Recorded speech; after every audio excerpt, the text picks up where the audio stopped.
Hi, welcome back guys. This is your friend, the What If guy, back with another fanfiction. This is the first part of What If Issei had evolutionary dragon gear. Now before starting, please give this video a like and subscribe to the channel if you want more videos like this. Now let's get into the fanfic. Nara Issei. Issei Hyoudou, a 15-year-old student at Core Academy, reflected on his life. The school had transitioned from an all-boys institution to a co-ed one last year, which he considered a slide of luck. Overall, things were going well, or at least as well as they could be. Matsuda called out to Issei, urging him to hurry. Motojama chimed in, reminding him that it was time to go. Issei was reluctant about their plan to sneak a peek at the kendo girls while they changed, but he didn't want to leave his friends behind. They were the only ones he could truly call friends, having stood by him when others had abandoned him for his younger brothers. Kioske and Renka Hyoudou were the pride of the family, popular, talented students, the complete opposite of Issei, who often felt overshadowed. As his brothers walked by, the girls around them squealed in excitement. Issei was used to hearing such reactions. Kioske was known as the Prince of Kwa, and Renka was one of the admired upperclassmen. Meanwhile, Issei often found himself the subject of ridicule. The girls whispered about him, calling him a pervert and expressing disbelief that he could be related to Kioske and Renka. Issei felt the sting of their words, but Matsuda urged him to hurry so they wouldn't miss the show, knowing full well how much it hurt him to hear those comments. Issei's younger brother teased him about his supposed perversions, reminding him that their parents were already embarrassed by him. Unlike his brothers who received praise and admiration, Issei faced harsh treatment at home, often being punished for things he hadn't done. Kioske asked Matsuda and Motojama if they had considered his earlier suggestion, to which they both replied that they had thought about it but declined the offer. Issei was left in the dark about what they were discussing. As Matsuda and Motojama continued to whisper about the girls, Issei remembered how he had met them a year ago. He had been excited about making new friends, but his classmates had only wanted to talk to Kioske and Renka, leaving him feeling isolated. Suddenly, Matsuda and Motojama were distracted by the sight of the girls, commenting on their appearances. Issei felt uncomfortable with their conversation but didn't want to contradict them. Back in the present, a loud scream snapped Issei back to reality. He realized Matsuda and Motojama had abandoned him. As he turned to leave, he heard familiar voices behind him. Murayama and Keitase, along with the kendo girls, had spotted him. Recognizing their voices, he didn't even look back. Instead, he took off running, the girls chasing after him. Issei shouted that he wasn't a reckless fool as he picked up speed, surprising everyone who thought he was slow. He was actually faster than most in the academy, but he preferred to keep that hidden. After a brief chase, he managed to lose the girls by hiding in a bush. Matsuda and Motojama soon found him, surprised to see him there. Issei scolded them for leaving him behind, but they explained that he had been lost in thought again, and they had to escape when the girls came after him. As he caught his breath, Issei noticed something unusual. He saw striking blue eyes, reminiscent of the ocean, and a deep red that reminded him of blood. Matsuda and Motojama were captivated by Rias Gremory, a girl they hadn't expected to see at the academy. Rias, approaching a table with a chessboard, asked Akino about Issei, intrigued by him. Akino, curious, wanted to know which boy she meant. A dark-haired girl with a figure just as striking as the redheads caught Rias's attention. Rias pointed out a boy in the middle, while Akino mentioned that Hyoudou Issei was the second son of Kioske and Renka Hyoudou. Rias thanked Akino for the information, and Akino wondered if Rias had seen something in him. Rias dismissed it as her imagination, moving a chess piece and declaring checkmate before heading off to take a shower. Meanwhile, Issei was walking home alone, as his siblings had left earlier. He usually waited until they were gone before heading back. Upon arriving home, he entered quietly and went straight to his room, which was sparsely decorated. Most of the items in his room were things he had bought with his own money, as no one knew he worked part-time at a restaurant during the summer. His parents and siblings often went on trips, leaving him alone. Issei was in his room, working on his homework, when he heard his father's voice calling for him. He responded respectfully, as he had been taught to bow before his father, who he believed deserved respect despite the humiliation he often faced. His father, Mr. Hyoudou, confronted him angrily, accusing him of being a hypocrite before striking him hard enough to send him crashing against the wall. Issei was shocked. His father rarely resorted to violence, but this time was different. The blow was fueled by rage, and Issei could feel the pain. As he wiped the blood from his mouth, Issei asked what was wrong. His father continued to berate him, calling him worthless and accusing him of being a loser and a pervert. He claimed Issei was trying to tarnish the reputation of his siblings. Issei protested, insisting he had done no such thing, but his father's anger only intensified. After a series of harsh words and blows, Mr. Hyoudou left, taking his other children with him and leaving Issei feeling utterly defeated. Alone in his room, Issei questioned why he continued to endure such suffering. He wondered about the purpose of his life if no one needed him or offered help in his darkness. Just then, his phone buzzed with a message from Matsuda, inviting him to watch a new DVD the next day. Issei chuckled at Matsuda's antics while tears streamed down his face. He realized his emotional facade was cracking, something he desperately wanted to avoid. To escape his turmoil, he decided to sleep. The next morning, Issei woke up early, anxious about facing his family after the previous night. He hurried to school without breakfast, his depression overwhelming any sense of hunger. Arriving at the academy an hour early, he noticed the campus was empty. He made his way to a secluded, wooded area, unaware that someone was following him. Once in the woods, Issei let his mask fall, allowing his tears of pain, frustration, and anger to flow freely. He screamed, releasing the pent-up emotions he had been holding inside. The person who had been following him stepped out from their hiding place and called his name. It was Kate. Upon hearing her voice, Issei turned to face her. Earlier, Kate had arrived at Core Academy, as she often did, 30 minutes early to help with the club. However, today she had come even earlier due to her insomnia. She had brought some food, expecting to feel hungry. Spotting Issei in the distance, she wondered why he was there so early and if he had come to talk to her alone. Kate had secretly admired Issei since the beginning of their first year, appreciating his true self beneath the surface. However, she often joined others in teasing him for his perverted behavior. Concerned by his unusual actions, she decided to follow him into the woods. When she found him, she witnessed his smile fade into tears and heard him cry out in anguish. Gathering her courage, she approached him, ready to offer support. As she spoke to him, Issei stopped crying and turned to look at her. Issei noticed Kate's serious expression and felt a pang of tension. She wanted to know why he had been crying. He attempted to brush it off, claiming he was fine and even complimenting her on how good she looked that morning. He jokingly suggested she was trying to stalk him, but Kate remained unfazed. Kate insisted that he tell her what was wrong, and Issei realized he couldn't hide behind his facade any longer. He dropped the act and asked her why she cared about his feelings. She explained that she was worried about him, which made Issei laugh. He found it amusing that someone was concerned for him, but Kate didn't appreciate his laughter. She pressed him further, stating that she was genuinely worried because he was her partner. Issei replied that he only believed his friends Matsuda and Motojama would care about him, not someone outside that circle. Kate questioned why he couldn't trust her, and Issei explained that it was hard to believe someone who regularly hit him with a kendo sword. She reminded him that they only did that because he was being a pervert and spying on them. Issei admitted that he had brought it upon himself, but when Kate looked into his eyes, she was taken aback. They seemed devoid of life, like the eyes of someone who had given up. Concerned, Kate asked him what was wrong and why he was looking at her that way. Issei shook his head, expressing his frustration. He was tired of pretending to be fine when he felt anything but. He revealed that he had reached his limit and could no longer bear the weight of his emotions. Kate was shocked by his outburst and sought to understand his pain.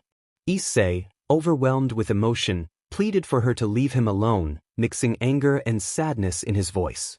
Suddenly, Kate shouted his name, urging him to let her help him. Issei was taken aback when she embraced him, asking what she was doing. She reminded him of a time when he had helped her, wanting to return the favor. A flashback revealed a moment from a year ago when Keites had been crying behind the school. Issei had approached her, concerned after seeing her run away from some girls who had bullied her. He encouraged her to let it out, and she had cried on his shoulder, finding comfort in his presence. Returning to the present, Keites told Issei that she wanted to help him just as he had helped her. She encouraged him to cry and let his emotions out. Hearing her words, Issei broke down, finally allowing himself to grieve. He found solace in her support, something he had longed for. After a while, he calmed down, and Keites seized the opportunity to ask what had caused his distress. Issei began to recount the events of the previous night with his family and shared some of the struggles he had faced over the years. Keites was shocked and angered by how his family treated him, especially Kioske and Renka. She pressed him on what he planned to do now that he could no longer endure the situation. Issei revealed his intention to leave home and live on his own, a statement that surprised Keites. Issei understood that to achieve his goal, he needed both money and time to secure a new place to live. He had already arranged everything, having saved enough money and found a suitable location. He planned to move his belongings the following day, taking advantage of the Saturday. Keites expressed her concerns, reminding Issei that moving could be time-consuming. Issei reassured her that he would only be taking a few items from his room, so it wouldn't take long. He mentioned that he had left school early that day to relieve some stress by hitting trees, a habit he had developed. Keites urged him to reconsider, pointing out that he was still a student and might struggle to manage on his own, especially since he was underage and might find it difficult to secure a house. Issei insisted that he had been thinking about this decision since he was 12 and had made up his mind the previous year, so he felt confident about it.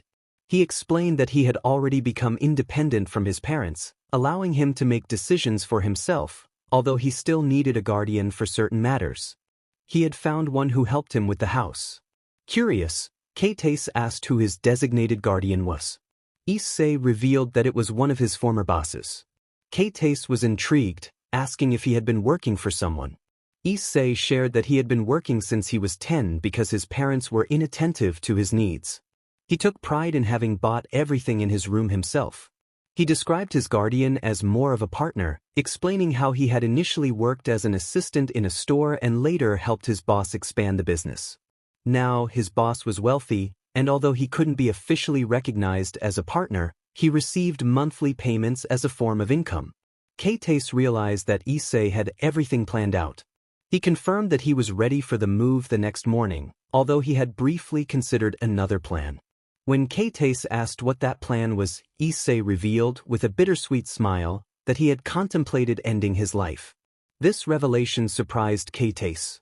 Issei admitted he had been afraid of dying, which had prevented him from going through with it. He expressed gratitude to Keites for being a reason he had not acted on those thoughts. This made Keites blush. She then asked about the name of his partner or guardian. Issei replied that his name was Azazel, describing him as a pleasant person. Keites, still concerned, asked if he was truly going to move out on his own. Issei confirmed that he had decided this last year and had enough money to live comfortably for a year without relying on Azazel's monthly payments. Keites shyly asked if she could accompany him during the move. Issei was curious about her reasons for wanting to join him. Deja felt something suspicious. Keites, blushing and unsure of what to say, stammered that he would need help and that she could assist him. Issei replied that it wasn't necessary, as he believed he could handle the move on his own, and if he needed help, he could ask someone nearby. Keites was uncertain about whether to tell him why she wanted to go to his house to get to know him better or to remain silent. Issei reassured her not to worry, mentioning that she had already helped him a lot recently. Just as he was about to walk out of the forest, he was stopped by Keites. She hesitated for a moment, gathering her courage before expressing her desire to know him, the real Issei who had helped her and whom she had grown fond of. Issei, taken aback by her confession, blinked a few times before responding. He pointed out that if people saw them together, they might think poorly of her, and he doubted she would want to know the real him. Keites insisted that she didn't care about what others thought. She had spent too much time worrying about others' opinions, which had prevented her from expressing her feelings. She couldn't bear to see him suffer. Issei sighed and agreed that she could come with him for the move, but he insisted that she wouldn't carry anything as she was his guest, and he didn't want her to overexert herself. Kate protested, saying she didn't want to just watch him carry everything alone and insisted on helping with the simpler tasks. Issei agreed but suggested they focus on that later. Just then, his stomach growled loudly, causing him to blush since he hadn't eaten breakfast. Kate laughed and offered him some of her lunch, extending it toward him. After a while, as they prepared to leave, Issei noted that they should go since the other students would soon arrive. Kate agreed but asked where he would be living. Issei mentioned he would be living a couple of blocks away, which surprised Kate. She exclaimed that it was just 2 blocks from her place, leading Issei to joke that it seemed like fate wanted them to be together. This made Kate blush even more. Issei suggested they head to the classroom or somewhere else, standing up and offering his hand to Kate. She was surprised but took his hand, and they left the wooded area. Unbeknownst to them, 2 girls with black hair were watching from behind the trees, one with short hair and the other with long hair. The girl with long hair remarked that they had finally seen what Hyoudou had been hiding from them. The girl with short hair agreed, expressing frustration that he had shared such things with Kate instead of them. As the last day of classes for the week passed without incident, Issei was walking across a bridge when he heard a familiar voice calling out to him. Kate was running toward him, followed closely by Murayama. Issei asked what was wrong as he waited for her to catch up. Kate, out of breath, asked him what time he would be doing something.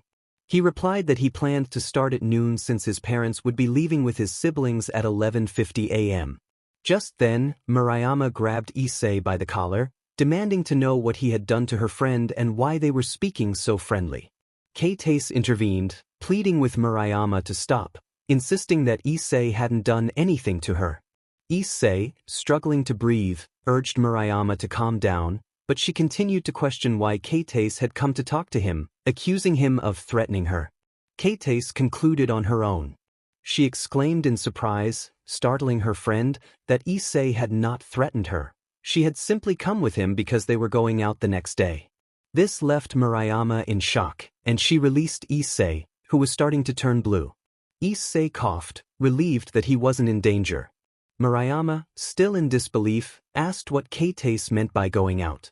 Kate explained that she had run into Issei that morning, and he had mentioned plans for the next day, to which she had offered to accompany him, keeping the rest of her feelings a secret. Murayama, already aware of Kate's feelings for Issei, noted how she often gazed at him with a look of affection, different from how other girls looked at him. Murayama sensed that Kate was hiding something but decided to let it go, knowing the truth would come out eventually. However, she didn't want to leave Kate alone with Issei, as she didn't trust him.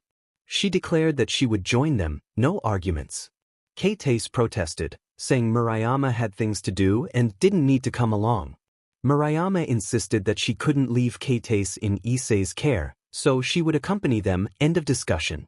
Issei, recovering from the earlier tension, agreed that it was fine for Murayama to come along, surprising both girls with his easy acceptance. Murayama warned Issei to ensure that whatever they did wasn't inappropriate, delivering her message firmly.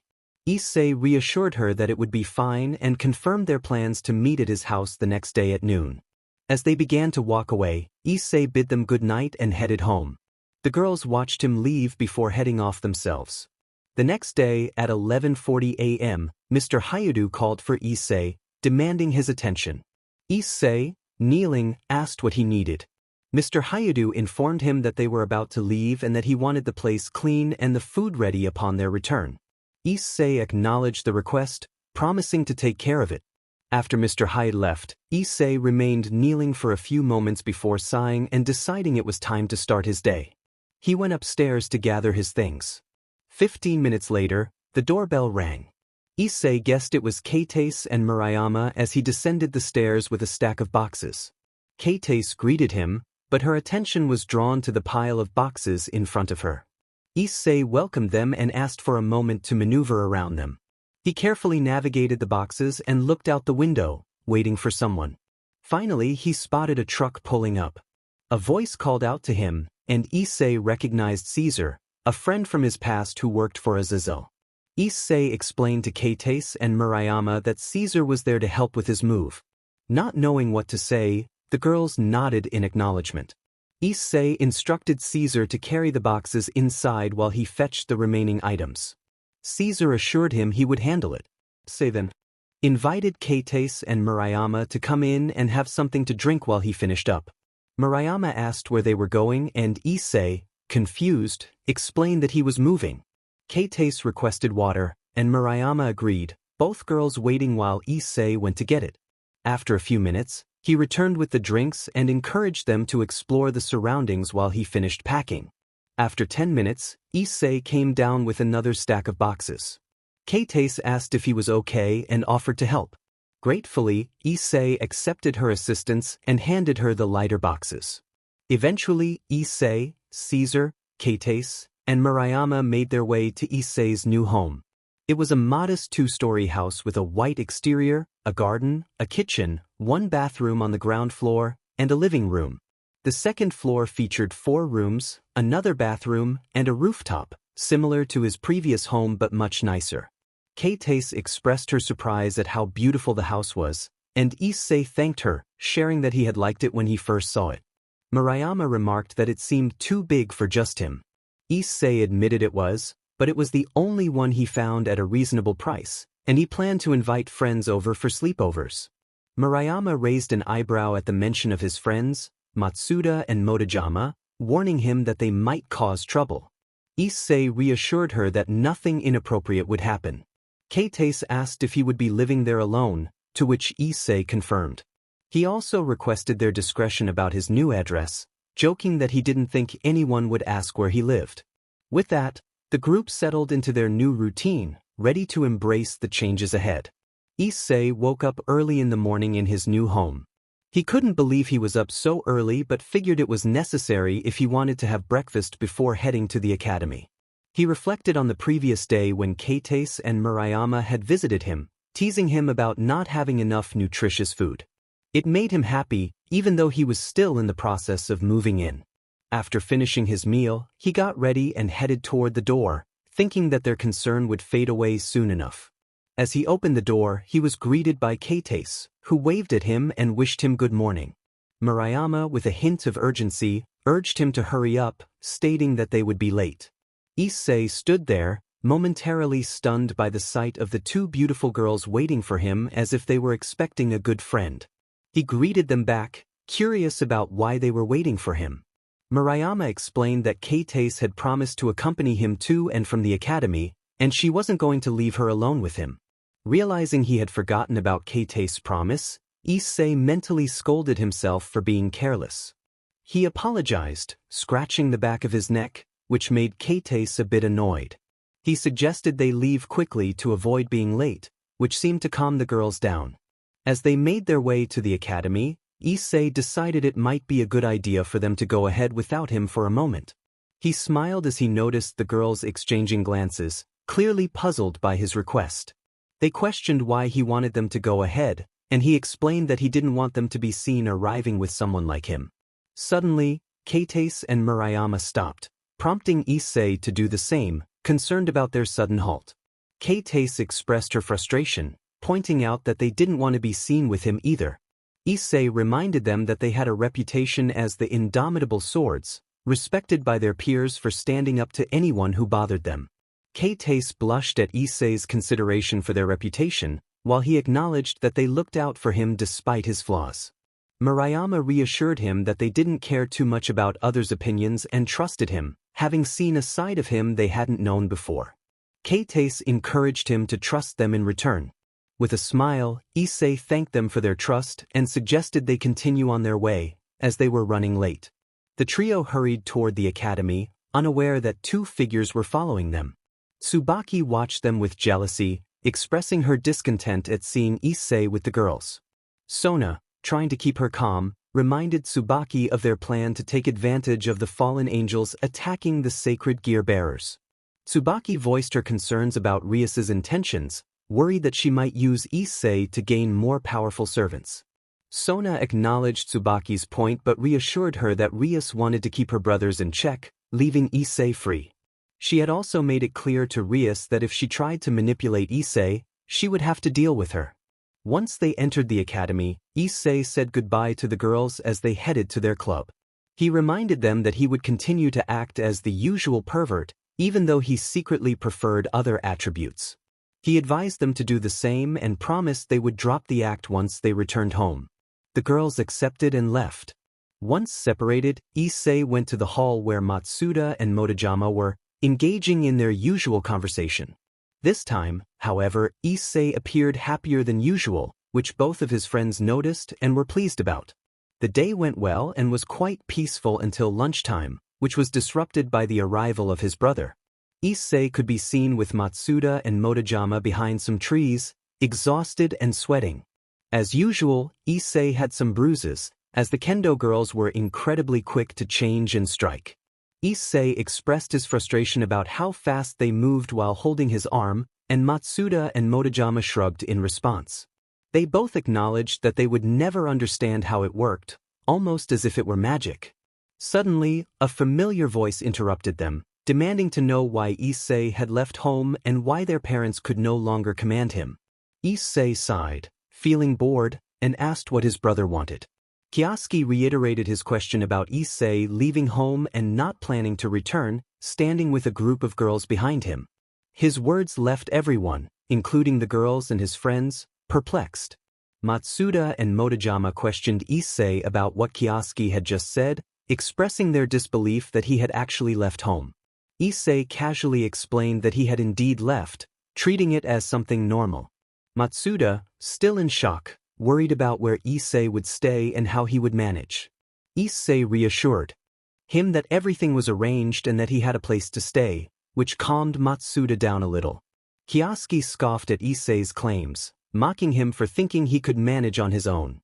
Issei insisted that he didn't need anyone's belief, stating that he knew what he had and what he was capable of. Renka, another familiar voice, chimed in, teasing Issei about spending the weekend like a vagabond. Issei dismissed her comments, asking them to leave him alone so he could eat. Kioske refused to let Issei go, insisting that he would come back home since their father was upset with him for being gone for 2 days without completing any chores. Issei retorted that he would not be returning home and asked them to leave, pulling out his phone to record the conversation, knowing it wouldn't end well. Kioske reacted angrily, reminding Issei of who was in charge. Issei tried to defuse the situation, just wanting to enjoy his meal. Ignoring Issei's plea, Kioske attempted to strike him, but something unexpected happened. Meanwhile, in the girls' locker room, whispers about Kioske searching for his brother, the notorious pervert Hyoudou Issei, filled the air. The girls speculated about why Kioske would waste his time on someone like Issei, who had caused concern for their parents by running away. They noted that Kioske was furious and was determined to find Issei to bring him back home. Keitase and Murayama, overhearing the conversation, realized the seriousness of the situation. They decided they needed to warn Issei before Kioske found him, fearing that Issei wouldn't stand a chance against his brother's strength. They quickly changed and set out to find him, recalling that Issei often spent his breaks behind the school near the abandoned building. With that in mind, they headed in that direction, hoping to reach Issei before it was too late. She whispered to Murayama as she finished putting on her uniform. Murayama suggested they hurry and ran off to inform Issei that his brother was looking for him. When they arrived at the abandoned part of the school, where the occult club was located, they saw Issei and Kioske facing each other in a challenging stance. Suddenly, Kioske threw a punch, but what happened next left them all stunned. Inside the occult club, a red-haired girl with a confident demeanor greeted Sona. Sona explained that she wanted to make a bet with her. Rias, intrigued, asked what kind of bet she had in mind. Sona pointed out the window where the Hyoudou brothers were, and proposed a wager to see who was better, the one Rias chose or the one she picked. Rias, without hesitation, agreed. Tsubaki, concerned, suggested they should stop the fight, but Sona reassured her that she would intervene if necessary. They watched as Kioske prepared to strike Issei. Back with Issei, Kioske landed a punch on his face, but Issei stood his ground, not moving an inch. Kioske withdrew his fist, and Issei spat blood. He taunted his brother, asking if that was all he could offer. Kioske, enraged, vowed to show Issei what he was capable of and lunged for another hit. Issei dodged and countered quickly, surprising Kioske with a swift blow. Not stopping there, Issei delivered a kick to Kioske's ribs, sending him rolling on the ground. Issei declared that it was enough. Kioske, struggling to rise, was filled with anger and pain as he insulted Issei. Issei calmly explained that he had always taken Kioske's hits without defending himself due to their father's influence, but today was different. He warned Kioske to prepare for his wrath, his eyes momentarily flashing a striking green. Issei reiterated that he had told Kioske to leave him alone, and since he didn't listen, he would now face the consequences. Kioske, still in pain, charged at Issei again, but this time, Issei stood firm and took the hit, leaving everyone astonished. He warned Kioske that he had tried to avoid hurting him too much, but now he would end it quickly. With a powerful uppercut to Kioske's jaw, he unleashed a flurry of punches that left Kioske bloodied and battered.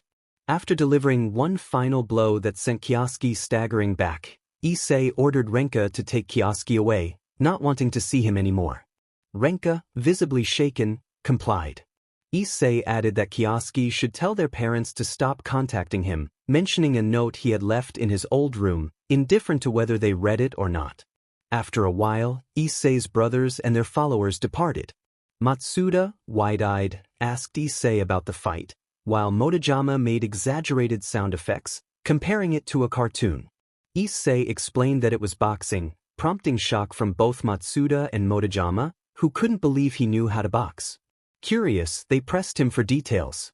Issei sighed and recounted how he had worked various jobs, including cleaning in a boxing gym. He had asked to train after finishing his work to relieve his frustrations. One day, his superiors noticed him and decided to test his skills.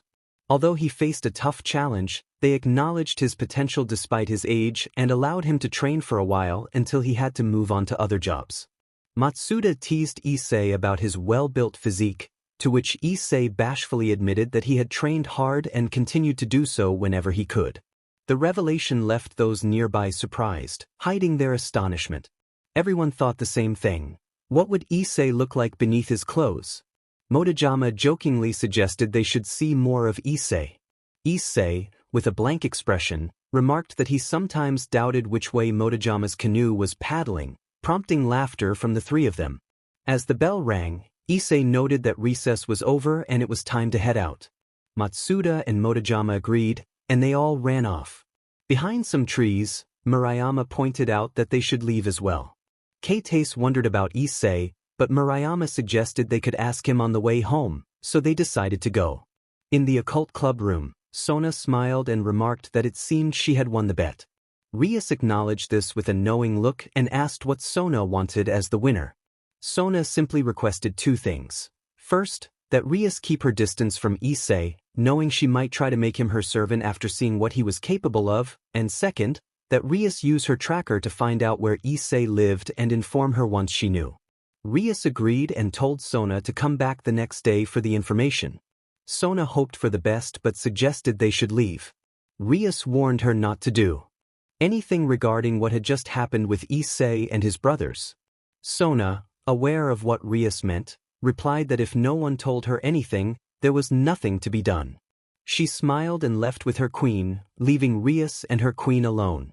Aquino teased Rias, noting how the older brother seemed stronger than Kioske and his sister. Rias dismissed it, stating that Sona had chosen Issei, and she had chosen his brothers. She planned to stick to her original plan and smiled as she headed toward the door. As they exited, Keitase and Murayama were seen making their way out, having stayed late for their club. Keitase expressed concern that Issei might have left without them, while Murayama insisted he wouldn't dare. Suddenly, a voice emerged from behind the columns at the academy entrance, asking who the idiot was. Keitase and Murayama shrieked in surprise as Issei appeared, grinning. Murayama scolded him for nearly scaring her, to which Issei jokingly replied that he wouldn't mind if she got scared. Murayama blushed at his teasing, while Issei laughed, revealing his playful side. He reassured them that he wouldn't leave without them, having promised to wait. His genuine smile made Kate feel a flutter in her heart. They began their walk home in silence, which felt awkward for the girls, but Issei noticed. He turned to them, asking what was wrong. Kate insisted nothing was wrong, while Murayama emphatically agreed. Issei pressed on, curious if it had anything to do with what happened with Kioske. The girls were surprised by his keen observation skills, and Issei explained that he had a superior sense of smell, which helped him identify Kioske's presence even before the confrontation. Murayama found this impressive, and Issei wondered if that was what they wanted to talk about. Kate admitted they were curious about how he managed to stand up to Kioske, who was highly respected among both girls and boys at the academy. Issei sighed, realizing the trouble he had gotten himself into. Murayama reassured him that with his strength, he had nothing to worry about from those who might attack him. Issei clarified that he was more concerned about losing control when angered. He recalled past incidents where his stress led him to overreact, resulting in him hitting his rivals too hard, and he often had to be stopped before things escalated further. He explained that he never wanted to fight, but sometimes life didn't go as planned.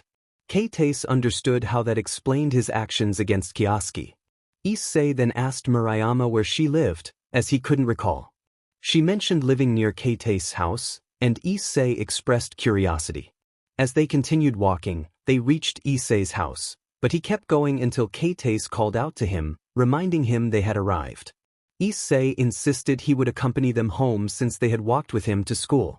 Murayama questioned why he would do that, but Issei firmly stated he wouldn't take no for an answer. With that, Issei escorted Kate and Murayama to their homes, starting with Kate's house, which he described as a typical home. Once again, Issei and Murayama headed to her house, though Murayama felt quite nervous as she didn't fully trust Issei to be alone with him. After a few minutes, they arrived at Murayama's luxurious residence, almost like a mansion. Issei accompanied her to the gates and waited at the entrance until he saw her enter before saying goodbye.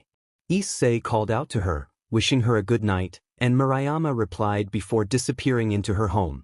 With that, Issei made his way back to his own house.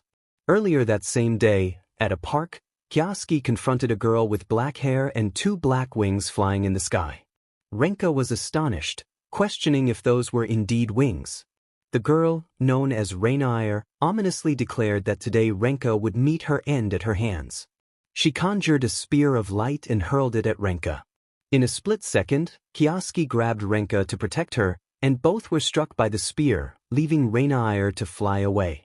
Kioske was determined, vowing that this could not be the end, as he sought revenge against his brother. Suddenly, a strange red circle appeared before him, and from it emerged a voluptuous red-haired girl. She asked if he desired power to live and take revenge.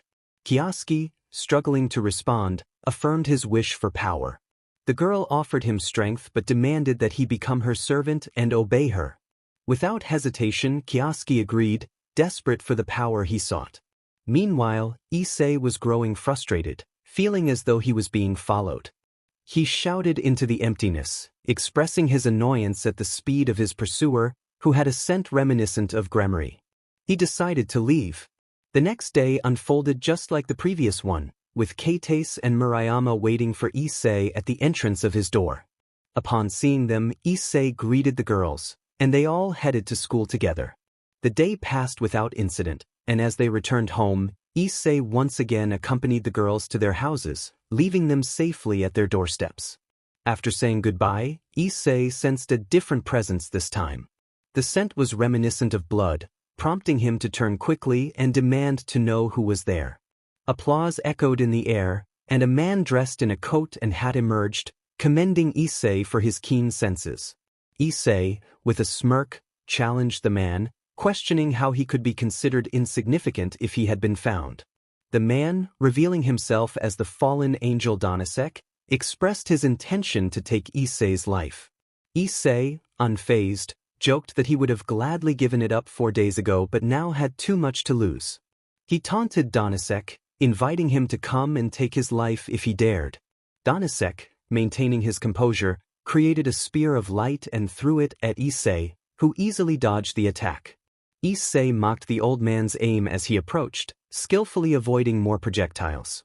Danasek grew furious, demanding Issei to stay still, but Issei continued to evade him. As the battle escalated, Danasek unleashed a barrage of light spears, forcing Issei to navigate carefully to avoid both the attacks and the holes left in the ground. Despite the pressure, Issei remained defiant, refusing to be caught and taunted Danasek further. Danasek acknowledged Issei's unique resilience, impressed that he had survived for more than 5 minutes against a supernatural being. A smile crept onto his face as he warned Issei that his endurance would not last much longer, and once he tired, Danasek would claim his life. "And just because you made me angry, I will also take care of your friends," he said when he noticed Issei had stopped. Issei felt a surge of fear for his friends and shouted in defiance, warning Danasek not to harm them. Suddenly, a pair of light spears pierced through his legs, causing him to cry out in pain. Danasek laughed, mocking Issei as he descended, kneeling to grab him by the hair and lift him to eye level. He taunted Issei, saying that once he was finished with him, he would go after his 2 friends, all because of him. Issei struggled to respond, his voice shaky as he tried to threaten Danasek. Danasek leaned closer, pretending not to hear him, and asked him to repeat himself. Issei shouted with all his might that he would tear him apart, unleashing a pair of blue lights from his palms. As he clenched his fist, the light intensified and began to take shape. A loud sound echoed as Danasek was sent flying, crashing through trees after being struck by Issei's attack. Issei declared that he would devour Danasek, advancing toward him despite the wounds on his legs where the light spears had pierced him, wearing blue gauntlets shaped like steel. Danasek was taken aback, shocked by the strength of Issei's blow. He felt panic rise within him as he saw Issei approaching, his eyes glowing with a fierce green light. A voice emerged from the green gem on Issei's gauntlets, taunting Danasek for awakening it. Danasek, realizing the gravity of the situation, was further startled when a voice from above, belonging to a man with black hair tipped with gold, addressed him. It was Azazel, the highest authority among the fallen angels, and Danasek trembled in fear, knowing he would face consequences for his actions. Azazel descended, commanding Danasek to explain himself. Danasek stammered, unable to respond as Azazel's anger filled the air. A few hours later, Issei awoke in an unfamiliar place, his head throbbing and his legs aching. He recalled the attack from the man with wings and wondered if it had all been a dream. Suddenly, Azazel entered the room, expressing relief that Issei had awakened. Issei, confused, asked where he was and who the winged man was. Azazel took a deep breath, realizing it was time to explain everything to Issei. He detailed the supernatural world, Danasek's intentions, and the dangers that lurked. Issei listened in silence, absorbing the information. When Azazel finished, he acknowledged Issei's doubts and concerns. He assured Issei that he would not be left alone, as he was now involved in the supernatural. Issei, overwhelmed, reacted with frustration, expressing his desire for Azazel to be close by. Azazel proposed that they train together in a safe location, emphasizing the need for Issei to gain power to defend himself.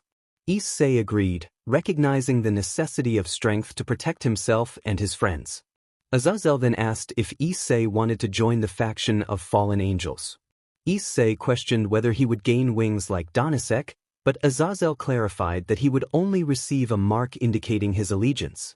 Issei accepted the offer but laid down conditions. He would only obey Azazel, have the freedom to act as he pleased, retaliate against any attackers, avoid paperwork, and learn everything Azazel knew.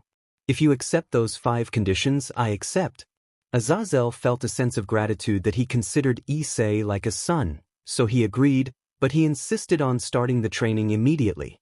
He reassured Issei that he had already requested permission for him to be absent from the academy for 2 weeks due to personal matters, allowing them ample time to train. Azazel intended to teach Issei as much as possible so he could defend himself, given his busy schedule.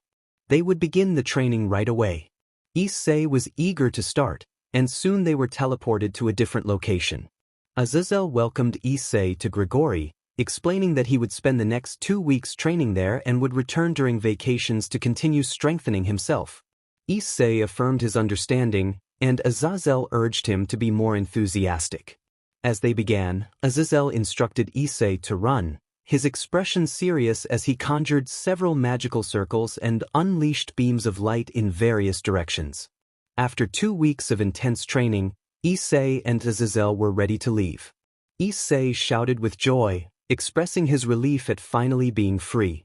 Azazel, however, told him to calm down, reminding him that it wasn't as dramatic as he made it seem. Issei argued that it was indeed significant, recalling how he struggled to use magic and his sacred gear in the beginning, often being overwhelmed by Azazel's magical attacks that left small craters. Azazel pointed out that Issei had awakened his powers completely by the 4th day and mastered them by the 5th, also awakening other abilities. Issei acknowledged this but reminded Azazel that it had been a close call on several occasions. Azazel explained that he had to be serious to ensure Issei became stronger in the limited time they had. Issei sighed, realizing the truth in Azazel's words, and marveled at his sacred gear, which allowed him to manifest a red gauntlet and white wings. Azazel remarked on the rarity of someone being able to wield both, even if they were replicas without their side effects. Issei, feeling a bit nostalgic, asked to be taken back home since he needed to return the next day. Azazel agreed but teased Issei about 2 girls who had been worried about him, causing Issei to blush as he remembered how Kioske and Murayama had reached out after he left for training. In a flashback, Issei was seen dodging blue lightning bolts while Azazel hovered above, launching them. Suddenly, Issei's phone rang, interrupting the training. He called out to Azazel, asking him to wait as he answered the call. On the other end, Murayama's voice came through, expressing her concern about Issei's absence. Issei explained that he had to leave unexpectedly for work, and Azazel had arranged for him to be away for 2 weeks. He reassured her not to worry, though he was partly lying. Murayama questioned why he hadn't informed them sooner, and Issei reminded her that Azazel had called him early in the morning without warning. Murayama was frustrated, but Issei asked if Kioske was with her, which she confirmed. Issei regretted that he couldn't talk longer, but he promised to let them know when he returned home in 2 weeks. Kioske nervously urged him to promise he would contact her, and Issei agreed, assuring her he would bring back a souvenir. After hanging up, Issei turned to Azazel, asking if he had managed to get the souvenirs. Azazel reassured him, producing some necklaces with bird charms and tossing them to Issei. Satisfied, Issei was ready to leave. Azazel created a magical circle beneath them, teleporting them to his home. He welcomed Issei, inviting him to visit anytime. Issei considered this, but his stomach growled, prompting Azazel to suggest he eat before leaving.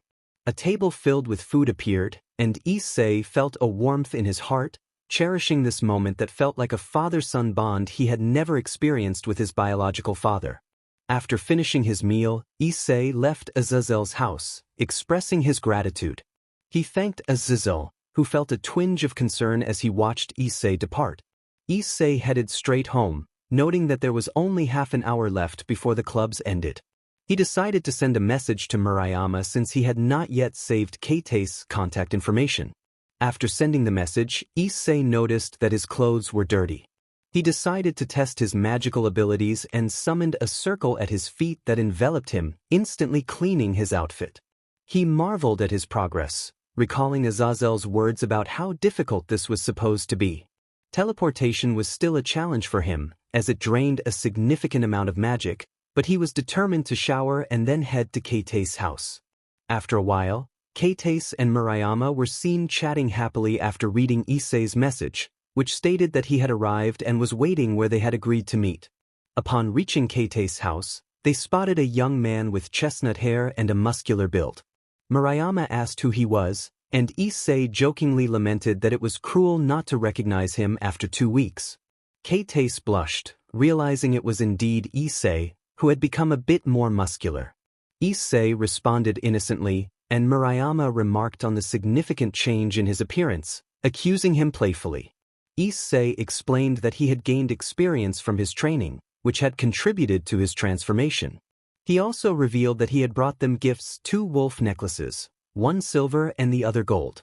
Both Kitei and Murayama admired the necklaces, and Issei smiled, having replaced his previous pendant with the wolf designs while showering. He then fabricated a story about accompanying Azazel to a work meeting, explaining his absence and how Azazel tended to forget things. They spent some time together until Issei returned home with the notes Keites had lent him to catch up on what he missed.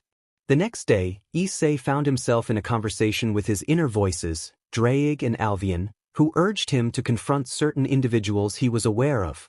Issei reiterated his intention to avoid conflict for the time being, preferring to remain under the radar of the factions. He acknowledged that unleashing his anger would lead to significant problems. Draig sighed, agreeing with Issei's reasoning, while Alvian reluctantly accepted it. Issei expressed gratitude for their support and inquired about the name of his sacred gear. Draig explained that it was called Evolutionary Copy, which allowed him to replicate and evolve sacred gear to suit his personality. He noted that while he typically took the form of a left gauntlet, with Issei, he became a right gauntlet, enhancing Issei's power significantly. Issei realized that he had surpassed the original, and Draig took pride in that fact. Alvian confirmed that he could also utilize his power without rest, which Issei found beneficial.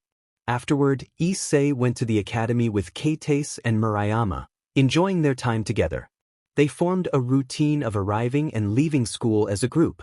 Issei learned that Kioske and Renka had joined the occult club, but it did not concern him. Everything remained peaceful until Issei sensed the presence of demons at Core Academy, spotting one right in front of him. A black-haired girl greeted him, and Issei thought about how he had ended up in this situation, facing the Queen of Ice, Sona. Earlier that day, Issei had been contemplating his plans for the weekend, looking forward to training with Azazel. Keites snapped him out of his thoughts, asking if he had any plans for the next day. Issei mentioned his intention to meet Azazel for his payment and then go swimming in the stream under the bridge. Keites expressed curiosity, and another girl with short black hair approached him, introducing herself. Issei recognized her as one of the demons Azazel had mentioned. Back in the present, Sona informed Issei that classes were about to start and requested him to visit her office during recess. Issei thought it was great that she considered him for something, but he regrettably informed her that he was busy during that time. Sona reacted with surprise, questioning whether he was occupied with spying on girls or getting into trouble with other boys, including his brother. Issei tensed up as he faced Sona. He asked her if she was the one nearby at that moment, his expression serious. Sona, puzzled, questioned what he meant by being close. Issei explained that he had an excellent sense of smell and could perceive her scent nearby.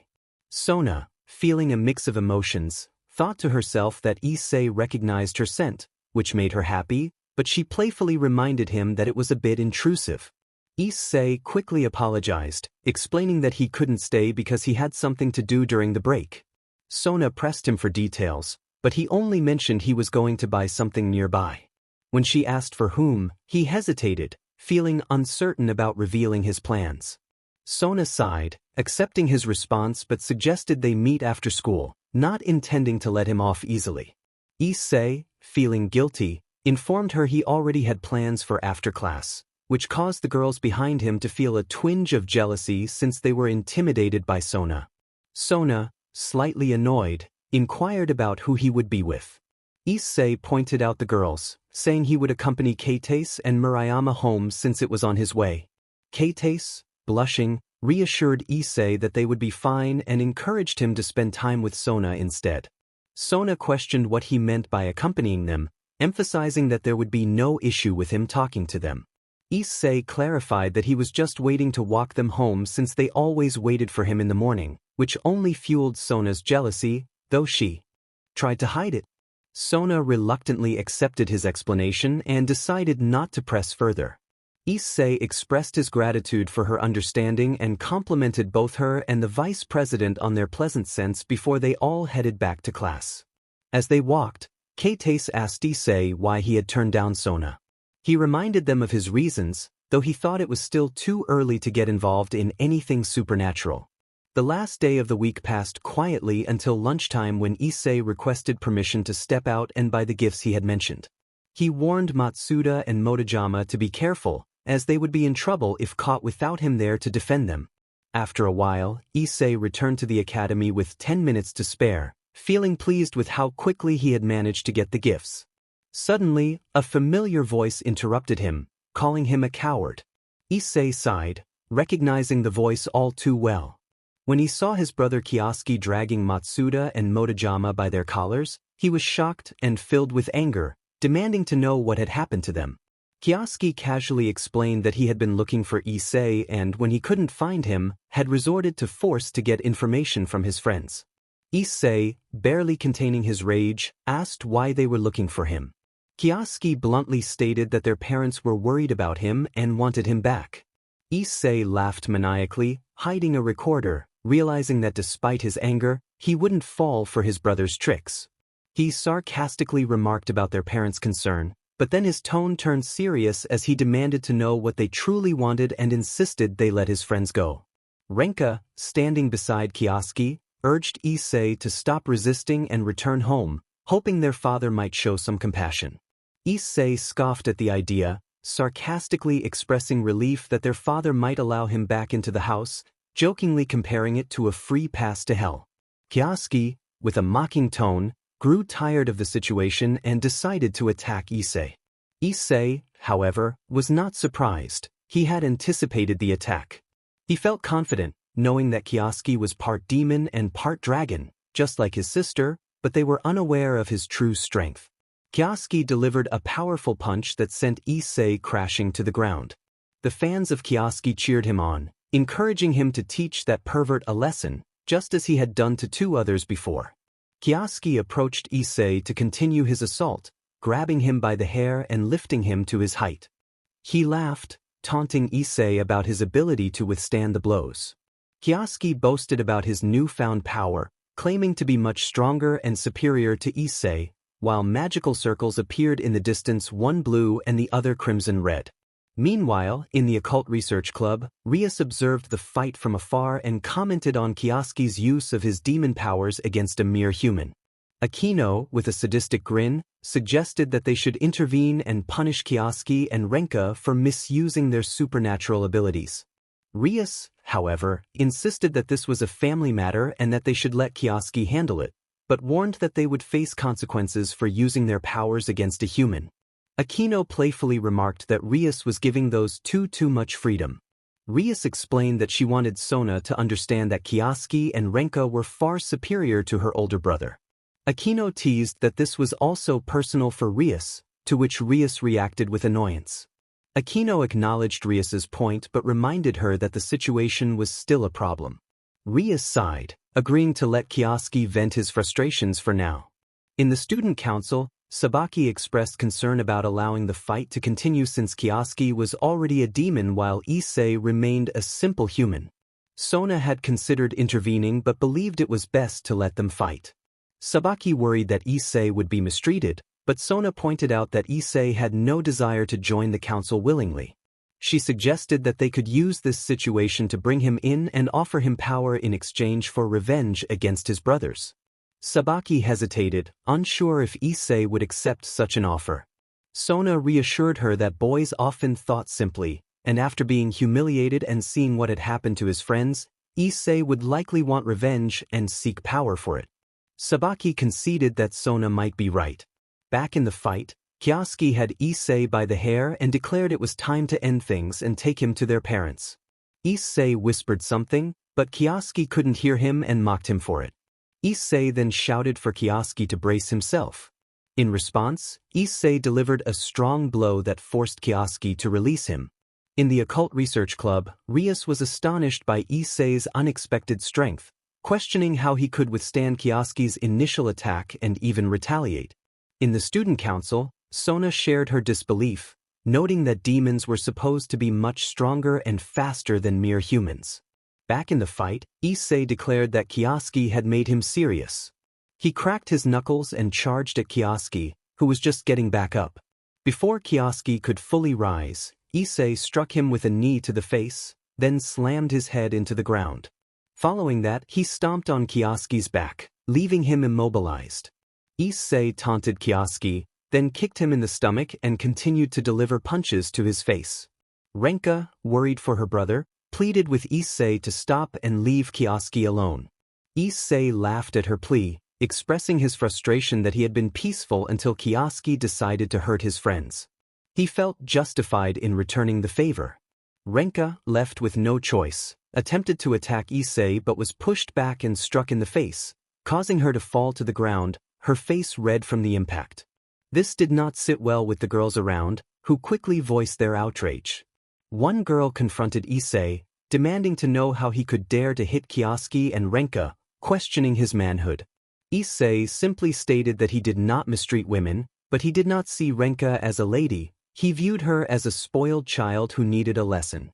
He declared that he would be the one to teach her if she didn't leave him alone immediately. The girls quickly took Renka away, and Issei added that they should also take Kioske to the infirmary. In the occult research club, Rias was furious, questioning how that nobody dared to mistreat her servants.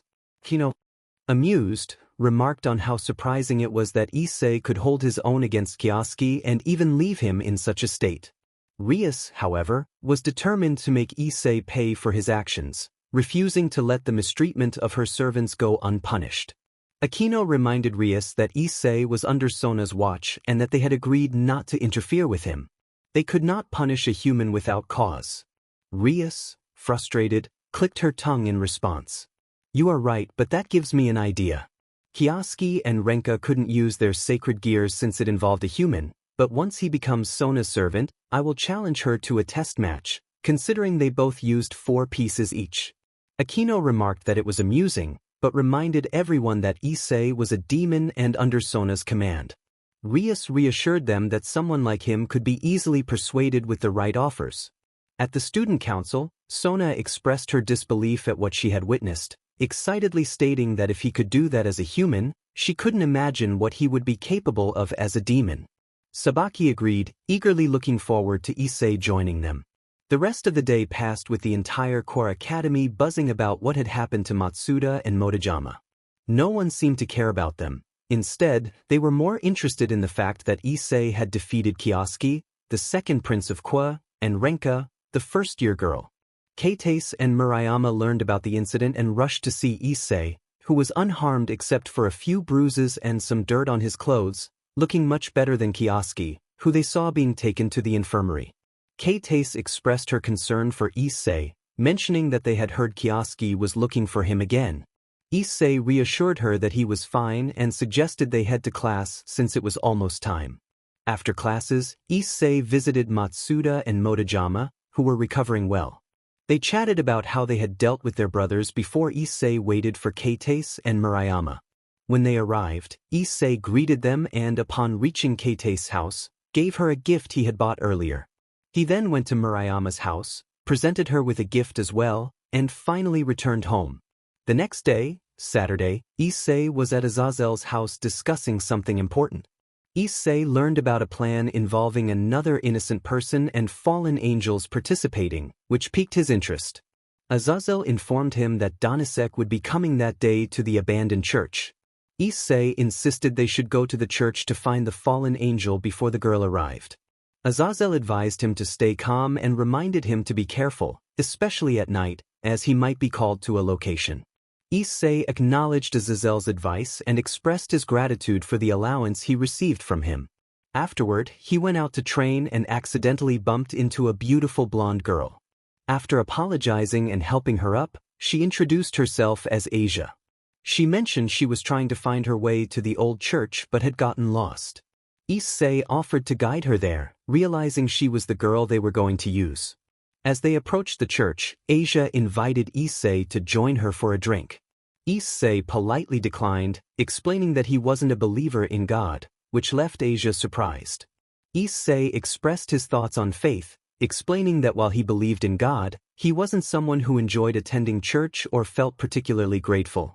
He acknowledged the existence of a higher power, albeit with a hint of frustration. Asia understood his perspective and appreciated that he didn't judge her for her beliefs, thanking him for his support despite his lack of devotion. After their conversation, Issei informed Azazel through a communication circle about the person he intended to use.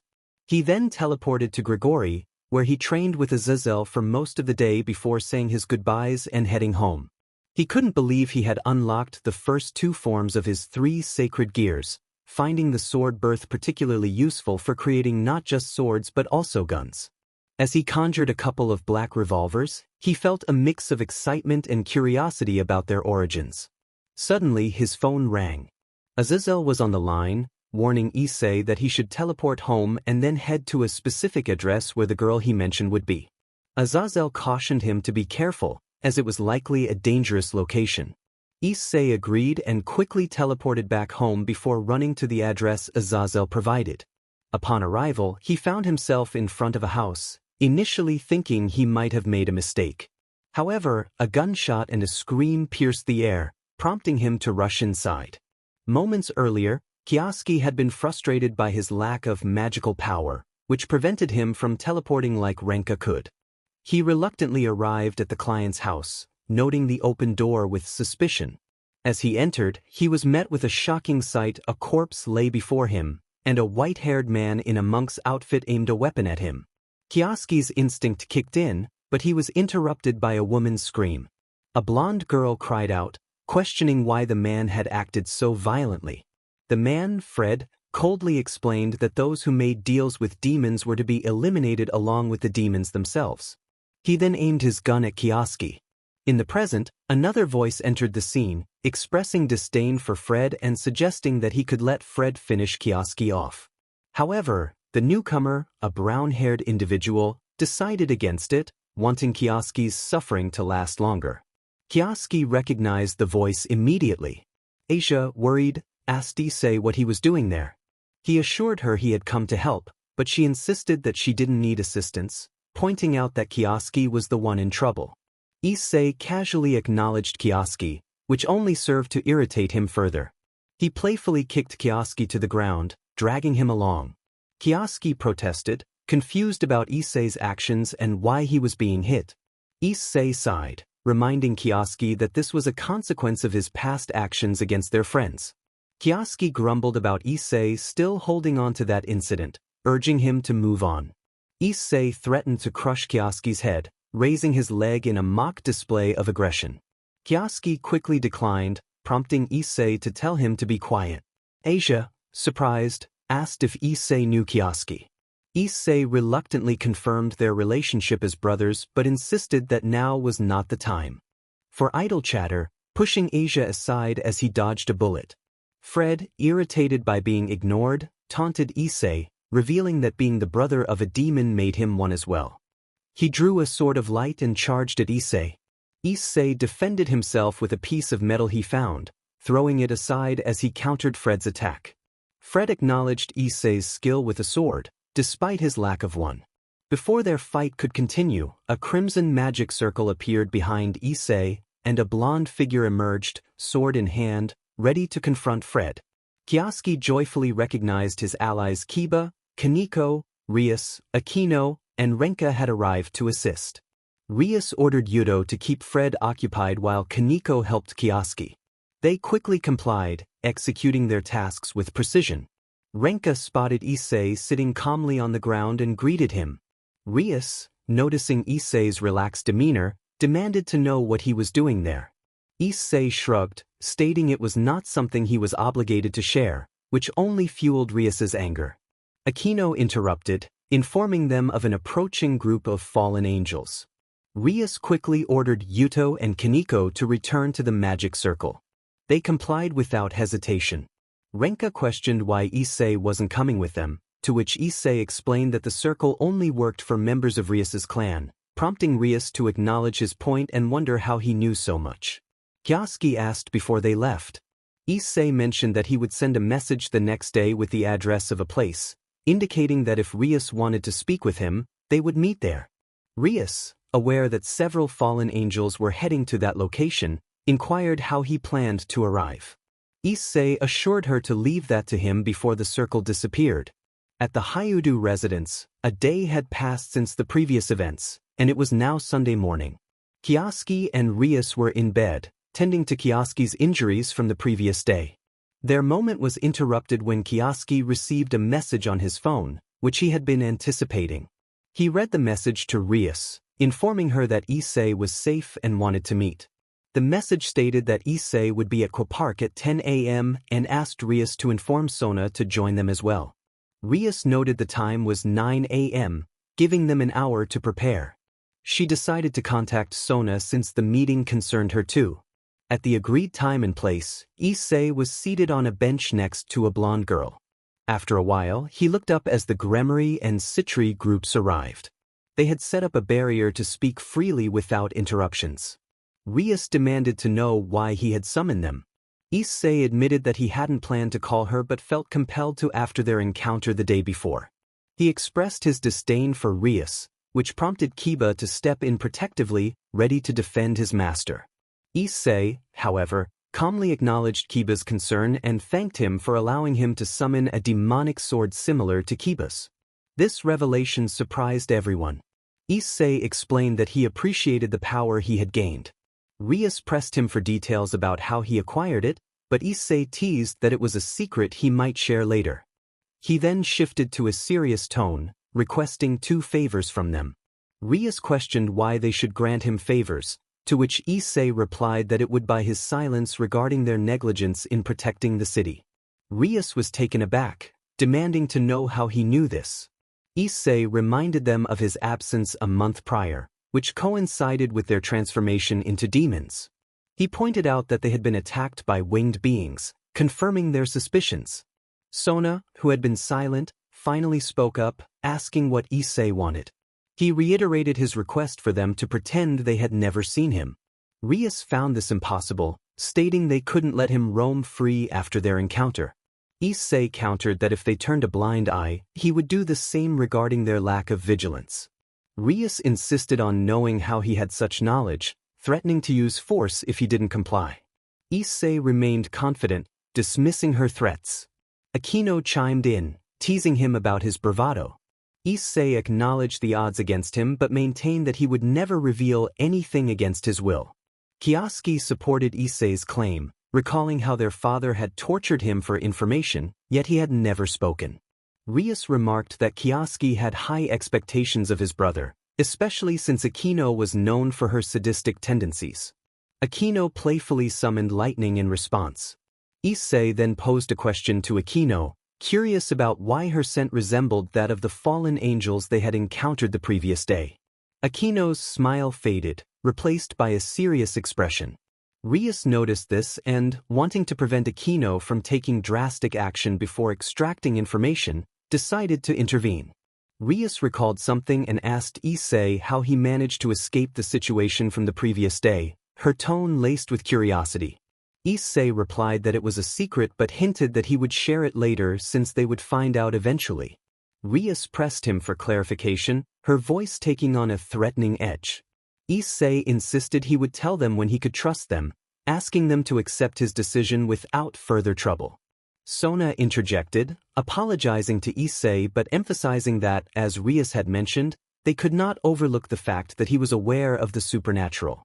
Given that he knew too much, she hoped he understood the seriousness of the situation. Issei sighed, acknowledging Sona's point but expressing his desire to avoid getting involved in all of this at least for now. Sona then asked about his second request. Issei mentioned a girl he wanted to enroll at Kuo Academy, pointing to a quiet girl standing behind him. He introduced her as Asia and expressed his wish for her to enjoy some peace and lead a normal life, even if just for a little while. Sona questioned who this girl was, her tone tinged with jealousy. Kioske chimed in, recognizing Asia as the girl who had helped him after an incident with a reckless shooter. Rias expressed her willingness to help Asia, asking Sona for her opinion since she had saved one of Rias's servants. Sona considered the request, suggesting that perhaps they could enroll her. Issei felt relieved, but Sona raised a concern. Asia was associated with fallen angels, and bringing her into their territory, especially the school, could lead to direct conflict with them, potentially sparking a war. Issei reassured her that he would handle the fallen angels who had kept Asia trapped. Sona pressed him for clarification on what he meant by that. Issei explained that he would ensure Asia was free from any ties to the fallen. He believed that would eliminate any problems. Sona questioned whether he understood the risks he was taking. Issei confidently stated that he was aware of what he was getting into. Sona reminded him that he was stepping into a conflict with a faction. Issei dismissed her concerns, downplaying the severity of the situation. Ria sighed, acknowledging that Issei had a point but also noted that they could not overlook his knowledge of the supernatural. Sona agreed, stating that they would accept his 2 requests. Issei was pleased, but Sona added a condition. He would need to join her peer group for protection. Issei regretfully declined, disappointing Sona. Rias then offered him a place in her group instead. Issei laughed, stating he wouldn't join any group, much to their surprise. Sona questioned his reasoning, suggesting that joining would provide him with many benefits. Issei acknowledged that he understood but expressed that he didn't want to sacrifice anything for those benefits. Sona pressed him, trying to understand what he was protecting. Issei clarified that it was his freedom he valued, as he was unwilling to be anyone's property. Rias and Sona were intrigued by his proposal for a truce to help each other. Sona asked for more details. Issei explained that he would ally with them and assist in matters they couldn't handle due to their positions in the underworld or being demons. Rias found this to be a fair deal and suggested he could join one of the clubs to build trust. Sona agreed that joining would help maintain the truce and perhaps convince him to join later. Issei thanked them but expressed doubt about that last part. Rias noted that they needed to decide which club he would join. Sona left the decision up to Issei, who felt overwhelmed. He expressed his reluctance to join either club, explaining that one was too strict with early mornings and paperwork, while the other had people he didn't get along with. Rias insisted he had to choose if he wanted to uphold their agreement. Issei decided to flip a coin to make it fair, asking both girls to choose sides. After tossing the coin, it landed with Rias as the winner. She was surprised, while Sona questioned the outcome. Issei declared he would join the occult club, but only starting the next day. Rias protested, stating that their agreement was effective immediately. Issei explained that he couldn't join any club on a day without classes and had other plans, suggesting it was better to wait. And don't forget that you won't be my opponent like the others, and I will do things my way. Rias asked what Issei was planning to do that day. Issei explained that it was best for them to stay out of certain matters to avoid trouble, so he decided to leave and would see her tomorrow during free time at the club. Issei left with Asia to head home, and upon arriving, Asia spoke to him. She expressed her concern, saying it wasn't necessary for him and his friends to get into trouble because of her. Issei reassured her, reminding her that he had promised to help her out of this situation. Asia recalled how they had managed to escape a previous predicament. The night before, Issei was still seated after the Gremmery group had left. Fred approached him, taunting him about being abandoned by his own allies. Issei remained calm, stating that it wasn't the first time he had been left in a dangerous situation. Fred laughed mockingly, but Issei accepted the truth of his situation. Asia warned Issei that fallen angels were approaching and that they would likely harm him. Issei smiled, suggesting that it would only be a problem if they found them first. Just then, Fred attempted to ignore them, but was suddenly shot in both hands by Issei, who had drawn 2 pistols. Fred cursed at him, but Issei told him to be quiet before executing a spinning kick that took Fred down. Asia was surprised by Issei's actions. He reassured her that Fred would be fine and that she should focus on her own safety. Issei revealed a bracelet marked with wolves and dragons, explaining that he was similar to her and wanted to help. He extended his hand, urging her to trust him and escape together. Asia hesitated, worried that if she left with him, he would be harmed because of her. Issei insisted that he would ensure her safety and that his sacred gear could conceal her aura, making her appear like another fallen angel, allowing them to escape unnoticed. Asia acknowledged Issei's reasoning and expressed her gratitude for not only giving her a chance at a new life but also for providing her with shelter and food. After some time had passed, night fell, and Issei walked toward the abandoned church with an angry expression. Upon arrival, he was surprised to see some familiar faces. Kiba explained that their leaders wanted to enlist his help and were concerned about his well-being. Issei agreed to help but made it clear he would not join any faction. A blonde boy named Saji suggested he join Sona's group, claiming she was kind. Issei, however, stated that he planned to remain independent and would not be forced into anything. He noticed his siblings were also present and acknowledged them. Kioske told Issei not to get in his way, as he was ready to unleash his full potential. Renka hoped Issei wouldn't be surprised by their powers. Issei was curious about Kaneko, who had been quiet, and teased her about her height. Kaneko retaliated by striking a wall, demonstrating her strength. Issei noted her impressive power but reminded everyone that they had more pressing matters to attend to. He then activated his second sacred gear, a pair of blue claw-like gloves, surprising everyone with his ability to use it voluntarily. As he entered, he was met with a gunshot, which he blocked with his gauntlet. A familiar voice taunted him, and Issei recognized it as Fred. Fred, undeterred, drew his pistol and fired at Issei, but Issei swiftly moved in front of him and delivered an upward strike that sent Fred flying through a window. Kaneko warned everyone not to anger Issei. Suddenly, a beautiful black-haired girl appeared at the top of the stairs, and Kioske and Renka were shocked to see her, as she was the same girl who had attacked them before. Renka questioned how they were still alive, but before she could react, Issei struck, piercing her with his blue gauntlet. Renka screamed in horror at the sight of her brother covered in blood. Kioske was furious, demanding to know what Issei had done. Issei coldly responded that he had come to settle scores. As he removed the body of Rainer, a group of hooded figures shouted in disbelief about how easily they had defeated Rainer-sama. Issei smirked, recognizing them as the remaining renegade monks. What followed could only be described as a scene from an assassin's tale, as the group of monks was left with signs of struggle, bullet wounds, and cuts. It was Monday again, which meant the return to school and the usual dread that accompanied it. Issei stepped out of his house, looking disheartened, with Asia trailing behind him. He had almost forgotten a small and almost insignificant detail. A brown-haired girl questioned why he had taken so long. Another girl with pink hair chimed in, reminding him that disliking Mondays was no excuse for being late. Issei, feeling a bit nervous, greeted them awkwardly. Kate pointed at Asia, asking who she was. Asia introduced herself as a new student in town. Kate, intrigued and a bit jealous, had a few questions for Asia. She wanted to know why Asia was wearing their academy's uniform and what she was doing at Issei's house.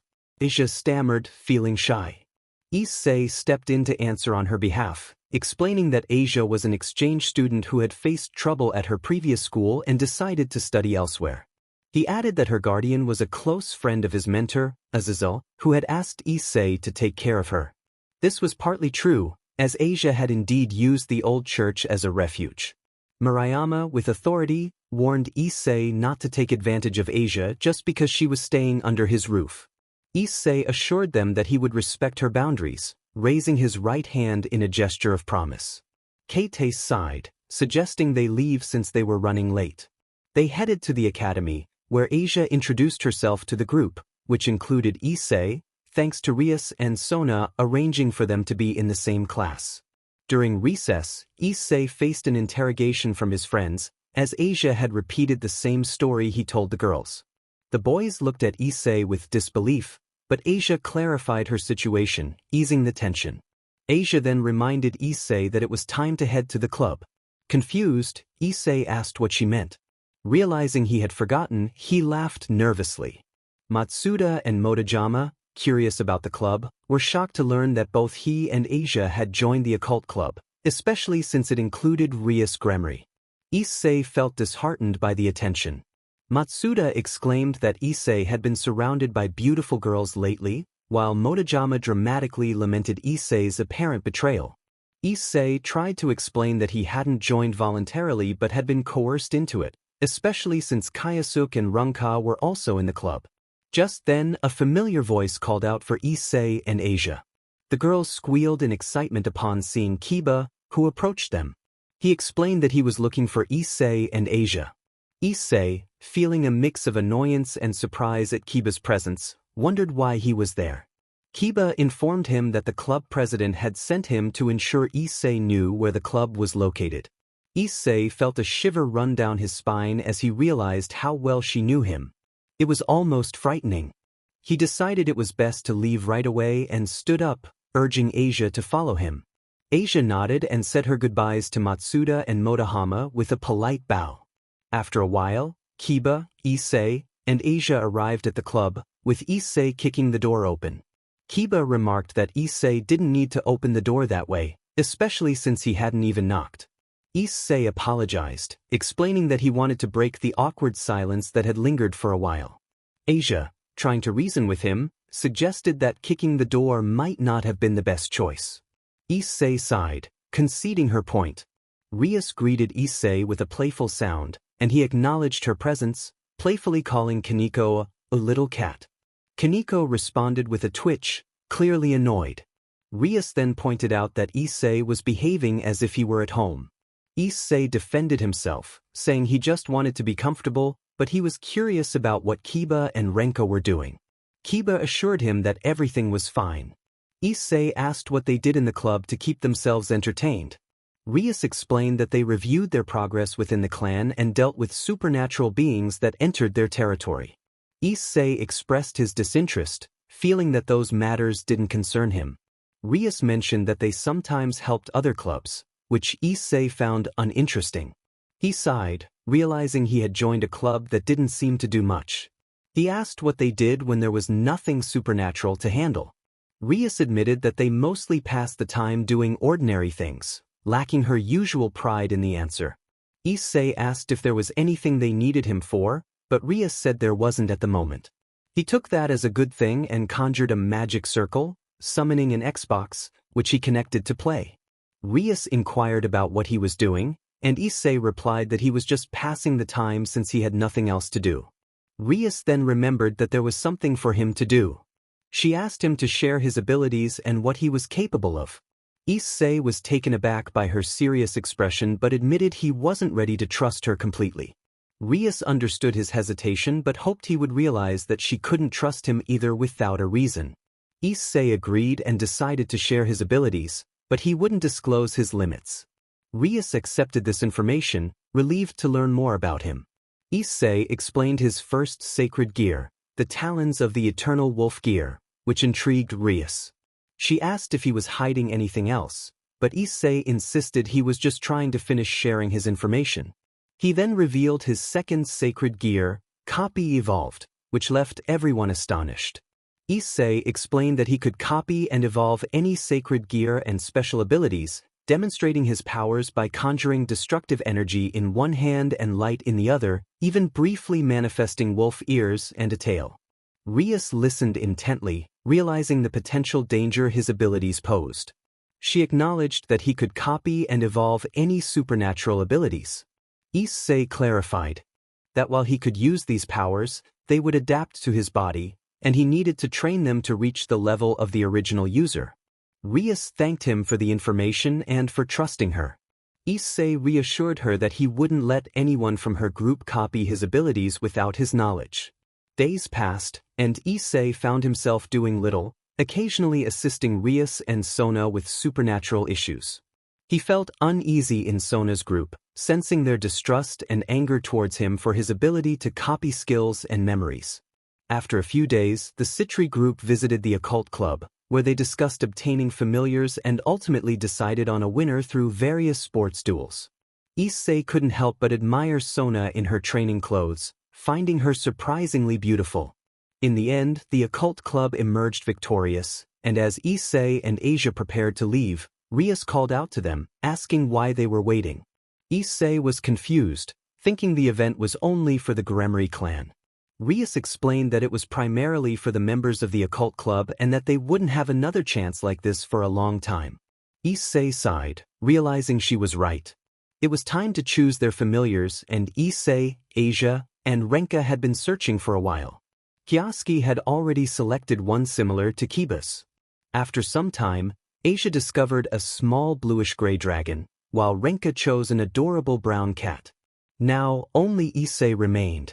Rias mentioned that Issei was the last to choose and asked which familiar he would select. Issei admitted he had no idea and suggested that Rias pick one for him since he often went for the simple and useful options. Rias agreed but warned him not to complain. As Issei stood there, he suddenly felt a strong instinct urging him to fight. It was the alpha instinct within him, sensing another male wolf challenging him. Rias noticed Issei's distraction and called out to him, but he shushed her, focused on the scent in the air. He then took off running, surprising everyone around him. Rias questioned Issei's sudden sprint, but he only stopped when he spotted Asia, who was equally astonished by the sight of two magnificent wolves. The vendor was taken aback as well, recognizing them as the two sacred wolves, rarely seen by anyone. Issei declared that the wolves wanted to challenge him, and the wolves growled in response. Rias was confused and asked why he thought they wanted to fight. Issei explained it was his alpha instincts, something she wouldn't understand. He charged at the wolves, and the ensuing struggle resembled an animal fight, with bites and scratches exchanged. After a while, the two sacred wolves were subdued before Issei. He laughed, asserting his dominance, and called out to the vendor to take the wolves. Soon after, the members of the occult club gathered with their new familiars and celebrated. Issei, however, found himself gazing out a window, leaning against the wall, when he spotted a bird on a branch, grinning at the sight. Rias, concerned, asked what was wrong with him as he smiled at nothing. Issei casually mentioned he was just craving fried chicken, assuring her not to worry. Rias thought it was a strange craving before joining the others. Issei then made a gesture with his middle finger before leaving with the group, secretly enjoying the moment. Meanwhile, in another part of the underworld, a blonde man surrounded by women acknowledged that someone had discovered him, or perhaps it was just his familiar. He resolved to find out more soon. After acquiring their familiars, Issei and the others were leaving when he felt a chill run down his spine, fear from a power he sensed within the occult club. He dismissed it, feeling no hostility, and continued on. Later, he encountered Murayama and Keitase, engaging in casual conversation as they asked about the club's activities. Issei fabricated stories about what they did. Eventually, he returned home, dropping Asia off before accompanying Keitase and Murayama to their houses. After bidding them farewell, he returned home. Once inside, Issei settled with Asia and took a shower. As he prepared for bed, a familiar magic circle appeared, and Rias emerged, landing on his bed. Issei was taken aback, joking about her irresistible nature, but Rias began to undress. He questioned her intentions, confused about why she was in his room and in such a state. Rias pleaded with him to take her, expressing urgency. Issei, startled, reacted by slapping her, prompting her to clarify that she was grateful he had brought her back to her senses but insisted it was personal. Issei, however, was firm, stating that she had come to him in desperation and he wouldn't let her leave without explaining herself. Just then, a red magic circle appeared, revealing a silver-haired woman whom Issei recognized by her aura, reigniting his fear. He instructed everyone to stay back, readying himself for a confrontation, demanding to know who she was and why she was in his house. The girl trembled as she introduced herself. Graphia Lucifuge spoke respectfully, stating that she had come to talk to Rias. Issei, surprised, watched as Rias dressed and approached the unidentified Graphia. Rias assured Issei that he need not worry, as Graphia was an ally, specifically a servant of her family. Issei, with a hint of sarcasm, questioned how someone like Graphia could be a mere servant given her evident power. Graphia, feeling slighted, asked what he meant by, someone like me. Issei explained that her strength instinctively made him want to flee. Graphia found it incredible that Rias had a servant capable of sensing her power, even when it wasn't in use. Rias clarified that Issei was not her servant but that she had a deal with him. She promised to explain everything the next day at the club, acknowledging that she had inadvertently involved him in this situation. With that, she and Graphia vanished in a magical circle. Issei, feeling overwhelmed, flopped onto his bed, staring at the ceiling, wondering what was happening. The next day unfolded like any other until recess, when the atmosphere shifted as they approached the club. Issei noticed the strange tension surrounding Rias and the others, and once again he saw the silver-haired girl from the previous day. He immediately questioned what was going on. Asia, concerned, suggested that Issei was being too direct. Issei, unapologetic, insisted that he preferred straightforwardness and pressed Rias for answers. Rias then revealed to Issei, Asia, Kioske, and Renka that she was engaged. Renka, excited, asked who her fiancé was. Suddenly, a voice emerged from a magical circle, accompanied by a burst of flames. A young man, possibly in his 20s and dressed in a flamboyant outfit, appeared. Rias, visibly upset, demanded to know what he was doing there. The young man, Razor, casually approached Rias, placing his hand on her shoulder, leaving her with little choice but to endure it, while the others felt powerless to intervene. Issei, feeling pity for Rias, sarcastically remarked that he would also want to escape if he were in her position. As he picked up a controller to play his Xbox, Razor overheard and became irritated. He confronted Issei, demanding to know what he had said.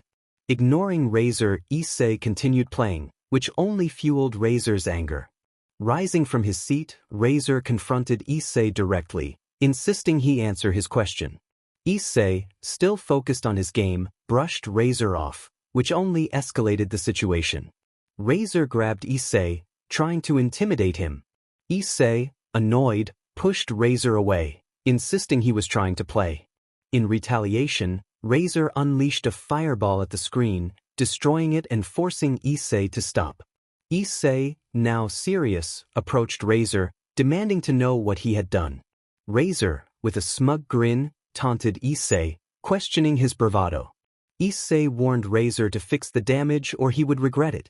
Razor laughed, summoning his entourage to back him up, claiming Issei would have to get through them first. Kioske, eager to help his brother, stood up to confront Razor. Issei, however, urged Kioske not to get involved, insisting he would make Razor buy him a new television. A member of Razor's entourage attacked with a weapon, but Issei skillfully dodged, countering and sending the attacker crashing into the wall behind him. The others were astonished, realizing Issei had overpowered someone who should have been much stronger. Razor, furious, threatened Issei, vowing to make him pay for what he had done and asserting that once he married Rias, he would have the power to torment Issei as he pleased. Issei, unfazed, denied having any master, which only infuriated Razor more. Razor brandished his phoenix flames, while Issei grinned mischievously. Issei playfully asked Razor if he was indeed a phoenix. Razor, enraged, warned Issei not to utter his name, but acknowledged that Issei was treading dangerous ground. Issei, with a smirk, remarked that he might soon earn the title of Immortal Hunter, further inciting Razor's wrath. Just as Razor prepared to attack, Graphia intervened, requesting him to stop. She reminded Razor that he must not cause trouble in the human world and turned to Issei, acknowledging his presence. Issei was asked to control himself. He expressed that he hadn't done anything wrong, he was just playing, and the study had destroyed his screen. He insisted that the little chick should repair his television since it was the one that caused the damage. Graphia reassured him that she would take care of the repair. Issei, however, wanted the little chick to do it, as it was his fault. Razor, feeling frustrated, called Issei a fool. Rias intervened, telling both of them to stop fighting and asked Issei to apologize. Issei, feeling defiant, refused to apologize and reminded Rias that he was not one of her servants and wouldn't allow anyone to hit him without reason. Razor, irritated, threatened him, reigniting the tension. Graphia stepped in, commanding them all to stop. She acknowledged Rias's reluctance to marry but reminded her that the decision had already been made. Rias protested, but Graphia revealed a way for her to escape the marriage. She proposed a gaming challenge, the Gremory faction versus the Phoenix House, and if they won, Rias could be freed from the marriage. Razor accepted the challenge, surprising everyone, especially Rias. He clarified that he was not to be underestimated and wanted to see what Rias's team was capable of. Rias agreed to the confrontation, and Graphia announced that the match would take place in 10 days. Rias was concerned about the short time frame, but Graphia explained that it was the timeline given by Surzex. Issei approached Graphia, asking if he could join the fight to help Rias. Graphia questioned why he wanted to participate since he was a servant. Issei insisted he was not a servant and wanted to prove himself against Razor. Graphia regrettably informed him that she couldn't grant that authority unless both parties agreed. Razor, surprisingly, allowed Issei to fight alongside Rias but made it clear that if they lost, Issei would become his personal servant. Grafia was hesitant, but Issei saw this as an opportunity. He proposed that if they won, Razor's marriage to Rias would be annulled, and he would claim one of Razor's servants. Razor agreed, and Rias, after some thought, accepted the terms, placing Issei temporarily under her command. With that settled, Razor teleported back to his territory, and Grafia left to inform Surzex about the match and the changes. Moments later, Rias expressed her frustration at Issei for getting involved in a clan fight and for putting himself up as a prize if they lost. Issei brushed off her concerns, insisting that they needed to focus on training for the upcoming match.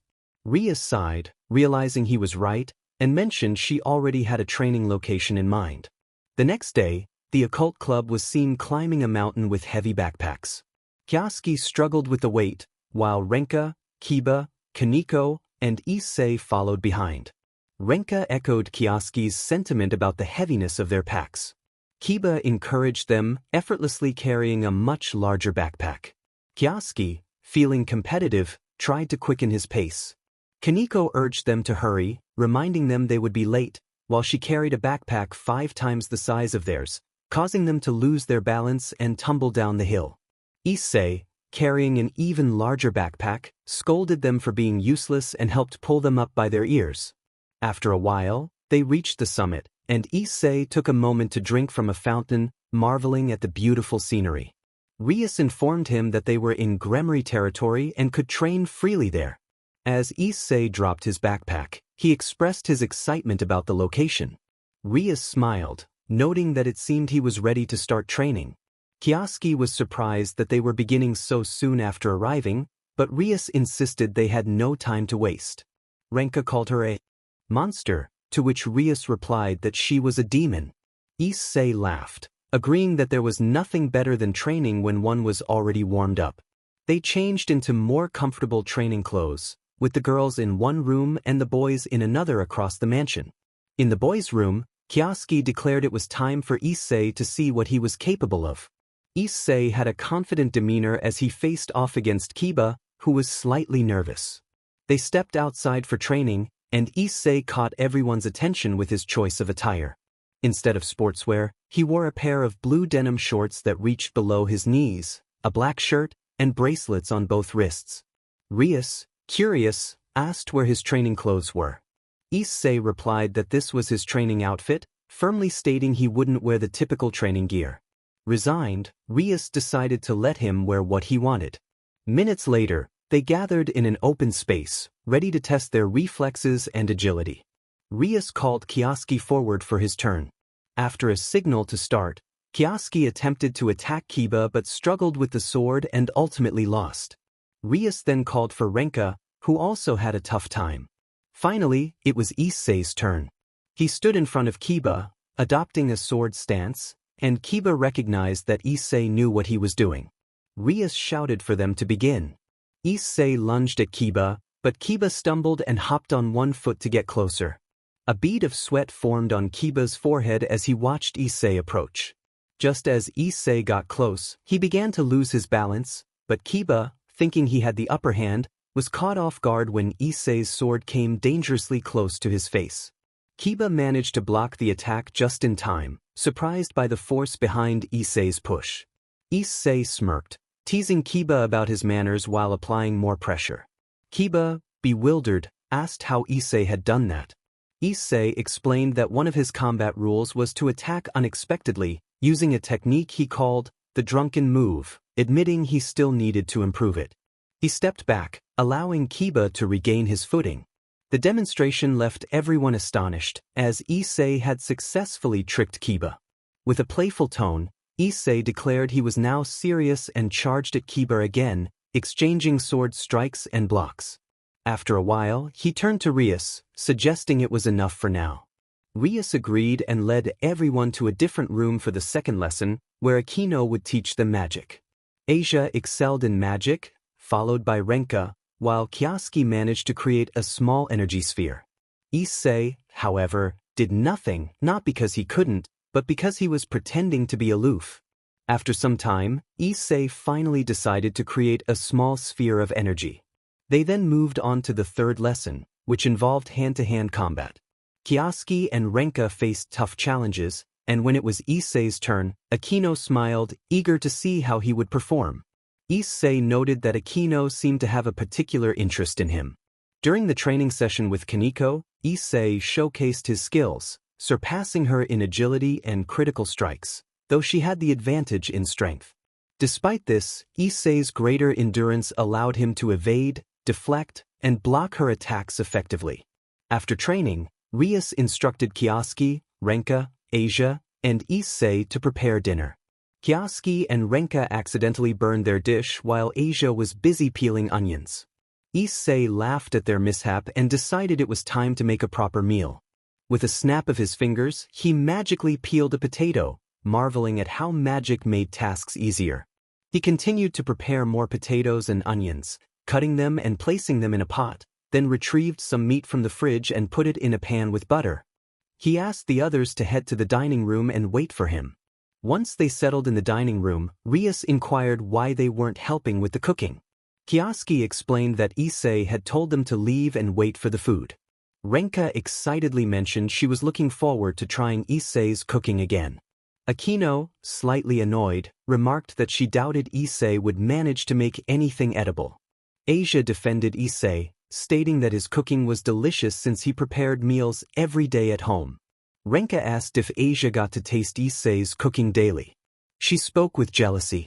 Asia mentioned that she lived in the same house as Issei, who made breakfast and prepared bento for lunch and dinner.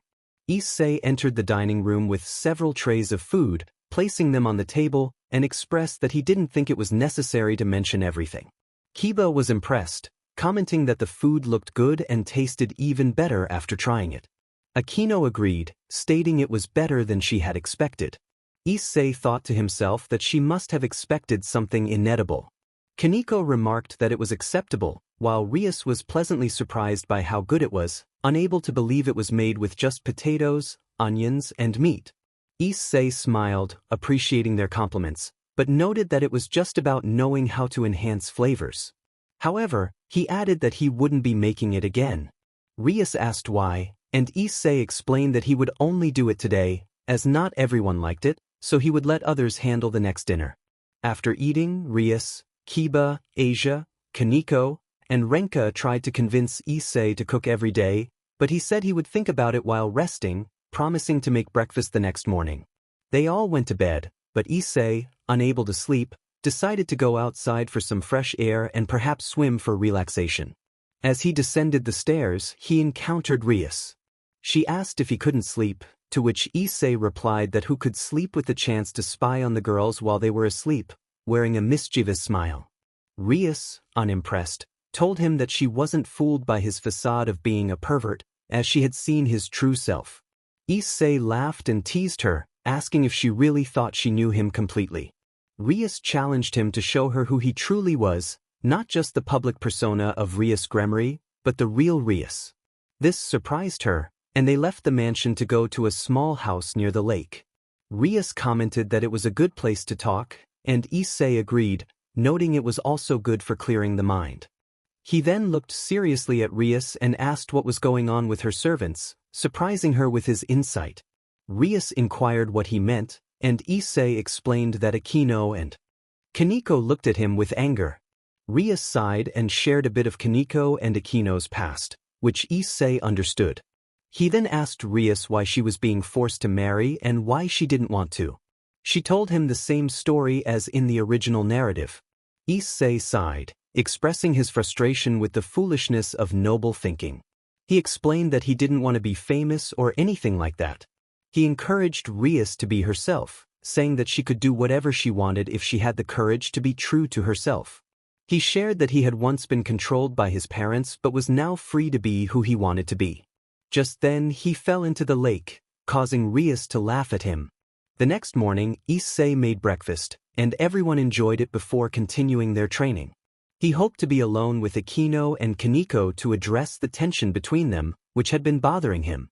After some time, Issei managed to talk to them, and they accepted him after a heartfelt conversation. By the fifth day, The training intensified, with everyone using their sacred gear. Kiba had awakened the third stage of his gear, just like Renka, and Rias encouraged them to use their powers, revealing that both could increase and divide their power by 7 times. As the days passed, they prepared for the upcoming battle. On the final day of training, Rias instructed Kiba to increase his power while Renka divided hers. They demonstrated their abilities, and Rias noted that previously, no one could withstand more than 4 increases, but now they could support over 14, making them valuable assets for the upcoming challenge. Renka felt strong and enthusiastic, while Kiba boasted that with this power, he didn't think even his brother could defeat him. Rias then turned to Issei, urging him to demonstrate his abilities as well. Issei declined, stating he didn't want to rely on his sacred gear for the fight. Rias, frustrated, acknowledged that she couldn't change his mind but reminded him that they were ready for the next day. The following day, the Gremory group and Issei found themselves at Kuo Academy, specifically in the occult club. In the center of the room, a projection of a silver-haired maid appeared, and Graphia began to explain the rules and stakes of the upcoming raiding game, which would follow the same rules as in the original story. The wager was that if the Phoenix clan won, Rias would marry Razor that very day without objections, and the human supporting Rias would have to become Razor's personal servant. If the Gregorio clan and/or Issei won, the wedding would be cancelled, and Issei would take one of Razor's servants for himself, also without objections, although Hyoudou would be playing as a second king, so they agreed to this. Razor and Rias confirmed their agreement, and Graphia instructed everyone to begin. They were then teleported to a pocket universe that was a replica of Kuo Academy. Rias reminded her team, including Kiba, Kaneko, Akino, Kioske, Renka, and Issei, of their roles. They all responded affirmatively and took their positions. Issei expressed his frustration about being sent with Kaneko, Kioske, and Renka to the gym, the most crucial point of the game, as controlling it would provide a significant advantage. Members of Razor's clan called out for them to reveal themselves, indicating that they had lost the element of surprise. Kioske suggested they had no choice but to come out, but Issei stopped him, insisting they could still do something despite losing their anonymity. He activated Kiba's sacred gear, summoning 2 of his favorite pistols. Kioske questioned Issei about the weapons, and Issei smiled in response. A voice from the opposing side demanded they come out, and in a sudden move, Issei tackled Kioske to the ground in front of the Phoenix members. One of the girls, a cat girl, was caught off guard and fell, leaving the others shocked. Issei laughed at his own joke, but Kioske was furious, demanding to know why Issei had acted so recklessly. Issei, maintaining a cold demeanor, explained the seriousness of their situation and that they couldn't afford to hold back. He pushed Kioske down again, causing him to cough up blood, before they all made their escape after Issei set off a hydrogen bomb. Kaneko remarked on Issei's skills, while Issei brushed it off as mere survival instinct. Kioske suggested they could have used a dragon attack instead. Issei cautioned them as he created a protective circle above them. A woman with purple hair, flying above, acknowledged their resilience. Issei recognized her as the one who had attacked them and declared she was finished. However, Akino intervened, stating she would handle the situation and that the others had their own tasks. Issei reluctantly agreed and ran off with the others. Akino faced the purple-haired woman, expressing her intent to confront her. The battle began as both ascended into the sky. Meanwhile, Sona noted that 3 pawns from Razor had been eliminated. Kioske realized the implications of this and was suddenly pulled into the bushes by Kiba, who warned them to stay alert as more opponents were still out there. A voice called out, revealing they knew where the group was hiding. Kioske suggested they should come out, and Issei sighed, expressing his desire to engage in battle and test the abilities of the opposing servants. As they emerged, they were confronted by 2 girls in armor, one wielding a sword named Carmine and the other, Isabella, determined to protect Razor's marriage to Rias. Issei found himself captivated by the 2 girls, which prompted Kaneko to scold him for being a pervert. Issei brushed off her comment, preparing for battle and narrowly dodging their attacks. He countered with a kick to Isabella and a punch to Carmine, both of whom were momentarily pushed back. Isabella acknowledged Issei's impressive kick, while Carmine complimented his punch. Carmine expressed her desire for a sword fight with another swordsman, sensing that Issei would provide her with the challenge she sought. The two girls decided to team up against Issei, who prepared to face them head-on. Kiba lamented the missed opportunity for a proper sword clash against another swordsman. But I extend what both desire. After you, I want to clash swords against Issei seriously. He sighed and smiled, noting that it wasn't the time to be downcast since they still had work to finish. He turned to look at a bush where a blonde girl emerged. The girl sighed, surprised by Carmine, who only thought about swords. She didn't even worry when their companions were defeated, but when she learned who had defeated them, she became impatient. Now, she observed Isabella and Carmine facing off against Issei. The girl thought they should take advantage of the situation while the most problematic one was occupied.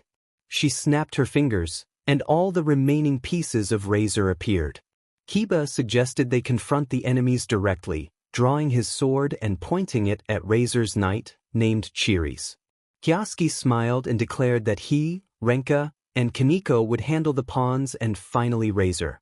After that, everyone began their battles. Kioske and Renka faced challenges with the Cat Sisters, while Kiba struggled against the swordswoman, whose destructive power put him in a tight spot. He had to reveal his sacred gear completely to keep her at bay, while Kaneko faced another pawn without much difficulty until they sensed a significant increase in power.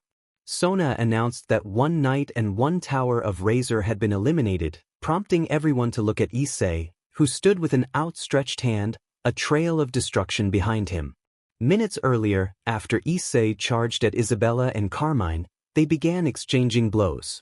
Carmine aimed critical strikes, but Issei deflected them with his palms, receiving burns each time. Meanwhile, Isabella targeted critical areas, but Issei dodged by mere inches, blocking the strikes that got too close. Each attack, whether dodged or blocked, left a dent in the ground due to their immense pressure. Issei noted how close it had been as he leaped back, narrowly avoiding an upward slash from Carmine and an uppercut from Isabella, landing defensively. He laughed, expressing how he was falling more and more for both of them as he dodged their simultaneous attacks, countering with punches, kicks, elbows, and knees, which they blocked. In the referee's area, Sona and Stabaki felt jealous as Issei declared his growing affection for the two fighters. Isabella asserted that they wouldn't fall for silly tricks, coordinating their attacks with sword strikes and punches. Carmine demanded that Issei stop underestimating them and use his sacred gear, feeling he was holding back. Issei apologized, stating he wanted to enjoy the fight as much as possible. If he used his sacred gear, it would end quickly, so he asked for their understanding. Isabella insisted that she didn't like fights that weren't serious, as it made her feel degraded. She demanded he use his sacred gear and fight with everything he had, leaving Issei momentarily stunned before he smiled. He then declared he would take the fight seriously. If they were strong enough to withstand his attacks, he would use his sacred gear. With a serious expression, he struck both of them on the jaw, sending them airborne, followed by a spinning kick that made them spit blood and crash to the ground. Afterward, he pointed his hand at them, gathering blue energy. He shouted, hoping they could endure his attack, "Wolf's Bite." A wolf's head formed from the energy and lunged at both girls. In the present, Issei stood and looked at his teammates, urging them to finish off their opponents quickly. Kiba shouted, "Sword birth," as he moved his sword into the ground, causing numerous swords to erupt from the earth. Kioske and Renka called out, "Dragon Show," as torrents of energy surged forth, while Kaneko threw a tree at her opponent. Sona announced that a horse and 3 pawns of Razor had been eliminated, their disappearance evident. Issei suggested they help Rias and enjoy some roasted chicken together. Suddenly, a loud explosion echoed, and a cloud of dust appeared in the distance, revealing a kino falling from it. Sona declared that a queen of the Gremmery group had been defeated, leaving everyone in shock at the sight of their fallen queen. Kioske shouted Akino's name and rushed toward her location. Sona then reported that one horse and Rias's tower had been eliminated. Renka expressed confusion about when the attack had occurred. Luvaluna, hovering above them, remarked that it was a shame none of them could stand against her. Kioske, filled with rage, confronted Luvaluna, accusing her of defeating Akino, Kiba, and Kaneko. Luvaluna arrogantly confirmed it, dismissing his anger. Issei intervened, advising Kioske to calm down, noting that he didn't have the power to face her. Kioske questioned how he could possibly calm down in such a situation. "How can you say that? Are you an idiot? How do you expect me to calm down after losing Akino, Kiba, and Kaneko?" Kioske shouted in anger until Issei intervened. He apologized to Kioske, stating that he wouldn't allow him to fight like this and instructed him to tell the others that this was for them. With that, Issei struck Kioske, knocking him out. Sona observed, noting that a pawn of Rias had been defeated. Meanwhile, in the recovery room, Kioske woke up immediately. He asked what had happened, seeing the others safe. Kiba explained that Issei had knocked him out, and they turned their attention to the television. Issei reassured them that he would handle everything from now on and warned Razor's servants to prepare to witness him in the most humiliating position they had ever seen. He smiled, revealing his green eyes with slit pupils, and declared that he would take care of it. Luvaluna, floating in the sky, laughed at Issei's confidence, mocking him and asserting that he would not stand a chance against her. Issei, eyes closed, stood firm and then vanished from her sight, reappearing behind her. He gathered a portion of his power and struck her on the back, sending her crashing to the ground. Luvaluna struggled to rise, visibly injured and with torn clothing. As she regained her footing, she noticed something unusual about Issei's hands. He wore blue gauntlets shaped like claws. Alarmed, she questioned what they were.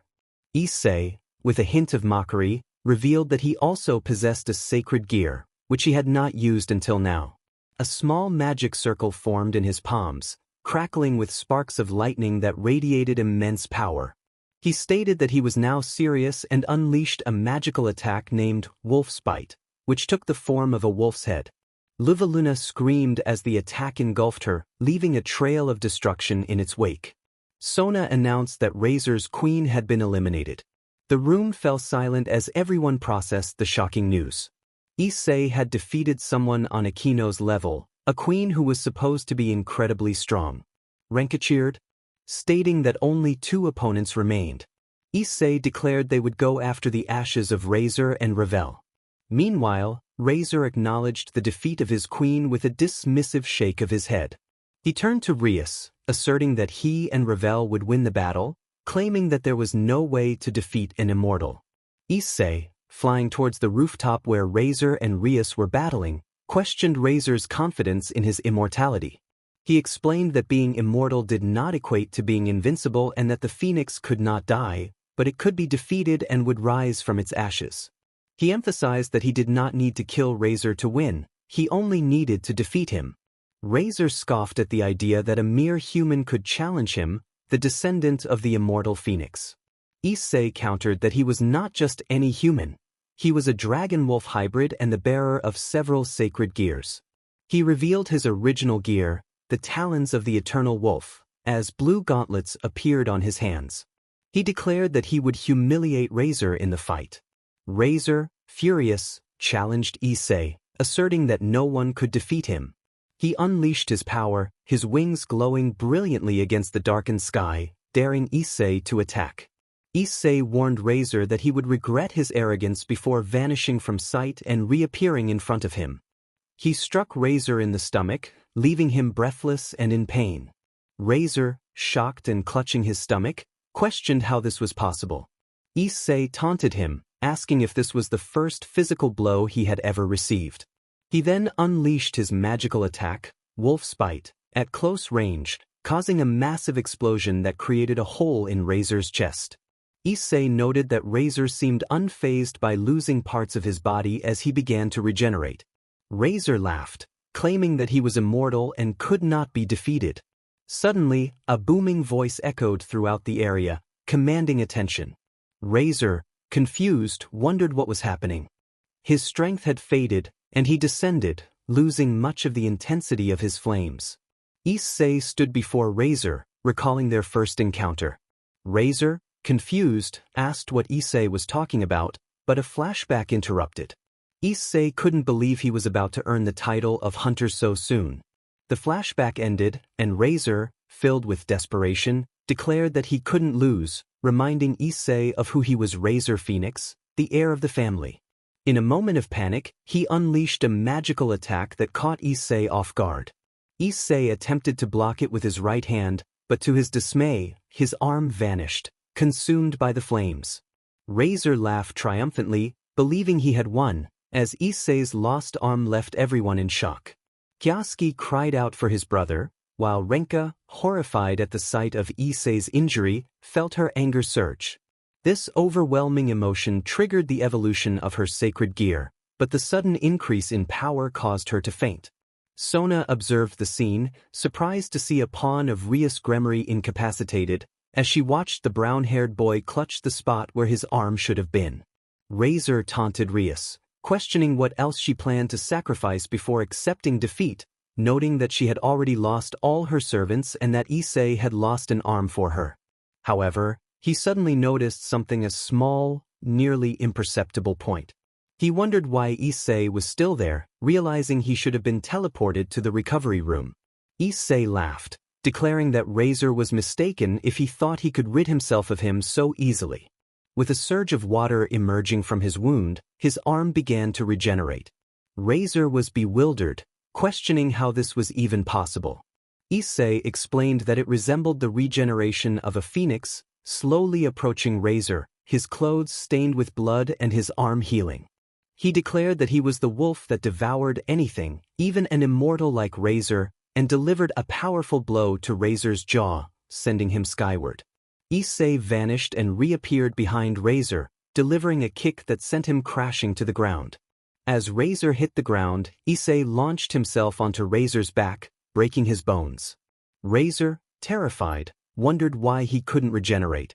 Issei explained that the reason was simple: he was the one facing Razor. He revealed that his second sacred gear, evolutionary copy, allowed him to copy and evolve any special characteristic of beings, including the immortality of a phoenix. He smiled, stating that he could kill Razor, and it was time to end the fight once and for all, summoning a magical sword. Issei taunted Razor, suggesting it was time for him to start begging for help, even though no one would hear him. Razor, frightened, pleaded for Issei to consider the consequences for the demons, insisting that a mere dog like Issei couldn't understand. Issei acknowledged that he had no idea what the marriage meant but admitted that it didn't matter to him. He advised Razor to start writing his will as he advanced with his sword, stopping just inches from Razor's face. Razor surrendered, pleading for Issei to stop. Sona announced Razor's surrender, declaring Rias Gremory the winner. She felt joy at witnessing Issei's capabilities, but as the victory was declared, everything began to crumble. Days passed since Issei's victory over Razor, and life had been relatively calm. However, there were some changes. After the raiding game, Rias had stayed at Issei's house due to an order from the Demon King, who happened to be Rias's older brother. This order followed the annulment of Rias and Razor's marriage. In the underworld, Issei and Rias, along with their entourage, appeared through a magic circle at the entrance of a castle bearing the Gremory insignia. Issei questioned why he was there, expressing his confusion to Rias, who had previously mentioned that her parents wanted to speak with her and her entourage. He reiterated his question about why he was included. Rias explained that her parents also wished to speak with the person who had defeated the heir of the Phoenix clan, though she didn't know why. As the doors opened, they were greeted by someone they recognized.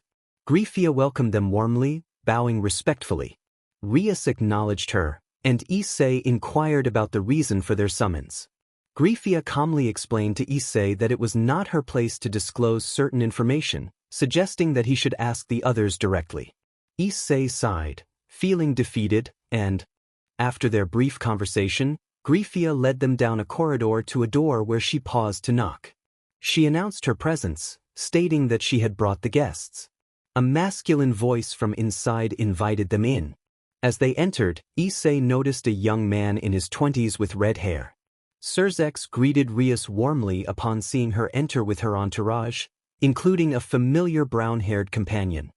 He expressed surprise that she had brought Issei along, embracing her in a brotherly manner. Rias, slightly irritated, mentioned that Issei had been asking why he was summoned.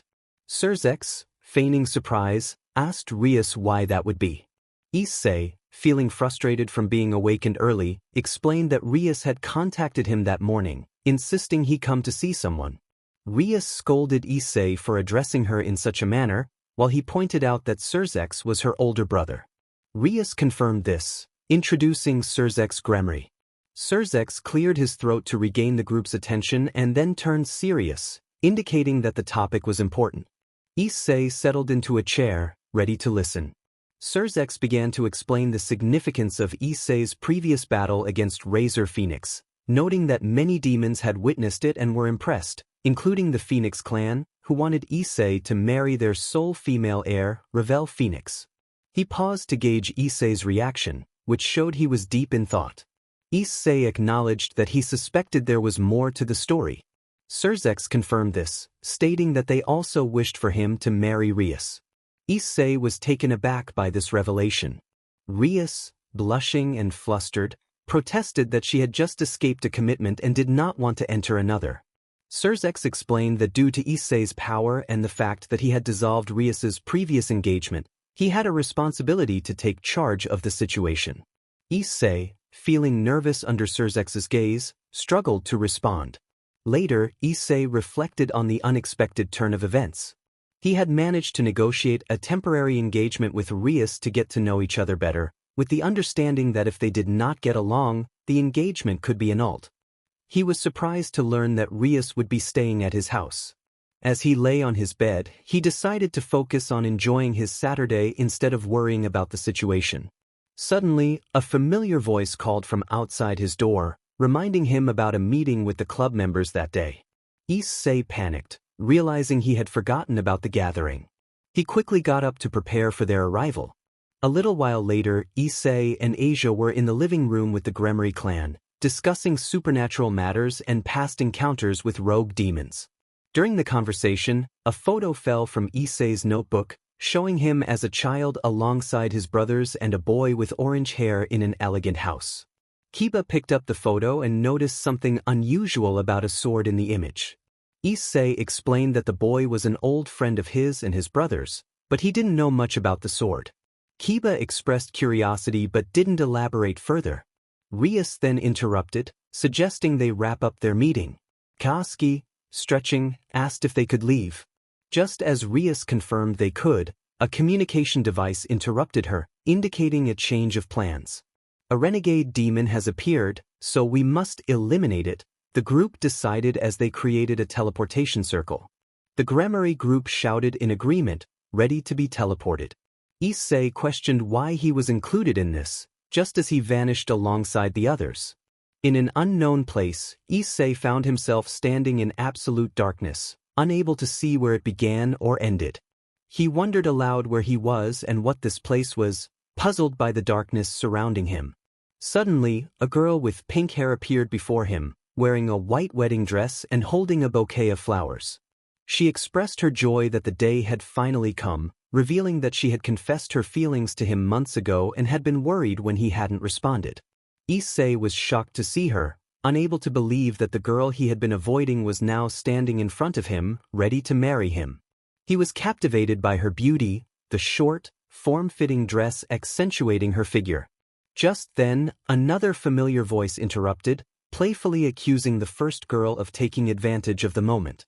Issei recognized this voice as Murayama's.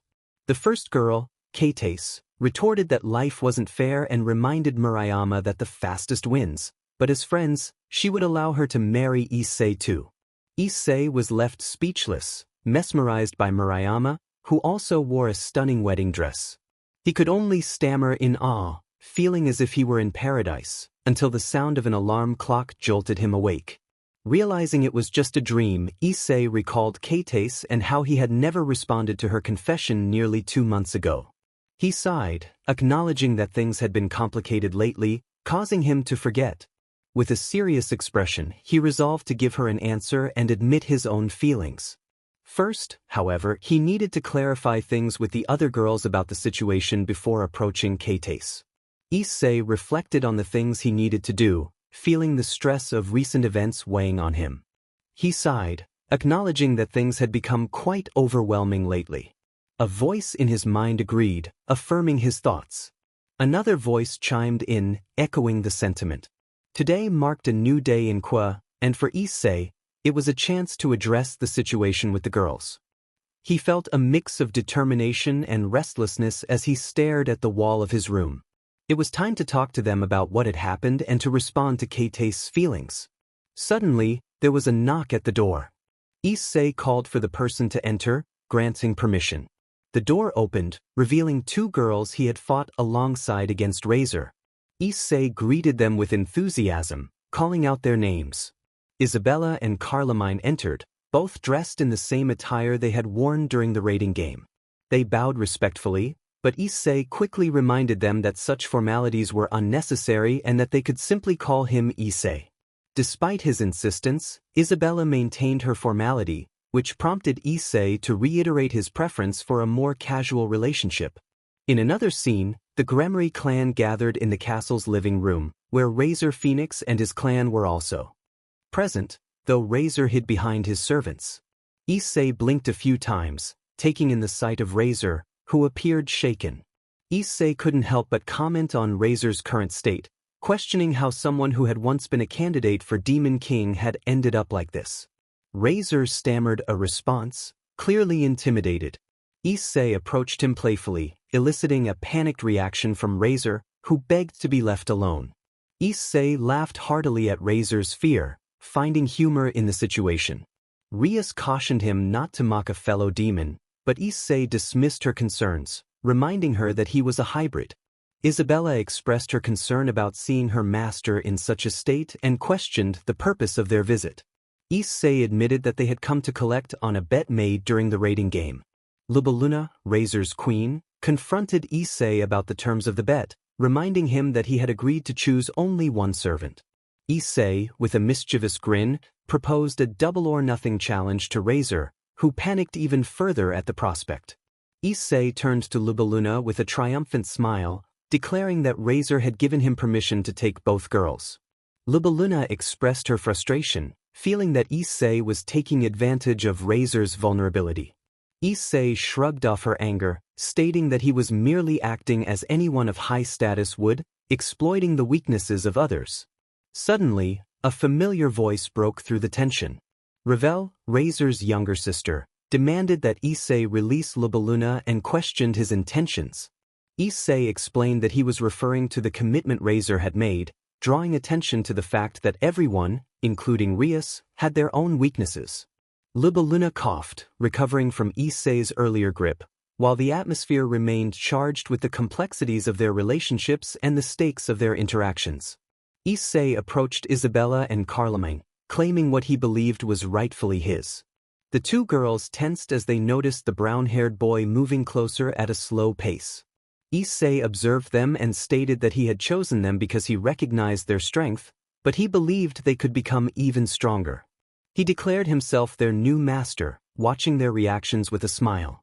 Both Isabella and Carlemine reluctantly accepted their new roles, responding affirmatively without any other option.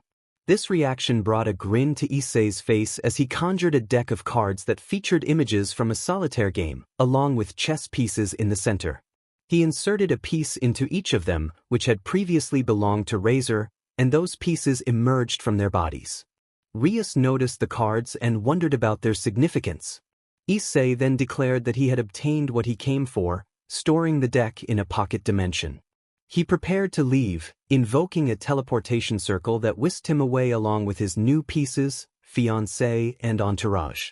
After arriving at Issei's house, he explained what was going to happen and how they should address him.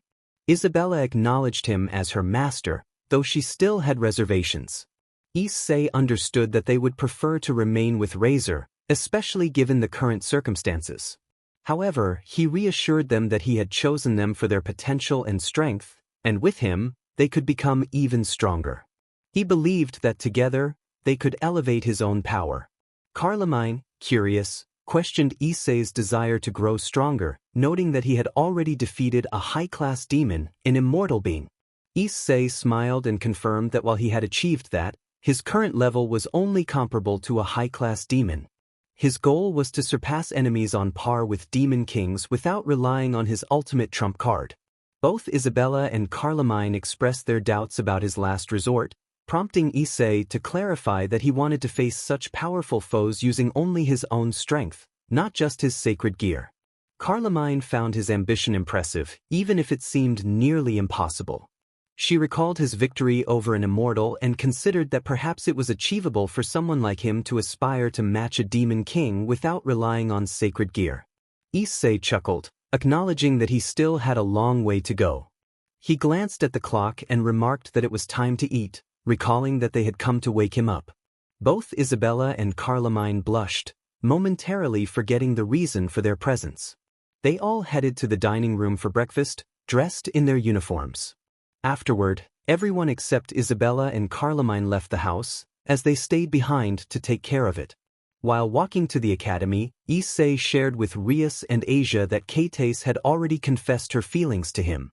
Asia was surprised to hear this, while Rias inquired about his plans regarding the confession. Issei stated that he intended to respond to her feelings, as it seemed the obvious course of action. However, he clarified that this was not the main reason for telling them. Rias, puzzled, asked why he was sharing this information. Issei explained that he wanted to inform them that he would be revealing everything about his current situation to Kates. This revelation startled Rias, who reacted with concern. Issei confirmed that he was aware of what he was saying and wanted to be honest with Kates to avoid hurting her by not spending time with her. He insisted that he would tell her and was not asking for Rias's permission, merely notifying her. Rias resignedly accepted his decision but warned him that revealing their existence could put Kates in a difficult position. If she rejected him because of his dragon heritage and supernatural ties, it could lead to complications. Issei acknowledged this possibility and stated that he would do what was necessary. They continued on their way, and after a while, Issei found himself in class, observing Kates as she studied. Not wanting to disturb her, he decided to send her a message to meet after school. At the end of the day, Kates and Murayama waited for Issei at the entrance of Core Academy. Murayama expressed doubt about whether he would actually come, prompting Kates to question her friend's skepticism. Murayama reminded her that Issei had spent a lot of time with them since moving in, but since Asia's arrival, he had started to distance himself and joined the occult club, leaving them feeling abandoned. Kates felt betrayed and abandoned by the brown-haired boy. She hesitated but acknowledged that he had spoken to them, suggesting it must be for something important. Murayama dismissed the idea, expressing her belief that he likely wanted to sever their ties.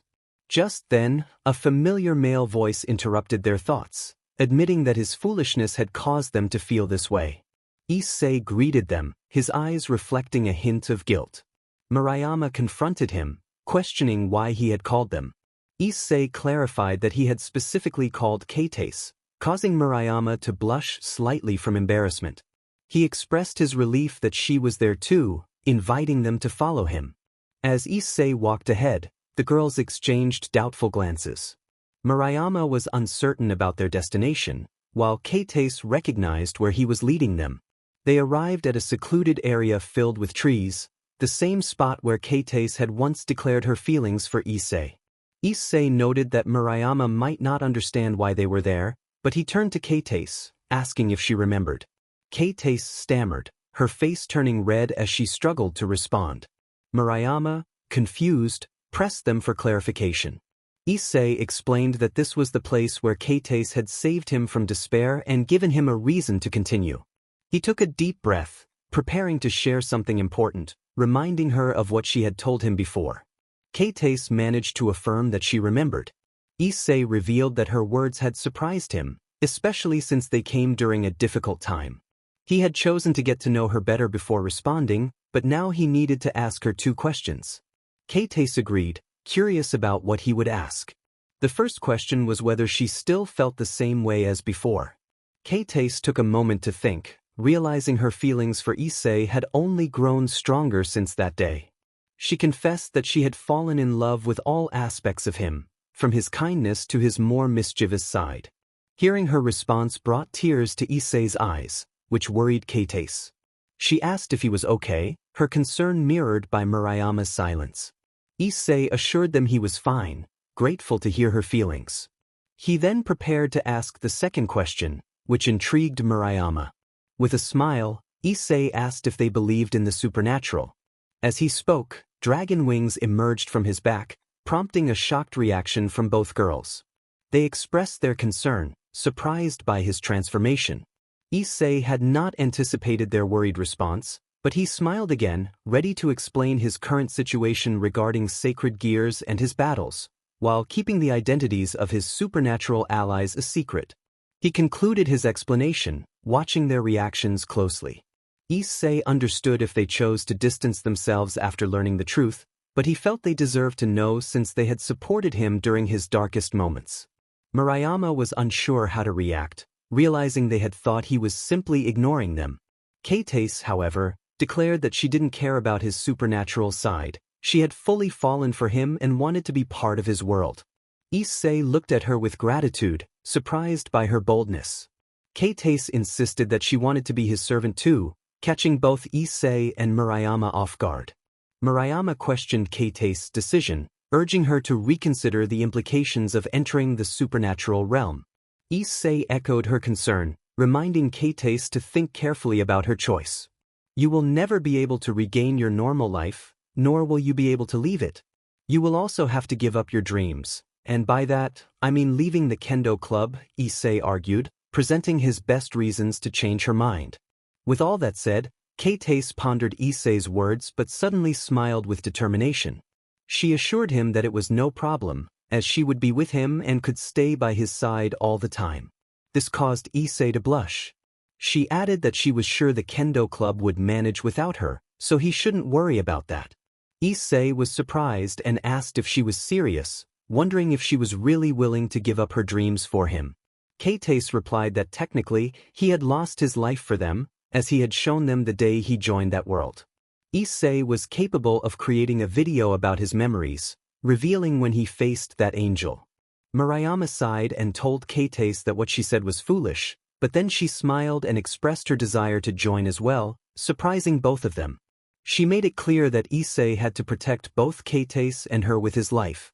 Issei promised he would, and then performed a ritual that only he knew how to do, as his reincarnations were different from those of demons. After a while, he explained that they were now hybrids of dragon, wolf-woman, and human, just like him. He also mentioned that he had received a call from Rias.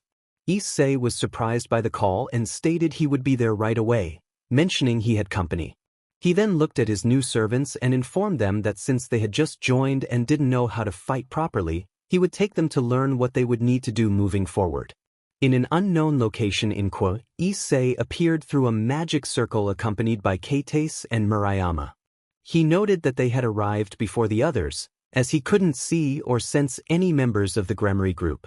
Shortly after, a crimson magic circle appeared, and Rias, Aquino, Kiba, Kaneko, Kioske, Renka, Isabella, and Carlomine emerged. Issei remarked on how quickly they had arrived as Isabella and Carlomine approached him. They expressed their happiness as it would be their first mission with him. Keites and Murayama, however, were taken aback by the term master. Issei chuckled and reminded them that he had mentioned having 2 servants. Murayama then asked what they could do now. Issei informed Isabella and Carlomine that they would not participate in this fight, surprising both of them. They protested, but Issei silenced them with a gesture, explaining that he needed to ask them a favor. He pointed to Keites and Murayama, instructing them to go to those girls, and they nodded in agreement. In the abandoned warehouse, Issei stood with his servants in front of what appeared to be an old storage facility. He reiterated that he needed to ask them a favor, pointing to Keites and Murayama. He explained that they were the new members of his noble house and that he wanted them to see the work they would have to do. Since they had just integrated into the supernatural, he ordered them to protect their kohai as the senpais they were. Isabella and Carlomine responded enthusiastically. Following their orders, they went to eliminate a demon that turned out to be a woman. Carmine and Isabella explained what they needed to do moving forward, including details about Rias and her entourage, as well as the relationship between Issei and Rias, which they mostly already knew. However, they were most surprised not by the fact that Issei had defeated the demon but by how decisively he did so. Issei remarked on how easy that had been as the demon vanished into particles. He then called Kiba over with a smile. Kiba approached, but before he could finish his sentence, Issei struck him on the jaw, causing him to fall back. Issei sighed and apologized, explaining that it was to wake Kiba up, as what he had done was risky. He acknowledged that the blow wasn't his place to deliver, but he felt he had earned some leeway with everyone. Kiba, rubbing his jaw, assured Issei he understood. Issei then asked if this was about the photo incident, recalling a moment from when they visited his house, which made Kiba bristle. Kiba retorted that it was none of Issei's business. Issei sighed and decided it was time to leave. They went to Rias, who slapped Issei and delivered the same speech as in the anime. Kiba reacted similarly. Once Issei left, he proceeded to introduce his new pieces and explain to Murayama and Keites about Rias. They were surprised to learn about his engagement, but Rias clarified the situation, explaining that if they didn't understand each other, their relationship could end, along with the laws of the demon world. After resolving everything, they returned home. 2 days had passed since then, and all members of the Occult Research Club were present, except for Kiba. Keites and Murayama were discussing what had happened the previous day, which involved 2 hooded figures visiting the Hyoudou house. Issei was only slightly interested, mainly because he learned that his childhood friend turned out to be a girl, but beyond that, it didn't matter much to him. It was not until there was a knock at the door that the group realized who had entered. A few minutes later, the entire occult club was gathered around a central table with their guests, Rias sitting across from the girls and Issei on one side. Rias inquired about the presence of the church's envoys. One of them introduced herself as Zenobia, and beside her was Irina Shido. They had come to speak with the group, revealing that 6 of the 7 sacred pieces were in their possession, but they had been attacked by fallen angels. This revelation angered Rias. Rias expressed her irritation, stating that she would never ally with fallen angels. Zenobia confirmed that she was pleased to hear Rias's stance, as it aligned with her superior's views. Rias then offered to serve them some tea, but Zenobia declined, stating that she could not engage in conversation with demons and needed to leave. However, she paused upon seeing Asia. Zenobia recognized Asia Argento and commented on her being a fallen human, which saddened Asia. Irina exclaimed that she had heard many stories about Asia's healing magic, expressing surprise that she had become a demon. Asia struggled to respond, feeling overwhelmed. Murayama expressed concern for her friend, while Zenobia questioned Asia about her faith in their lord. Irina tried to interject, but Zenobia dismissed her, asserting that even fallen humans could retain some faith. She pressed Asia to answer whether she still believed in God, knowing she was now a demon. Asia tearfully affirmed her belief, stating it was something she would never abandon. Zenovia's demeanor turned cold as she declared that Asia should allow them to execute her immediately, shocking everyone present. Asia could barely process the exorcist's words, while Issei remained silent, visibly tense as he clenched his fists. Zenobia continued, stating that no matter the sins one committed, their lord was always willing to forgive. She pointed her sheathed sword, wrapped in bandages, at Asia, claiming she would deliver the punishment she deserved in the name of God. Issei finally spoke up, his tone serious as he stepped in front of Asia, asserting his protective stance. He introduced himself as Asia's guardian and warned Zenobia not to lay a finger on her. Rias called out to Issei, while Zenobia questioned if he was threatening her. Issei clarified that he was merely stating facts, emphasizing that Asia was still human and under his protection. He declared that she was family, and if anyone dared to harm her or any member of his family, he would take it upon himself to challenge heaven and the church. Zenobia found his words amusing, suggesting they could be interpreted as a declaration of war against the church and heaven. She smirked, belittling him as a weak demon. Issei, however, remained unfazed, stating that if a war were to happen, it would be with him, not the demons. Zenobia found his determination intriguing, while Rias urged Issei not to engage. Just then, the door swung open, and a familiar voice echoed through the room. A blonde figure leaned against the door, stating that he was also willing to fight. Kiba introduced himself as Rias Gremmery's knight. Rias smiled upon seeing him and agreed to allow the fight, but insisted it would not take place there. Outside the club, Sona appeared in a transport circle, accompanied by her queen. She asked Rias why she had called for her, to which Rias explained that she had promised to inform Sona when Issei was about to demonstrate his strength. Issei stood with his back turned, while Sona pointed him out, expressing her gratitude for not being forgotten. Carlomagné, the knight summoned alongside her companion Tori, insisted that Issei should let her fight. Isabella echoed the sentiment, eager to demonstrate their strength. Issei acknowledged their points, reflecting on how his servants had only been training since their summoning, but he decided this fight was personal and declined their requests. However, he did express a desire for Isabella to watch him fight. With enthusiasm, Isabella agreed, and Issei explained that he wanted her to observe his movements so she could offer advice for improvement. The excitement was palpable as Isabella cheered in agreement. Kioske and Murayama wondered what they should do, and Issei suggested they also watch the match to learn from the enemy's movements. In the backyard of Kwa Academy, Issei, Yuto, Zenobia, and Irina prepared for their combat. Issei declared that he would take on the blue-haired opponent, cracking his knuckles. Zenobia, slightly annoyed, corrected him, stating her name and expressing her own desire to face him. However, she mentioned that her partner Irina wanted to fight him instead.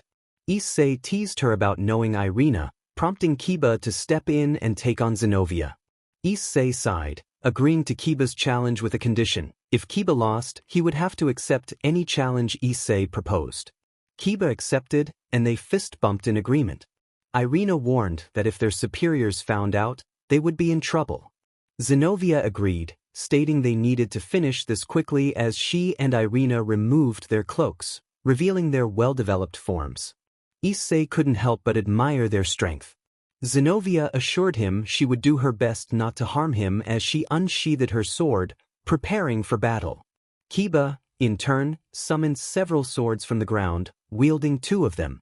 Zenobia recalled hearing about a survivor of the Sacred Sword Project, realizing Kiba was that survivor. As tensions rose, Irina expressed her disbelief at the situation, sharing her excitement about finally wielding a sacred sword. She transformed a ribbon tied around her arm into a slender white sword, declaring her intent to cut Issei in the name of her beliefs. Issei, however, calmly caught her sword with his bare hand, surprising her. He expressed his belief in a higher power but clarified that he was not a servant of it. Irina was taken aback by his words, insisting she had to correct his views with her sacred sword. Issei blocked her attack, noting that she had finally realized the truth. Carlomagné watched in awe, while Isabella praised Issei's skills. Sona commented on his cleverness, and Tsubaki expressed her surprise at his abilities. Akino noted that Issei had once again impressed them. Murayama and Kioske were confused, asking what Issei had done. Rias explained that Issei possessed 2 sacred gears, which was already unusual. One was his blue claws, rarely shown, and the other was the evolutionary copy, allowing him to copy and evolve any sacred gear, making him capable of mimicking special abilities and even objects.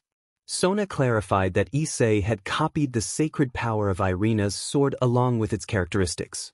Irina, astonished, asked Issei if it was true. He confirmed that it was mostly accurate, though he lamented that he couldn't directly use those abilities with his body. But in other weapons, Issei made a pair of simple black fingerless gloves appear, featuring a metallic plate on top, similar to those worn by Kakashi. Irina looked at him with curiosity, questioning the purpose of the gloves. Issei responded that she would soon find out, clashing his fists together with a loud sound. He warned her to prepare, stating that he was not someone to take lightly, before launching a powerful punch at Irina, which she barely managed to block with a move. With a smile, Irina remarked on his earlier claim of not being very kind, but her expression faded as she dodged a surprise attack. She was taken aback as she evaded a pulsating object. Issei revealed that what she had avoided was nothing more than a metal blade extending from the glove's metallic part. Irina was astonished and asked how he had done that. Issei explained that it could be considered a copy of her Excalibur fragment, retracting the blade as he spoke. He added that he could shape it as he pleased, demonstrating by transforming the gloves into two swords and back again. Irina inquired how he could change its form so easily, especially since it had taken her time to alter her appearance. Issei shrugged, attributing it to creativity, and then charged at her again. This time, instead of blocking, Irina deftly deflected or dodged his attacks until Issei swung down with a powerful blow. Irina leaped back to avoid it, but an explosion sent her flying. Zenobia gasped in surprise, calling out to Irina while ignoring Kiba, who lay defeated on the ground. She wondered if that was the ability of her Excalibur destruction and recalled the moment Issei had taken her weapon. It struck her that he had copied it then, not just when he had grabbed her bandages. Issei interrupted her thoughts, revealing that he had copied her abilities even before she had insulted Asia. He explained that he didn't need to touch the object to copy it, being within a certain distance was enough. With a grin, he prepared for the next move, but Irina suddenly appeared behind him, attempting to strike him down. Issei stopped her with the metallic part of his glove, laughing as he remarked on her bravery or foolishness, but he respected it nonetheless before vanishing from her sight. Irina shouted in confusion, only to receive a blow to the stomach that knocked her unconscious. Zenobia, worried for her friend, was caught off guard when Issei appeared behind her and struck her neck, causing her to fall as well. Sona observed the situation, noting how much Issei's speed had increased. Rias agreed, surprised to find him even faster than Hyoudou. Issei looked around at the unconscious girls, commenting to himself about taking advantage of the situation, a mischievous grin on his face. Kaneko, with a cold tone, called him a pervert and picked up a tree to throw at him. Issei yelped as the tree struck him directly. After the humiliation Issei had dealt to Zenobia and Irina, they waited for them to leave before discussing his behavior. The next day, in the center of Kioske, Issei, Sanji, and Kaneko searched for the exorcists to offer their assistance. Sanji expressed doubt, questioning if they would be able to find them, given the size of Kioske. Issei reassured him, stating that he was calm while Sanji was nervous, and then glanced behind him to spot their targets. He confidently declared that he had already found them, pointing to the center of the area where the exorcists were standing, asking for donations. Irina, the humble servant of their lord, pleaded for assistance for the two lost souls before her. Issei approached them, incredulous at their situation and their request for help. Zenobia, noticing their presence, remarked that they were demons. Issei quickly clarified that he was not a demon, pointing to his companions, but insisted he was different. Sanji, overhearing the exchange, quietly noted that it felt somewhat prejudiced. Zenobia dismissed their differences and inquired about their purpose. Issei explained that they wanted to talk. Zenobia questioned what they could possibly discuss with a group of demons. Just then, a loud growl echoed from the stomachs of both exorcists, causing them to look away in embarrassment. Issei chuckled nervously, suggesting he could treat them to a meal. 5 minutes later, they found themselves in a restaurant where Issei, Sanji, and Kaneko were enjoying their food, while the exorcists seemed to be devouring theirs at an astonishing rate. Issei watched in disbelief, thinking he had underestimated their appetites. Irina expressed her satisfaction with the meal and began to offer her thanks, folding her hands in prayer. However, she was interrupted when Issei covered her mouth, urging her not to thank him since he didn't believe in demons. Irina questioned his disbelief, reminding him that he acknowledged their existence. Issei explained that while he knew they existed, he simply didn't care. Zenobia pressed him on why he was seeking them out if he didn't care. Issei replied that he wanted to help them find the swords. Zenobia was skeptical, asking why they would trust him. Kaneko chimed in, expressing concern for her senpai, who was suffering due to the swords and needed their help.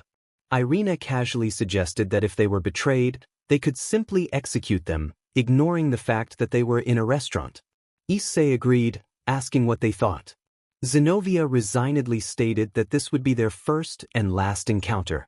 Issei nodded, accepting her words, and stood up to pay the bill before they left. The next day, in the occult club, the members were worried after hearing that the exorcists had been attacked the previous day after their departure. They decided to investigate the location of the attack, only to find Irina injured.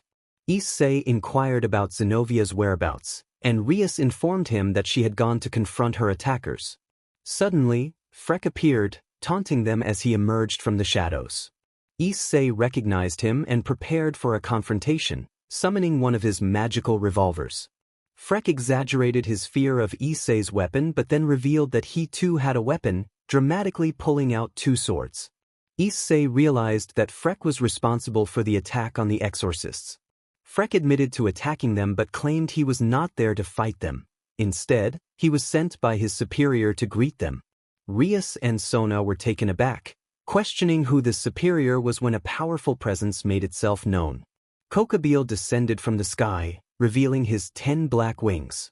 Rias gasped, recognizing him as one of the high-ranking fallen angels. Sona expressed doubt about their chances against him. Rias, gathering her composure, demanded to know Kokabeel's purpose for being there. Kokabeel explained that his goal was simple: he wanted to start another war. He expressed dissatisfaction with the previous war, feeling they had a chance to win but were thwarted by Azazel. Rias questioned whether he intended to start a war by attacking demon territory. Issei interjected, stating that Kokabeel was there for their heads. Rias and Sona were shocked by Issei's assertion. Kokabeel confirmed Issei's words, addressing Rias and Sona directly. He warned them to prepare for war, then unleashed a powerful gust of wind that obscured their vision. When the wind settled, Kokabeel had vanished, leaving them in confusion. Rias questioned what had just happened. Where did he go? Kaneko indicated a direction, sealing a spot. Rias noted that he headed toward the academy. Sona expressed concern that he likely planned to attack the academy, the center of their territories, to initiate a new faction war. Rias insisted they had to stop him. Sona agreed but suggested that someone needed to stay outside and create a barrier. Rias understood and entrusted that task to her. Sona confirmed and they all agreed to move forward. Minutes later, both the Citri and Gremory clans appeared alongside Issei in front of the academy.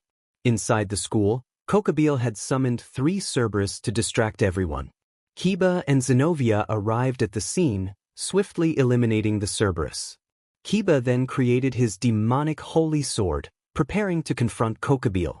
Issei stood firm, eyeing Kokabeel, who hovered in the air, and declared that only Kokabeel remained. Rias interrupted, asking Issei to leave this to them. Aquino added that Issei should let his seniors handle it. Issei sighed, agreeing but reminding Kioske to be helpful. Kioske invoked his sacred gear, announcing his 20th power boost and transferring it to Rias and Aquino. Their powers surged dramatically, prompting Kokabeel to acknowledge their increased strength with excitement. Rias and Aquino unleashed powerful magical attacks, but Kokabeel deftly deflected them, causing them to injure themselves and leaving them severely wounded. Kokabeel expressed his disappointment, expecting more from them, and taunted them to say their last words as Issei stepped in front of them. Issei pulled out his revolver and fired a magical bullet that pierced one of Kokabeel's wings. Kokabeel screamed in pain, searching for Issei, who revealed himself beside him and struck him with a powerful blow, sending Kokabeel crashing to the ground. Renka was astonished, questioning how Issei could fight without using his sacred gear. Kaneko noticed a change in Issei's aura, while Aquino and Rias speculated about its nature. Issei declared that he had no personal issue with Kokabeel but intended to weaken him first, manifesting 10 black wings behind him. Rias was shocked, realizing Issei was at the level of a fallen angel, despite using a fallen angel's aura. In a flashback, Issei asserted his capability to wage war with anyone and remain untouchable. Returning to the present, Rias questioned if that was what Issei meant. Kokabeel, recovering from the earlier blow, was furious to see Issei's aura and wings. He charged at Issei, preparing a colossal lance of light, vowing revenge.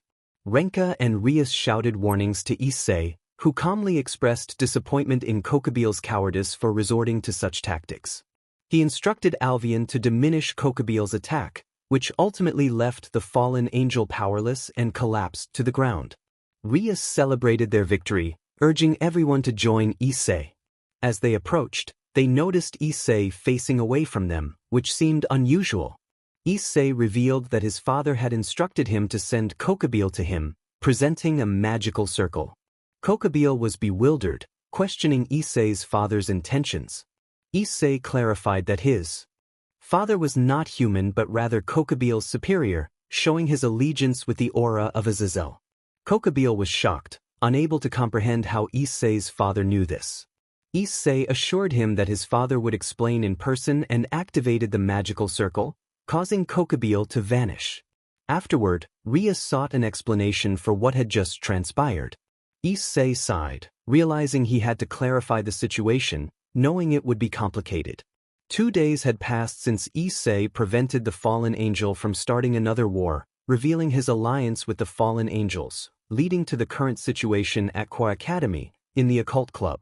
Rias confronted Issei, demanding an explanation for his actions. Sona echoed her inquiry, pressing Issei for answers. Issei sighed, feeling a mix of frustration and humor. He remarked on the absence of love, noting instead the presence of so much hatred. Kates, observing the tension in the room, asked Rias and Sona what was happening and why they were looking at Issei that way. Murayama chimed in, defending Issei as an ally and friend, expressing confusion about the situation.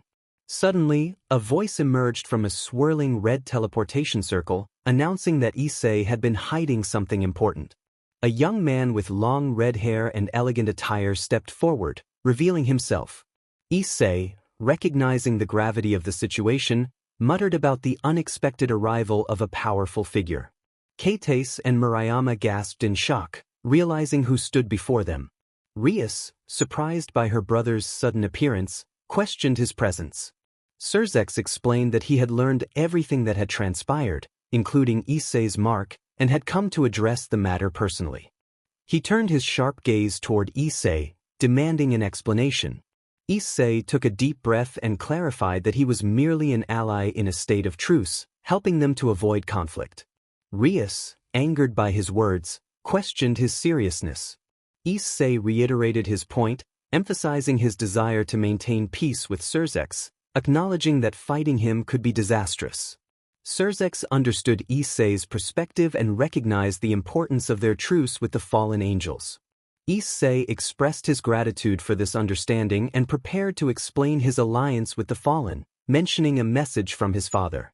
Kioske interjected, revealing that their father was aware of the situation. Issei, frustrated, declared that Azazel was his true father, causing the higher-ranking demons to tense at the mention of the name. Surzex sought clarification, asking how long Issei had known Azazel and how he had come to ally with the fallen angels. Issei recounted meeting Azazel nearly 5 years prior, initially believing him to be an ordinary human. He recalled the moment he discovered Azazel's true identity as a fallen angel and the challenges he faced during his training. He explained that his difficult upbringing forced him to work for survival, leading him to meet Azazel while helping in a factory. Over time, he grew to respect Azazel and eventually decided to invest his savings to become his partner, albeit with a legal representative. Surzex listened intently, eager to understand how Issei had ultimately joined the fallen angels. Issei interrupted Surzex. He explained that he had given money to someone, becoming their partner, which allowed that person to leave their previous job. After some time, the individual approached Issei, sharing that they had successfully opened their own store with great sales. They sought Issei to give him his share of the profits as a partner. Over time, the store grew into a large company, and they often met to chat and settle payments. At that point, Issei was still unaware of the supernatural world, but everything changed after he left home. Surzex encouraged Issei to continue. Issei recounted that one day he decided to push past his limits and leave home, thanks to the money he had earned. For about a month, he lived as a human, but one day, while returning home after dropping off 2 women, he was attacked by a fallen angel. Although he was just a human and the angel was a supernatural being, he had to fight back. He was initially gaining the upper hand until the angel distracted him, which allowed it to injure his legs. The pain was intense, causing him to lose consciousness. When he regained awareness, he found himself with Azazel, who explained what had happened and invited him to join the fallen. Issei accepted, showing the mark on his arm, but only under certain conditions, similar to those he had given to Rias. Surzex summarized the key points of Issei's story, noting that Azazel had been following him for some time and that the fight he had with a supernatural being led to his joining them. Issei confirmed this, mentioning that the one who attacked him was in charge of the fallen they had faced 2 days prior. Surzex raised an eyebrow, questioning the convenience of the situation.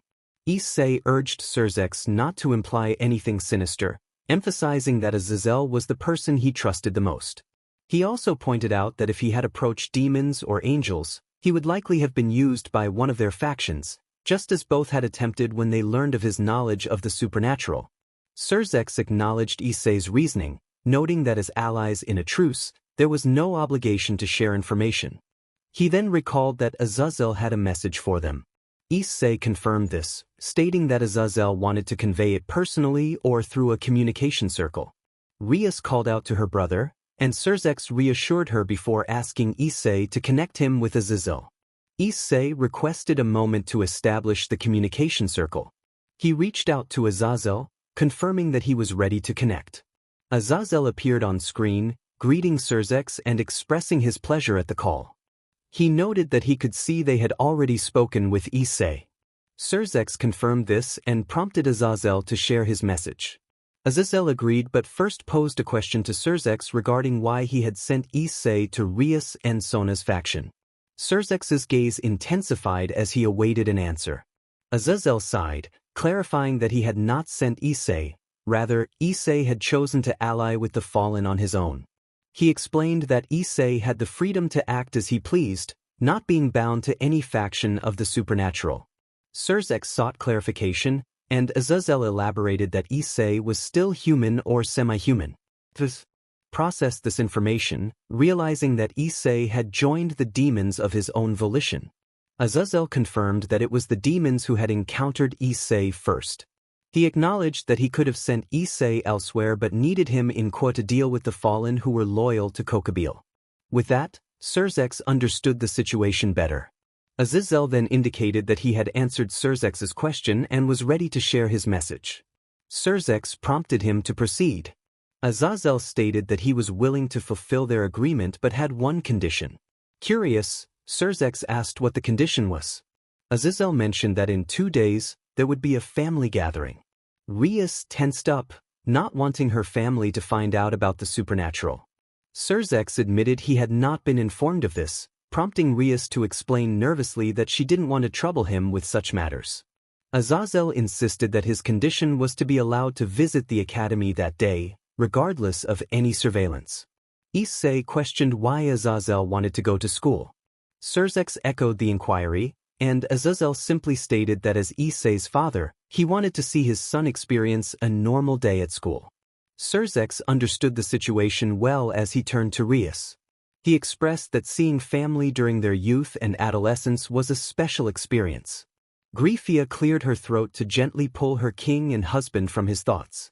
Surzex apologized for his distraction and granted permission for the upcoming meeting, emphasizing that Issei would be closely monitored and that any suspicious behavior would be addressed immediately. Azazel assured that there would be no issue with the arrangement and looked forward to seeing Issei soon. Issei responded affirmatively, wishing his father well. Azazel then mentioned that he would discuss the meeting details with Surzex later, as they only needed to finalize a few things before departing. Surzex acknowledged this and decided to end the call, leaving the room in silence.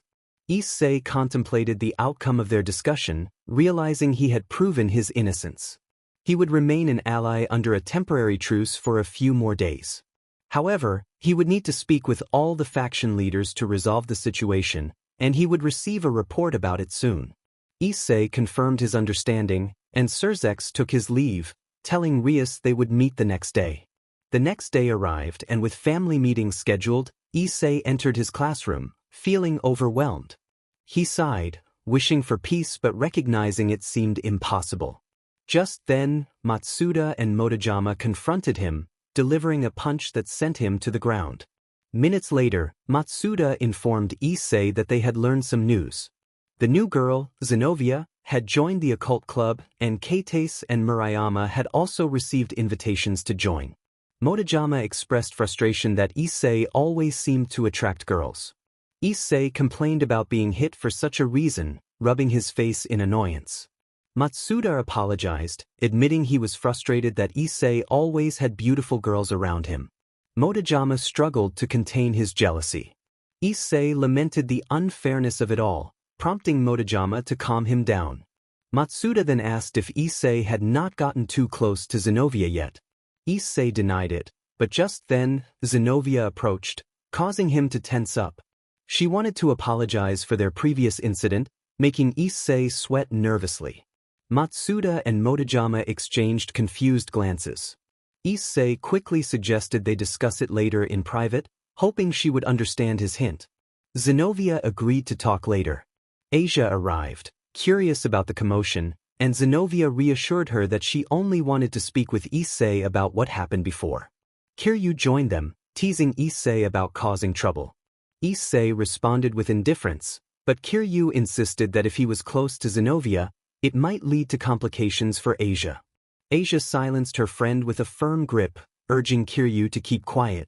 Matsuda and Motojama expressed their frustration, ready to confront Issei, but Asia intervened, pleading with them not to label Issei as a bad person when he wasn't. Issei, filled with gratitude, thanked Asia for her unwavering support, recognizing her importance in his life as she knelt to meet his gaze. Zenobia caught Issei's attention, reminding him that they needed to practice soon. He brushed off the topic, pushing Matsuda and Motojama aside as he made his way out of the room. Once in the hallway, he muttered to himself about Zenobia's lack of common sense. Rias, Aquino, and Sona approached him, and Sona cautiously mentioned that she had resolved a certain issue. Issei smiled broadly, causing Sona to blush slightly. She decided to take her leave, accompanied by Rias, while Issei watched them go, noting how the student council presidents seemed a bit down. Aquino suggested that they were likely stressed from family meetings. Issei understood Rias's situation but questioned if Sona was also feeling the pressure. Aquino remarked that if Issei were fatigued from recent events, she would offer him a special service to relieve his stress, leaving him to contemplate her words. Later, Rias confronted Aquino about her concern for Issei's health, but Aquino insisted she was only looking out for him. After classes, Issei felt a mix of excitement and anxiety about meeting his father, recalling his true parents with a hint of discomfort. As he opened the bathroom door, he was taken aback to find Asia, Isabel, Karamine, and Rias in the shower. Realizing his mistake, he quickly turned to leave. Minutes later, in another shower, Drake teased Issei about escaping from the girls. Issei tried to calm himself, reflecting on how his desires had surged unexpectedly. Alvian reminded him that as a young dragon, he needed to be cautious of his hormones and stay alert to avoid embarrassing situations. The next day during a family meeting, the teacher announced that students could create anything they wanted with modeling clay. Issei felt confident until he spotted two familiar presences he wished to avoid. His parents cheered him on, causing him to grimace as he wondered why they were supporting him at that moment. He scanned the crowd for someone specific. A familiar voice called out to him, and he turned to see Azazel, his father, smiling and holding a high-tech camera. Azazel encouraged Issei to smile for the camera, and Issei felt a sense of relief knowing his father was there. He closed his eyes and began to mold the clay, focusing on his creation. His parents exchanged confused glances, questioning who Azazel was and why he was addressing their son as his child. Issei's father dismissed their concerns, insisting that Issei was their son, but the teacher's voice brought their attention back to the class. As Issei emerged from his trance, Matsuda pointed out that he was seen with another man, while others speculated about the familiarity of Azazel. Issei proudly displayed his creation, a figure of himself with Azazel, capturing a cherished memory from after he had entered the supernatural world. Later, Issei was with Rias, Aquino, and Asia, who complimented his talent. Issei admitted he initially thought of sculpting one of them but decided against it to avoid drawing attention. Akino playfully suggested he should make one of her next time, which made Issei blush. Suddenly, a commotion broke out as someone announced that a girl was cosplaying as a magical girl in the gym, prompting everyone to rush toward the excitement. Issei eagerly followed, excited about the prospect of seeing a cosplayer. Issei was running alongside the crowd when he heard someone calling out to him. He turned to see a girl trying to catch up. In the gym, Motojama was asking for more poses while taking pictures. Issei encouraged her to smile as he pointed his phone at her. Saji, feeling frustrated, told everyone to leave since it wasn't a convention. The others grumbled but eventually dispersed, leaving only Issei behind. Saji approached a girl, inquiring if she was related to any students at the academy. She confirmed that she was. Saji regretted to inform her that her outfit wasn't appropriate. The girl playfully posed, ignoring his request. Issei, meanwhile, was excited about the perfect angle for his photos. Saji scolded him for his behavior, and Issei, realizing he was being watched, tried to hide his phone. Saji insisted he hand it over, declaring it was confiscated, but Issei resisted. Just then Sona entered, questioning the commotion.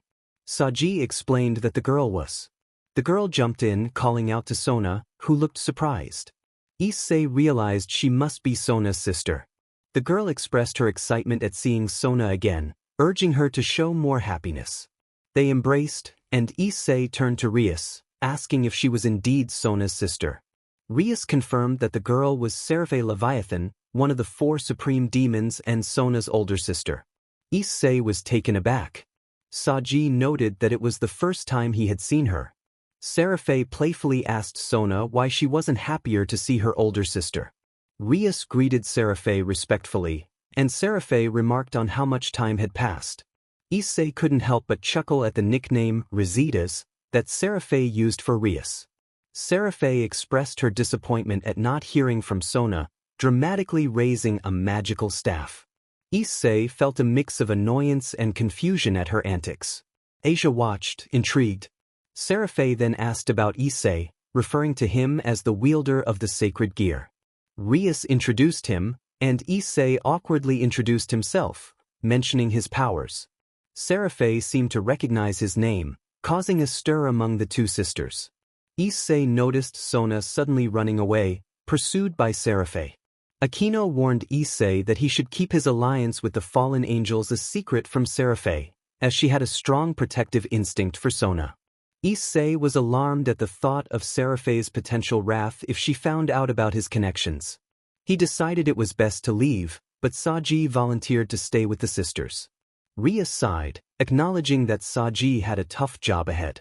As they walked through the school hallways, Issei was approached by his biological father, who called out to him. Issei was taken aback, feeling a mix of emotions. His father, along with his mother and siblings, was there, and they looked desperate for reconciliation. His father pleaded for forgiveness, while his mother expressed how much they missed him. Issei felt anger bubbling inside him as he pushed them away, insisting he didn't belong to that family anymore. He pointed out that his true siblings were right behind them, urging them to leave him alone. Kioske, his younger brother, tried to convince Issei to listen to their parents, but Issei firmly stated that he had already made his feelings clear. His father continued to plead for another chance, but Issei was resolute in his decision to distance himself from them. "What is happening here?" "Say, so this is where you were." A man with black hair and a blonde streak approached. Mr. Hyoudou recognized him and said he knew him as the one who had been recording his son. Azazel apologized. Issei expressed his relief at finally finding Azazel and suggested they go home so he could show him the figure he made, trying to distance himself from his real parents. Azazel agreed, saying they should go. Mr. Hyoudou shouted for them to stop, demanding an explanation as to why Azazel was taking his son and why he suggested they go to his house. Azazel explained that he had been Issei's legal guardian for a year and that Issei liked to call him father, which led him to call Issei son in return. The next day was after the family meeting, and we find Azazel waking up in one of the spare rooms of the Hyoudou house. He stepped out to encounter Surzex, who greeted him. They exchanged a laugh, and Azazel remarked on how much fun he had the previous day, even if it was just watching a video of his son at the academy. Surzex agreed, noting it was indeed entertaining. Azazel mentioned it was time for him to prepare the remaining paperwork for the alliance. Surzex confirmed he should also get ready and advised him to say goodbye. Issei, who had been listening from behind them, said it wasn't necessary since this was also his home, so he saw no problem. Azazel acknowledged Issei had woken up, and Issei confirmed he had anticipated Azazel's early departure. Azazel then indicated he knew what he needed to do, and Issei agreed, noting they also needed to prepare for school and see that person. At Crow Academy, the Gremory clan and Issei's clan stood in front of a door inside the occult club. Kioske asked if the person they were looking for was behind that door. Renka wondered if he didn't want to join them. Akino noted they needed him since he was very powerful. Asia expressed her disbelief. Issei confirmed he was indeed powerful but had a catch. Asia asked about the catch, and Kiba explained that he spent most of his time locked away, but made contracts online. Zenobia expressed curiosity about the powers that kept him confined, just as a seal broke. Kaneko pointed out the seal was broken, and Rias declared she would open the door, leading the others inside. Upon entering the room, a loud scream echoed. Rias greeted the occupant, noting it seemed he had been having a good time. A voice from inside a coffin protested, asking what was happening. Akino informed him they had broken his seal and it was time for him to come out, opening the lid to reveal a girl who appeared to be blonde. Kioske was surprised, commenting on her beauty. Issei quickly clarified he wasn't the pervert in the situation. Kioske insisted he was a man too. Issei burst into laughter, and Kioske questioned what was so funny. Kiba joined in the laughter. Rias pointed out that the occupant was actually a man, which shocked Kioske. Issei found it amusing that Kioske was interested in someone who turned out to be a boy. Kioske protested, feeling embarrassed as Akino and Kaneko also laughed. Rias explained that the boy's name was Gasper Valder, the first recruit in her family. She hugged him, explaining he was in his first year at the academy and was half human and half vampire before becoming a demon. Asia expressed surprise at the revelation of Gasper being a vampire. Kates recalled Issei mentioning he had vampire abilities, questioning if Gasper had copied them. Issei acknowledged this was the catch he mentioned, admitting that learning about Gasper had crushed one of his dreams. Kaneko remarked that the dreams of a pervert were bad, to which Issei retorted that his dreams were glorious. Rias asked Gasper to come with her, but he refused, saying he liked it where he was and that the outside world was dangerous. Kioske urged him to listen to the president, moving closer to grab him. Gasper vanished, and Kioske wondered where he had gone. Gasper pleaded not to be angry, saying he didn't want to be harmed, appearing in a corner of the room. Murayama questioned how he had gotten there, while Zenobia felt he had done something to them. Kiba chuckled, and Akino mentioned the forbidden vision of Baylor. Rias sighed, explaining that he was also known as the evil eye that stops the world, which was his sacred objective. Kaneko noted that when he was agitated, he could halt everything within his line of sight for a limited time. In the club, Akino explained that since he couldn't control his powers, the Demon King Surzex had ordered him to be confined in that room. Rias added that his powers increased without his consent, posing a risk of breaking the balance. Kioske expressed concern about the balance, while Gasper, feeling uncomfortable with the attention, hid in a box, pleading not to be disturbed. Issei grew frustrated with Gasper's hiding. Akino reminded Rias it was time to leave, and Rias agreed, mentioning they needed to prepare for the next meeting. Kiba acknowledged this, and Rias indicated her brother wanted to learn more about the balance, asking him to come with her. Kiba agreed, and Rias instructed them to try to train Gasper a bit while she was away. Issei questioned if they were really going to train him, putting on a mischievous grin. Outside the club, Gasper cried out in protest. Gasper was being chased by two armed girls. Zenobia urged him to run faster while wielding Durandal. Carlemine echoed her sentiment, warning him that if he didn't speed up, he would be cut down by them. Issei, leaning against a tree, observed the scene and remarked that they seemed like vampires. Gasper questioned why they were so rough and mean to him. Zenobia responded that a healthy mind requires a healthy body, so he needed to improve his physical condition, smiling as she said it. Carmine added that he should be strong since he was a man, also smiling. Kioske noted that the girls seemed to enjoy the chase. Issei agreed, recalling how much Carmine loved to teach and remembering her sword training shortly after she joined his family, which sent a chill down his spine. Gasper, exhausted, pleaded that he couldn't take another step. Kaneko offered him some garlic, claiming it would make him feel better. Gasper, horrified, ran away, declaring his hatred for garlic as Kaneko pursued him. Later, in the room, Issei explained to Rias what had happened with Gasper. Rias recounted how Azazel had come by to give advice to Sanji and Kioske on how to help Gasper. They had tried to get him to focus on specific things, but Issei had lost his temper when Gasper escaped, which led to him hitting him. Rias felt she had missed something important. Issei insisted everything was fine but acknowledged that he might have made things worse by getting angry.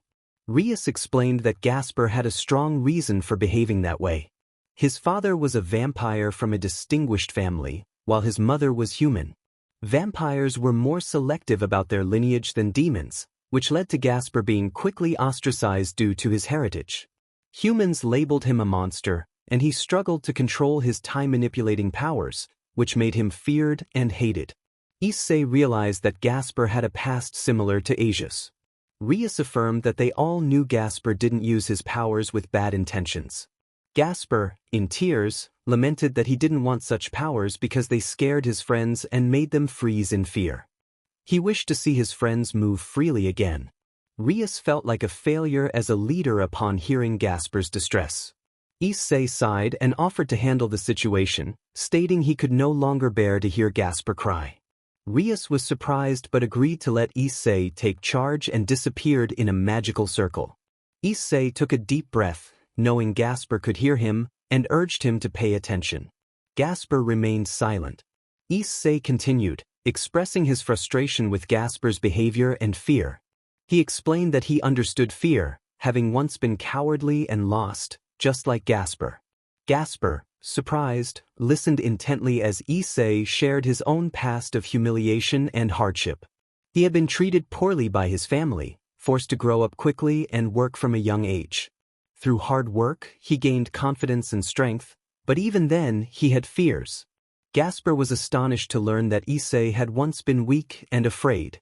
Issei revealed that even after becoming strong, he had hurt someone in a fit of rage, which instilled a fear of fighting in him.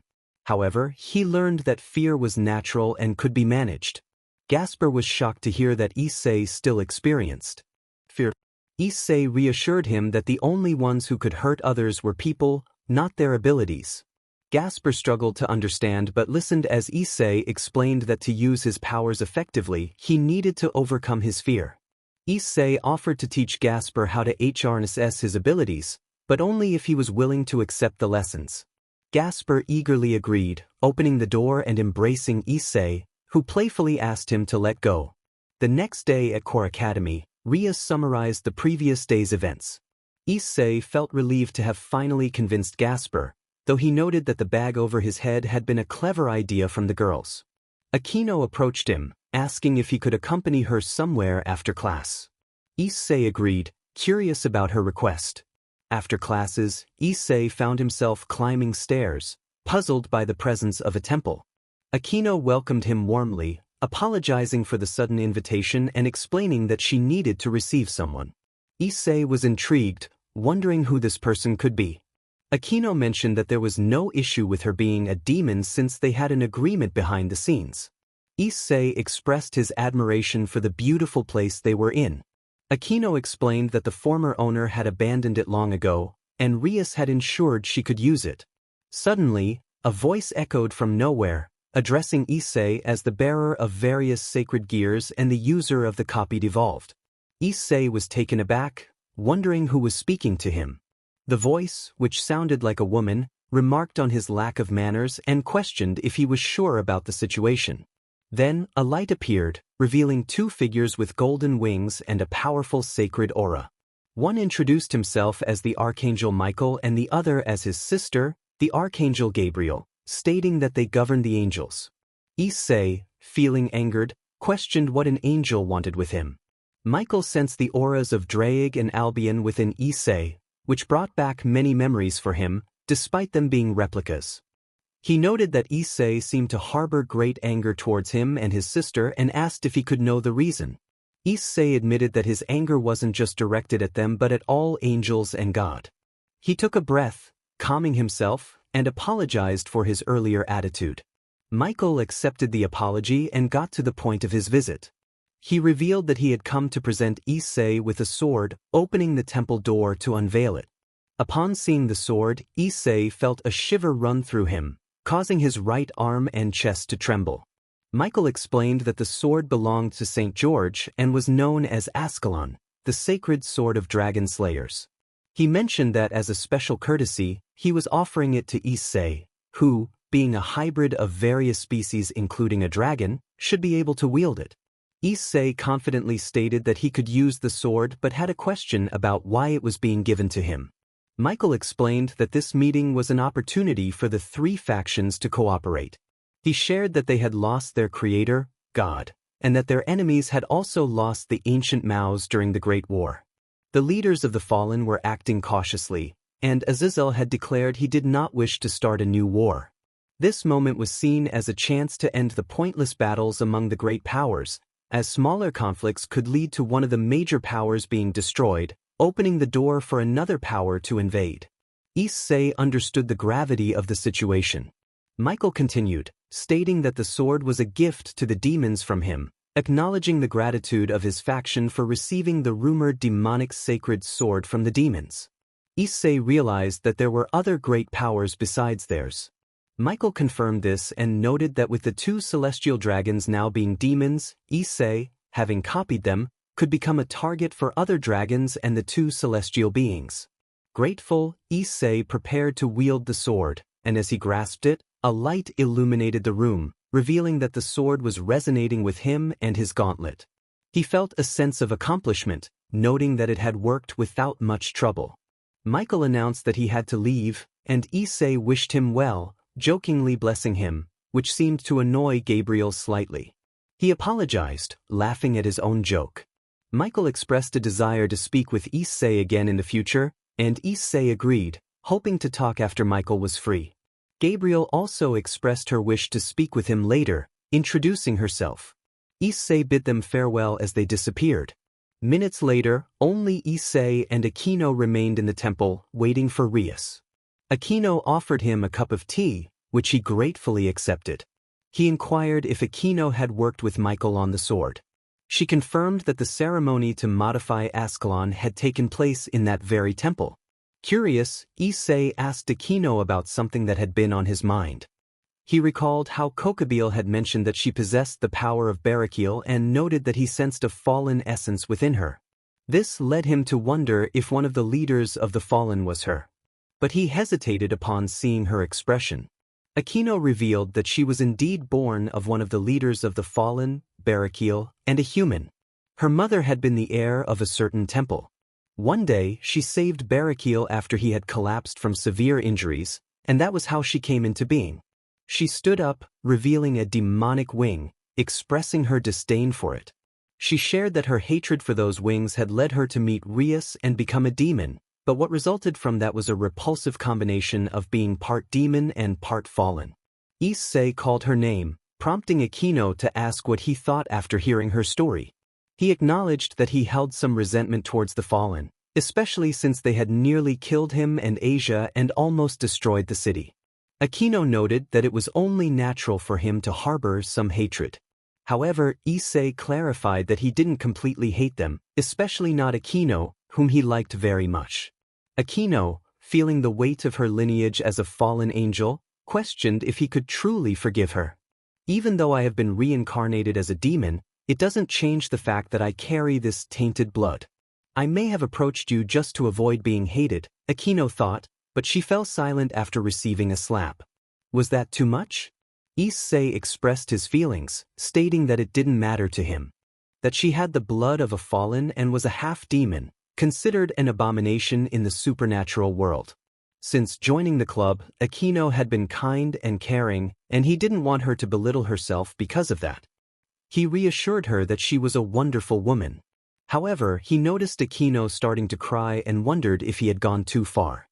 Akino responded that his words were so impactful that it was impossible not to fall in love. She then playfully lunged at Issei. He acknowledged her with a smile, and she suggested they play a game. Issei agreed, and after a while, he found himself comfortably resting in Akino's lap until Rias arrived to take him for training with Gasper. In the training area, Issei was with Asia, Carlemine, and Isabella, helping Gasper practice freezing a single object. Gasper focused intently on a ball, and Issei encouraged him to take a break after a while. Carlemine noted that Gasper could now freeze things every 18 attempts, which Issei praised as a significant improvement. As they continued, Issei prepared another ball for Gasper, who enthusiastically responded but accidentally hit himself in the face when he threw it. Isabella checked on him, and Gasper admitted he was tired. Issei urged him not to be lazy, reminding him of his goal to match Issei's abilities. He encouraged Gasper to keep trying, demonstrating his own power by freezing a tree behind them to show what was possible. Gasper felt discouraged, thinking he wasn't a good vampire or demon and that he caused problems for everyone. Issei firmly told him not to think that way, explaining that believing in himself would prove others wrong and help him achieve his dreams. The support from his friends Isabella, Carlemine, and Asia reinforced Issei's words, and Gasper smiled, feeling grateful for their encouragement. The next evening, as they prepared for a meeting, they left Gasper in Kaniko's care, with Issei giving him some sweets and a game before they departed. Upon entering the meeting room, they saw the leaders of the factions gathered, two from each side. Surzex and Serafal represented the demons, while Michael and Gabriel were there for the fallen. Azazel and a woman with wet hair also attended. Rias and her group positioned themselves with the demons, while Issei and his friends stood behind the fallen, their main allied faction. They were joined by Sona and Sabaki with Serafal, and Irina stood alongside the angels. Surzex expressed regret, explaining that the woman was his younger sister and her fiancé, who had handled the incident with Kokobile. Michael expressed his infinite gratitude for the situation. Azazel apologized, explaining that one of his men had caused chaos, although his son had cleaned up the mess. Surzex noted that everyone was present, signaling the start of the meeting. As the gathering commenced, numerous angels, fallen beings, and demons appeared outside. After a while, Rias shared that everything that had occurred was detailed in her account and that of her servants during the battle. Sona confirmed, on behalf of the Citri family, that Rias's account was truthful. Surzex deemed this sufficient. Seraphe thanked Rias, calling her sister. Surzex then expressed his desire to hear the fallen governor's opinion regarding his sister's report. Azazel remarked that it did not matter what he thought, as Kokobile was acting independently. Michael questioned whether Azazel was aware of Kokobile's intentions. Azazel revealed that he had allowed Kokobile to move to learn of his plans, noting that the fool had not realized he had also infiltrated the city, which he found quite enjoyable. Surzex requested that Azazel stay on topic. Azazel mentioned that he had asked the wielder of the talons of the eternal wharf gear to stop Kokobile and freeze him at the lowest level of hell, ensuring he would not cause further trouble. Michael pointed out that the issue was Kokobile's motivation for such actions, as he had been disillusioned with Azazel's leadership. Azazel denied this, claiming Kokobile's disillusionment stemmed from the last war ending prematurely, stating that he had no interest in another conflict at this point. Sona acknowledged the situation regarding disillusionment. Azazel jested, questioning if they had anyone like that on their side. Surzex reminded him that this was not the topic at hand. Azazel suggested they skip the pleasantries and simply sign the peace treaty, as that was what everyone wanted. Michael reminded them that in the last Great War, both God and the original Demon King had fallen. Azazel expressed his desire to hear two external opinions, specifically from the Red Dragon and the White Dragon, along with their user, referring to Issei and his brothers. He asked for their thoughts on the matter. Issei stated that personally, he did not care about the situation, but those who should respond were the leaders. The leaders questioned who he meant, just as bright orbs appeared in Issei's hands and chest. The Draic copy clarified that they were referring to themselves, glowing in a crimson orb. The Alvian copy confirmed this, stating that their response was that they could not accept this piece. Azazel inquired why that was the case. The Alvian copy explained that their existences had been rivals since the beginning of time, and despite being copies, they could communicate with the originals. The Draic copy affirmed that they could not accept the piece without first experiencing it. The original forces of the dragon bearers were determined to free themselves from their burdens. Surzex expressed that they would not accept peace unless they faced the original dragon bearers, questioning if he was mistaken. Draig and Alvian affirmed their readiness with strong voices. Surzex then turned to the red and white dragons, softening his tone as he addressed them. Rias, concerned, pointed out that Kioske and Renka were not yet strong enough to confront Issei. However, Kioske reached out, placing a hand on her shoulder, and insisted that they should be allowed this confrontation. Rias hesitated, but Renka echoed Kioske's determination, emphasizing that this was a significant opportunity to demonstrate their strength before the treaty. Kioske acknowledged their current limitations but explained that Draig had granted him the chance to use the balance breaker for a limited time, believing it would be enough to face Issei. He pleaded for permission to proceed. Renka added that their dragons shared the same sentiment, feeling unsatisfied. Until they had fought Issei and his counterparts with all their might. Rias, feeling defeated, finally agreed, stating that her servants would fight. Surzex then called out to Issei and his team, confirming the arrangement. Issei expressed his desire for the battle to happen as soon as possible to avoid wasting time. Surzex assured them that an arena would be ready in 5 minutes. As the scene shifted, Issei found himself in a rocky arena, observing his opponents, Kioske and Renka, preparing for their battle. Surzex announced that their combat area was ready, reminding them that they could fight with all their strength but must not kill their opponents. After the confrontation, an alliance would be formed, with Issei's terms taken into account. If Kioske and Renka won, Issei would become a full member of the alliance. If he won, he would remain an ally but would not be bound by their commands. With a resounding agreement from Issei, Kioske, and Renka, Surzex signaled the start of the match. The two shouted their battle cry, invoking the power of the queen as their forms transformed. Kioske and Renka activated their balance breakers, ready to engage in the fight ahead. Issei let out a whistle, shrugging his shoulders as he remarked that they were really going all out. He decided he would fight without using anything special, striking a fighting pose. Kioske expressed surprise, questioning if Issei was truly not going to use his sacred gear or a balance breaker. Issei smirked, stating that if he used his sacred gear he would lose his fun, and if they wanted him to use it, they would have to force him to if they could. Renka declared that they would make him use it, and he would regret underestimating them. Kioske agreed, preparing for battle.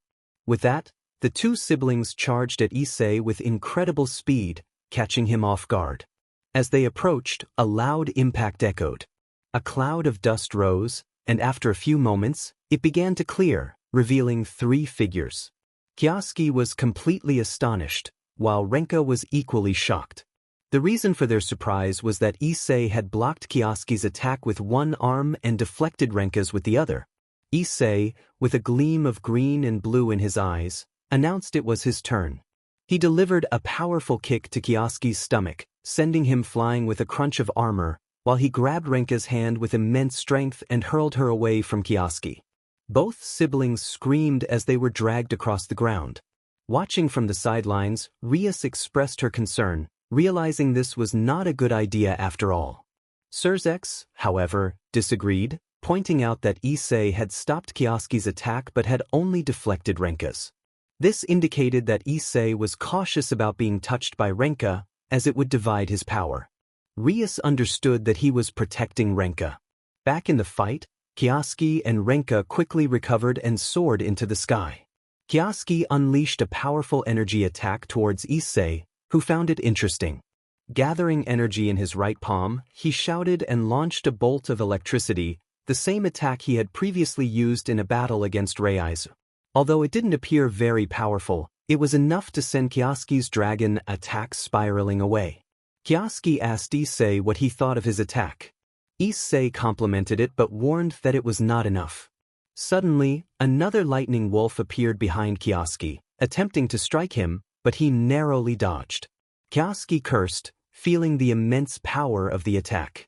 Drake encouraged Kioske to boost his power, and Kioske prepared for another assault. Charging at Issei, Kioske was met with a smile from him. Issei unleashed a massive lightning attack that struck Kioske directly, sending him crashing to the ground. Issei noted that it was 1 down, 1 to go. Just then, he sensed a magical attack descending from the sky. He raised his hand to stop it, but something unexpected happened. He found himself encased in ice. Renka called out to Kioske to act, and he complied. With a boost from Drake, Kioske unleashed another dragon attack at point-blank range, which was much more powerful than the first due to the enhancements. Issei screamed as the impact sent him flying. Renka followed up by diving from the sky, crashing into Issei and then dragging him across the rocky ground, leaving a path of destruction in her wake. Issei cried out as he was pulled along. Afterward, Issei lay on the ground, blood trickling from his mouth, with one arm severely damaged from Kioske's dragon attack. Kioske noted that their strategy had worked well. Earlier, Surzex had informed Rias that Issei was trying to avoid Renka because she posed the greatest threat. Rias devised a plan, instructing Renka to attack more aggressively since Issei was avoiding her. She communicated with Kioske, who had the destructive power, while Renka had the talent to manipulate mana. They needed to distract Issei with strong attacks while Renka immobilized him and divided his power. In the present, Renka acknowledged that their president's advice had been very useful. Kioske reminded her that he had told her to take them seriously from the start, just as they noticed a figure behind them. To their shock, another Issei appeared, completely unharmed, while the injured Issei began to fade away.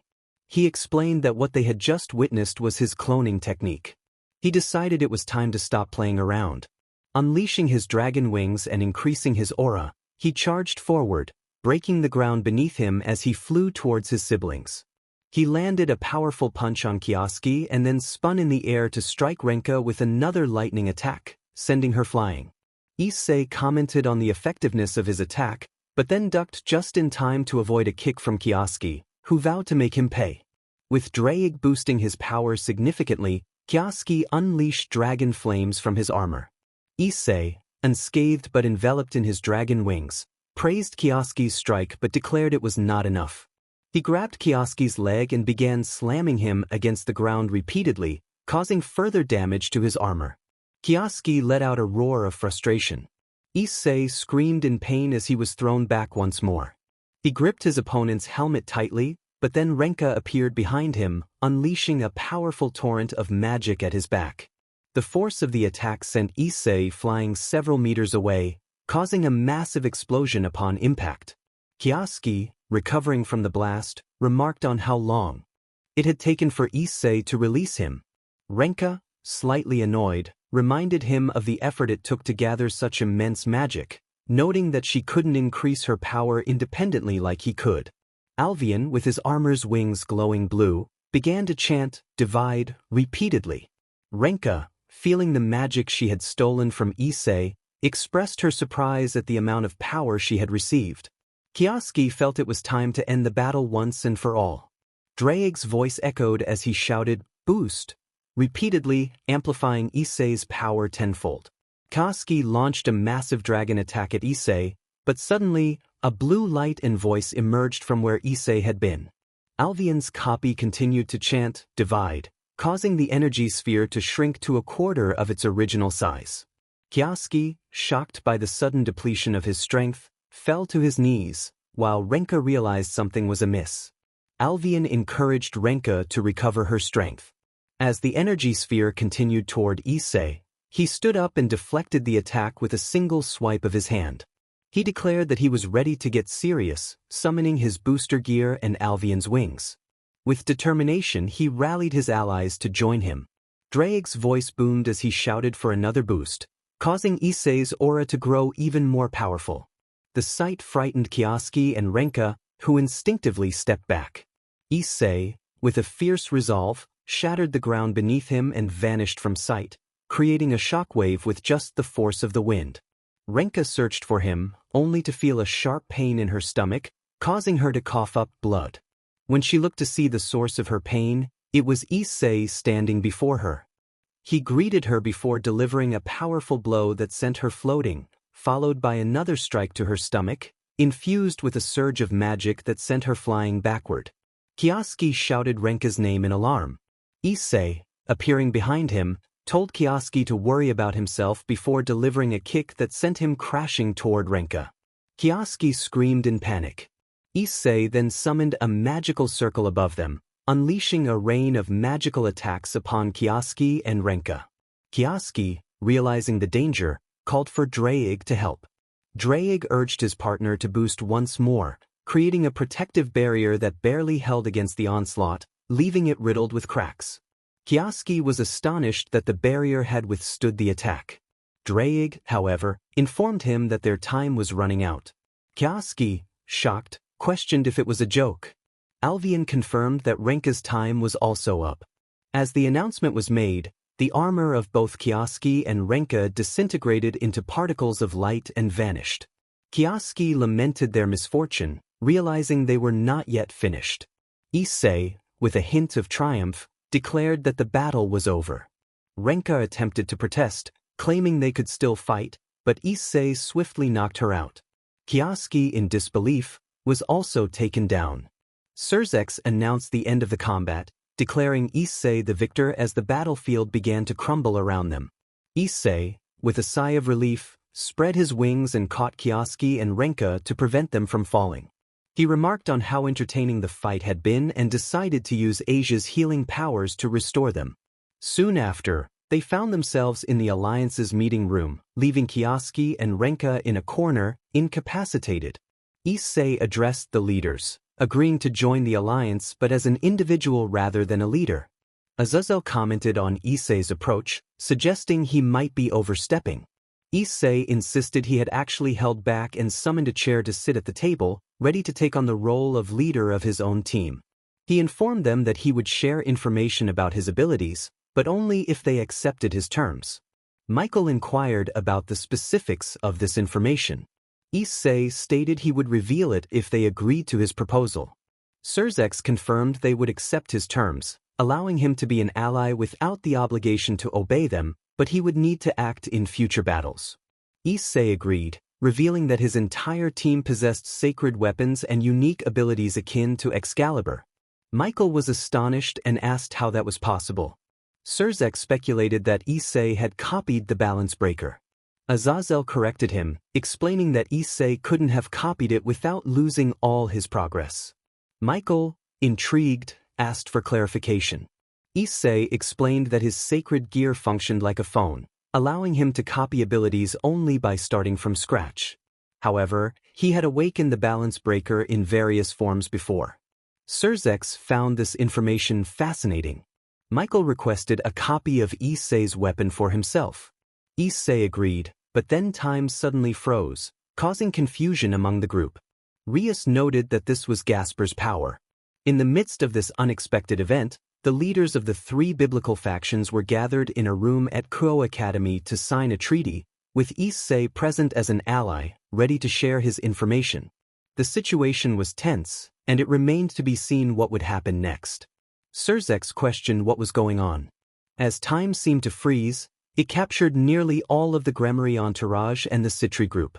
Rias held the hands of Kioske and Renka, observing that only her horses were free from the magic, while Sona's group was not so fortunate. Issei, confused, wondered what had happened. Michael explained that time had stopped, but those with high magical power and bearers of Longinus and sacred swords were unaffected. He then noticed that all of Issei's servants were outside the spell, questioning if it was true. Issei confirmed that it was indeed true, insisting he hadn't lied about his servants. Suddenly, teleportation circles began to appear throughout the barrier. Issei expressed his annoyance at the newcomers, while Rias identified them as spellcasters. Seraphe remarked that it was unfortunate they hadn't been invited. Michael admitted he didn't understand the powers they were using, and Azazel speculated that they had harnessed the vampire's abilities to create a balance breaker. Issei had suspected as much but noted that Gasper had yet to master his sacred gear to that extent. Surzex warned that only a few could use such power, and Gasper was now in the hands of a strong enemy. Michael pointed out that their servants were using teleportation magic, indicating an entity capable of breaching the Academy's barrier. Graphia added that they couldn't use their own teleportation magic, realizing they were cornered. Michael understood that this was why the enemy had planned to attack at this moment, intending to use one of Rias's servants. Irina identified another traitor, glancing at Zenobia. Surzex insisted they couldn't remain idle, especially if Gasper's powers affected everyone. Issei expressed his frustration, wishing Gasper had mastered his abilities sooner. Kioske, now awake, reminded Issei that he shared the same sacred gear but couldn't unfreeze time himself. Rias recalled that she had a tower alongside Gasper, suggesting a trade. Renka questioned what a trade was, and Kiba explained it was an exchange of a king for a tower. Surzex warned that if they proceeded, Rias would have to go alone. Rias was determined, stating that Gasper was a member of her entourage and she wouldn't leave him behind.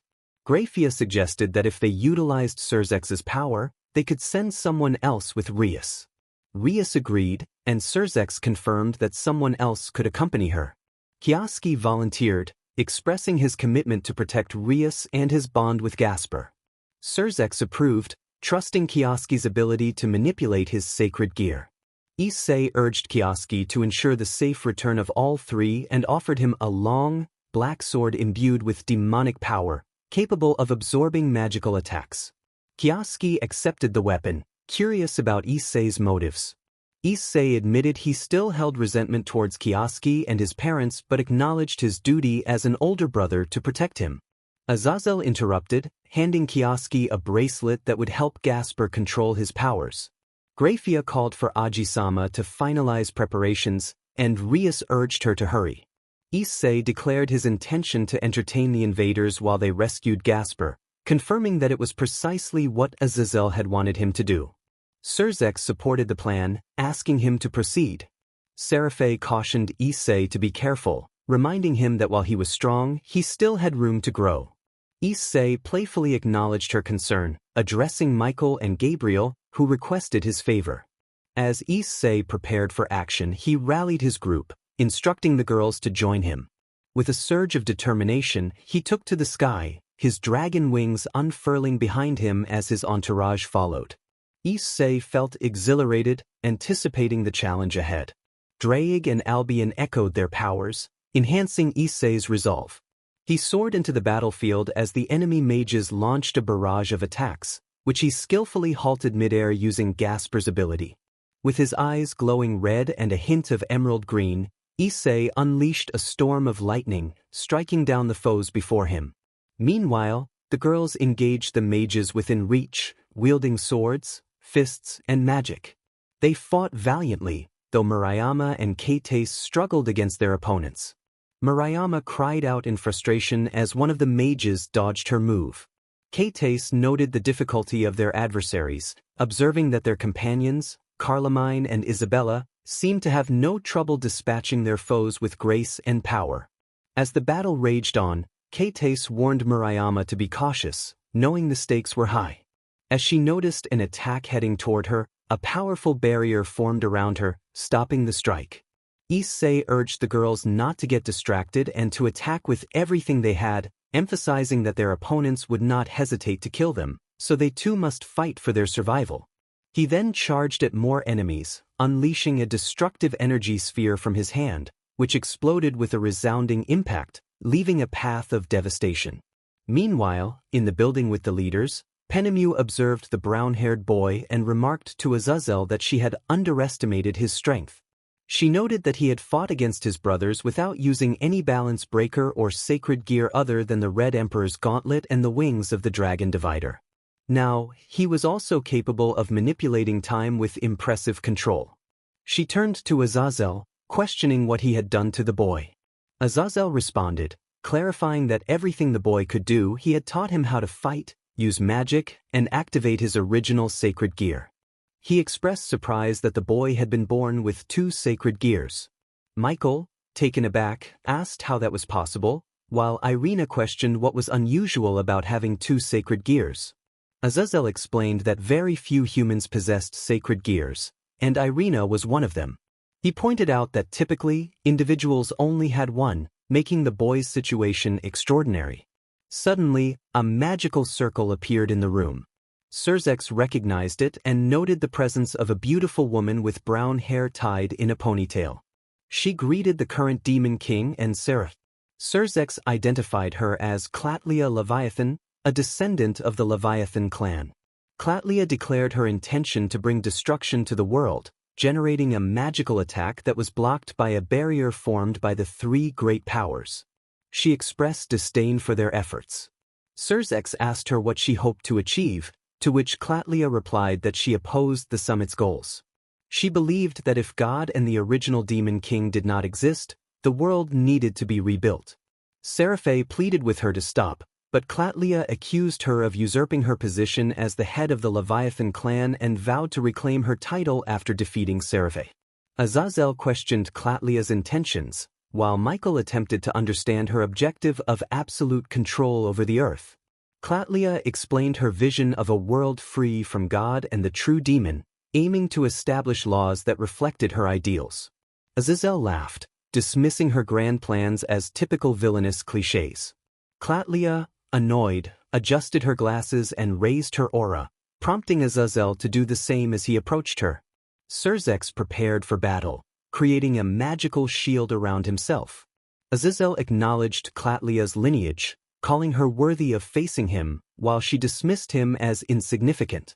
The ensuing battle unfolded similarly to the anime, with Michael noting that they were outnumbered and needed to act quickly.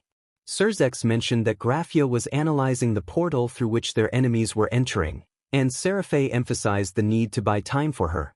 Kiba, Irina, and Renka decided to join the fight, determined not to leave everything to Issei's.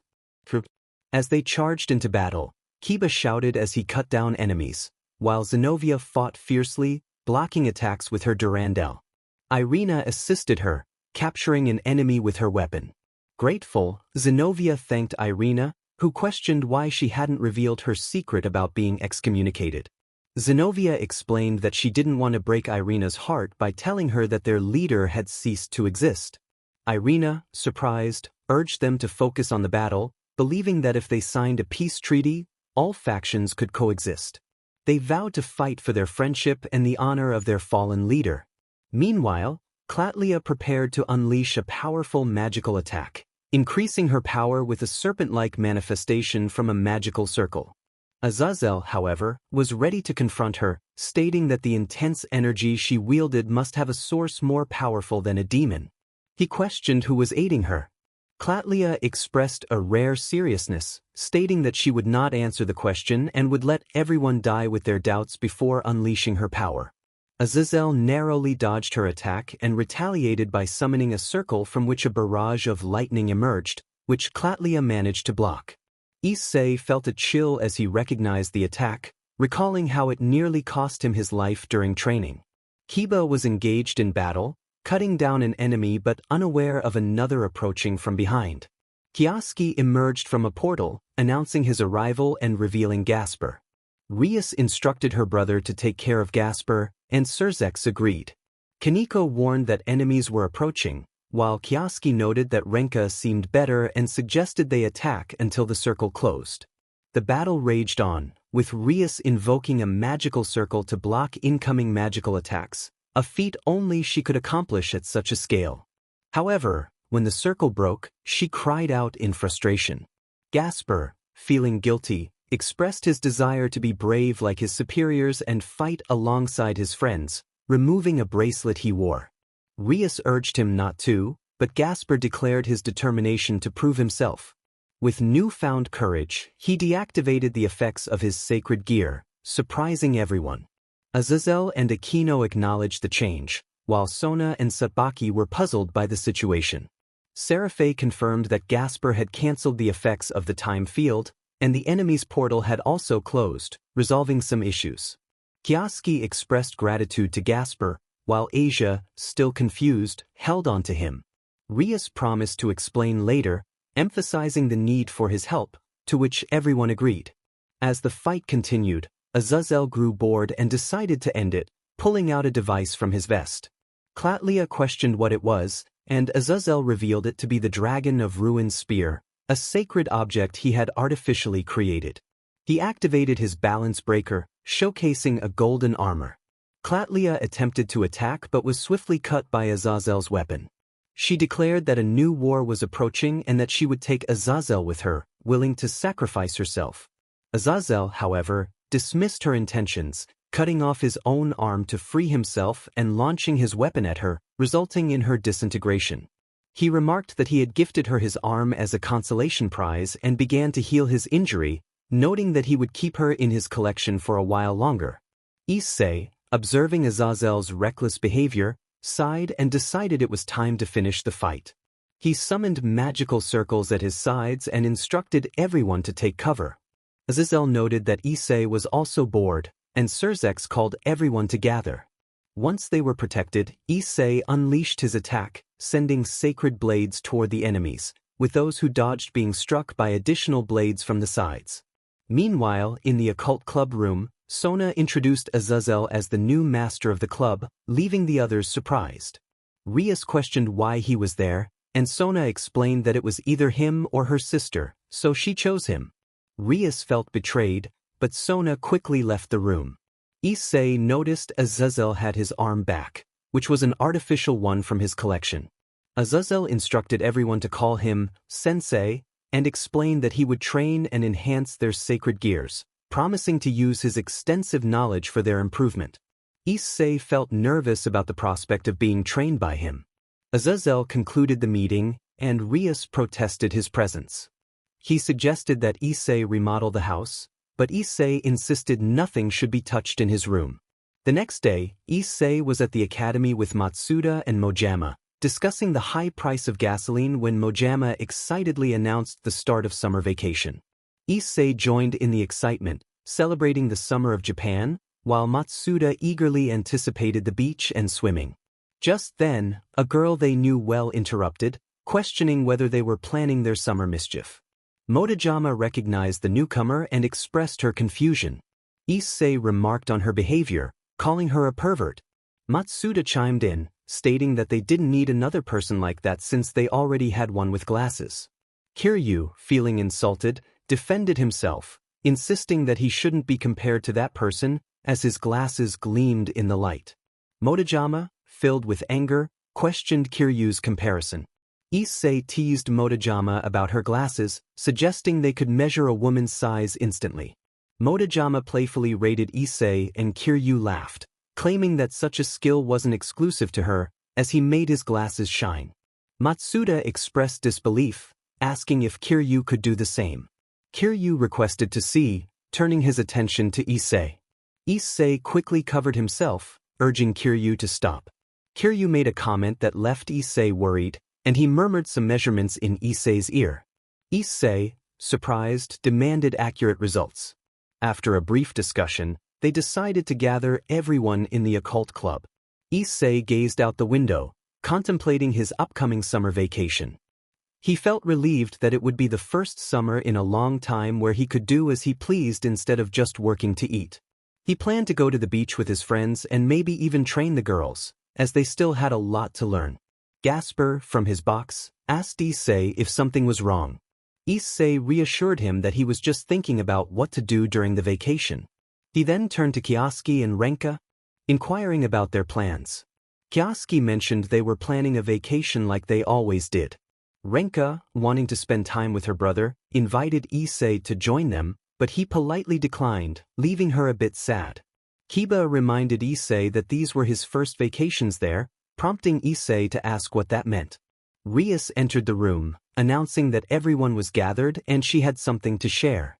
After a notification, Issei questioned if they were returning to the underworld. Rias explained that since it was vacation time, she would be going home, a tradition she had every year. She informed them that they would be traveling to the underworld the next day and urged everyone to prepare for the trip. Issei protested, wondering why he had to go, as he already had plans. Rias insisted that not only he but also his entire group and Asia were required to attend. Marayama and Keites expressed their surprise at being included. Rias confirmed that her parents wanted to meet Issei, and there was another surprise for them, adding that Asia, as Issei's protector, would be allowed to join. Asia felt nervous at the thought of going to the underworld while still alive. Zenobia commented on the irony of a former believer visiting the underworld, which was fitting for a demon. Azazel suddenly appeared, announcing his intention to join them.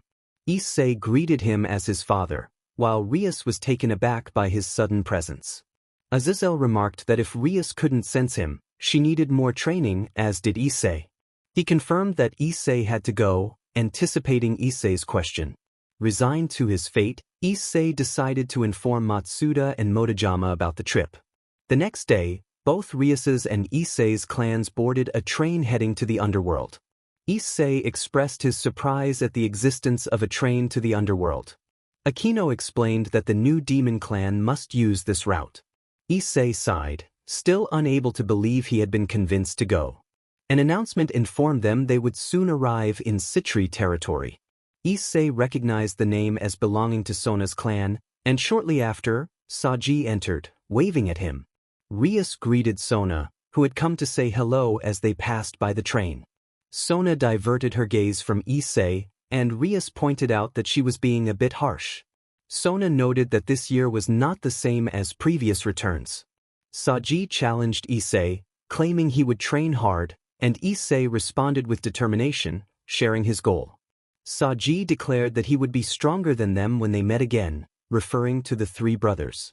Sona reminded Saji to speak respectfully, as Issei was a candidate for a high-class demon, and the council was considering granting him territory in the underworld. This revelation shocked everyone present, except for Akino and Rias. Carlemine asked Issei if it was true, and he awkwardly confirmed it, requesting not to be called Sama. Isabella wondered why he hadn't mentioned it sooner. Issei explained that he would share more once the council granted him the title, reiterating his discomfort with the honorific. Marayama and Keites were puzzled, asking what it meant to be a high-class demon. They asked with uncertainty. Sona mentioned that she had to leave, bidding farewell. Rias responded, wishing her well. After Sona departed, Issei instructed everyone not to ask about being a high-class demon, promising to explain later. He also clarified to Keites and Marayama what a high-class demon was. After a while, an announcement echoed over the loudspeaker, indicating they would soon arrive at the BGMI territory. Issei expressed his relief, but suddenly, everyone was teleported to a rocky plain, leaving him bewildered by the new surroundings. Kiba noted that they had been teleported, while Renka pointed out that the president was missing. Akino confirmed that she was nowhere to be found, and Gasper mentioned he couldn't see the professor either. Zenobia urged everyone to be quiet as she sensed something approaching. As she spoke, a massive dragon emerged from one side. Kioske exclaimed in surprise at the sight.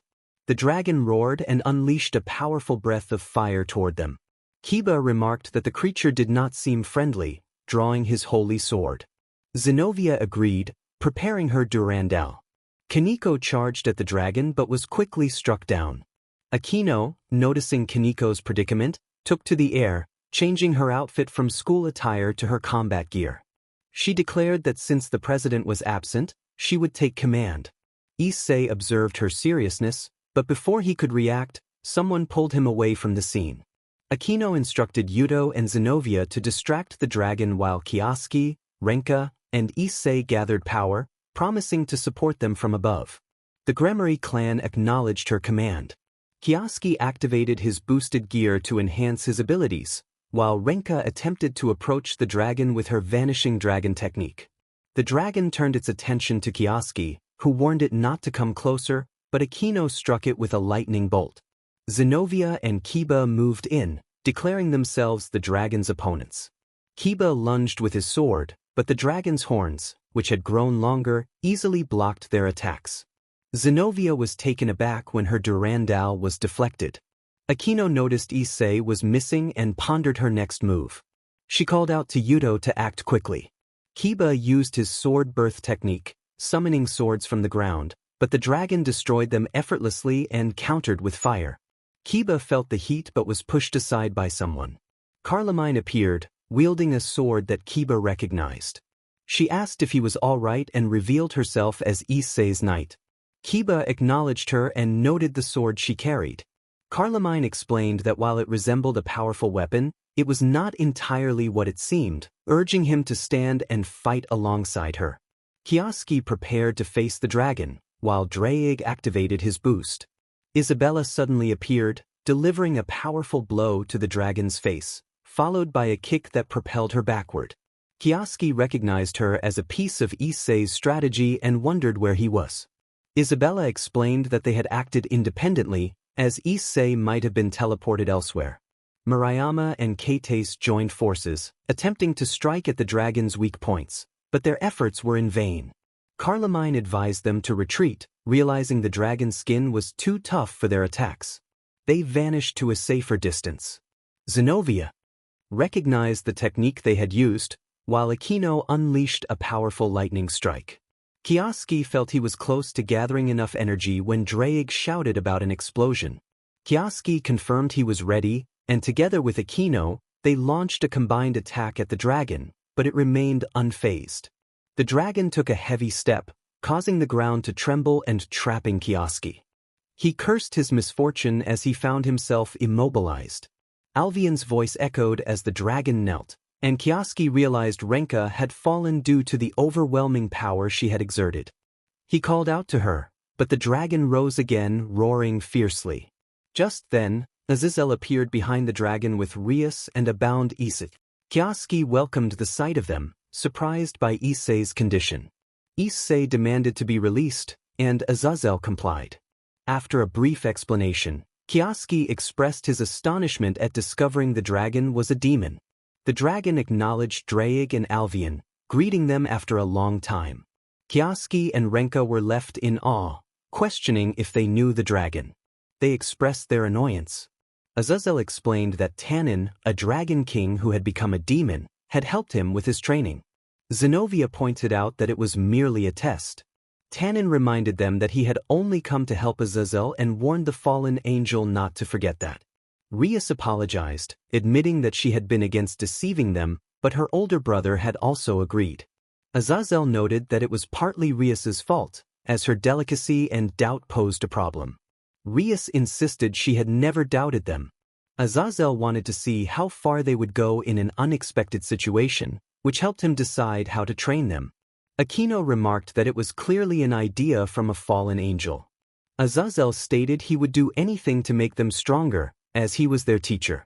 Issei, feeling left out, expressed his frustration about not being informed, especially since he had been excited to fight a dragon king. Azazel reassured him that it was just training, and if Issei had fought, Tannen would have had to take it seriously, which could have resulted in dire consequences for them. The thought of their potential demise sent a chill through some of them. Issei sighed in resignation, acknowledging the situation. Rias then pointed out that she couldn't take them home looking so dusty. After the encounter with Tannen, they headed to a hot spring before making their way back to the Gremory residence. Currently, they were at the Gremory family castle. Issei marveled at the size of the castle, while Zenobia noted that it was Rias's home. Asia described it as a mansion, and Isabella expressed her surprise at its grandeur, comparing it to Razor's territory. Issei reassured Isabella that it was fine, especially since she had finally called him by his name. Grafia welcomed Rias and the guests as they entered the castle. Inside, Issei admired the elegant decor, prompting Carmine to remind him that he had enough money to build a similar house. Issei acknowledged this but mentioned his preference for simpler tastes. Suddenly, a young boy rushed in, greeting Rias with a warm hug. Rias noted how much Milica's had grown. Issei wondered who the boy was, and Rias explained that he was her older brother Surzex's son, making him Issei's nephew. Rias encouraged Milica's to introduce himself, and he did so with enthusiasm. Issei found Milica's adorable and quietly asked Rias if the boy faced any bullying at school. Grafia then invited them into a room, where Milica's joyfully announced Rias's return. Issei noticed a young woman who resembled Rias and learned that she was Rias's mother, Venelana. Venelana introduced herself and recognized Issei from a video Surzex had shown her, where he defeated the Phoenix Heir. Issei expressed his eagerness to see the video, but Venelana suggested they head to the dining room first. As they entered the dining room filled with luxurious food, Rias's father, Satikos, welcomed the guests and encouraged them to feel at home. Issei thanked him for the hospitality and began to eat with refined manners, surprising Murayama, who whispered her admiration. Issei explained that he had learned to eat elegantly from Azuzel, even though it wasn't his preference. Satikos inquired about Issei's living situation, and Issei mentioned a recent renovation he was pleased with. Satikos expressed his intention to turn the house into a grand castle, which surprised Issei, who preferred a more humble lifestyle. Satikos offered to send him 50 servants, but Issei declined, acknowledging that it would be too much for him. Satikos then asked Issei to call him father, which took Issei aback. Venelana playfully reminded her husband not to rush things, suggesting Issei should first win Rias's heart. The next day, the Gremory and Issei's entourage found themselves in the ancient capital of the underworld, Lucifer.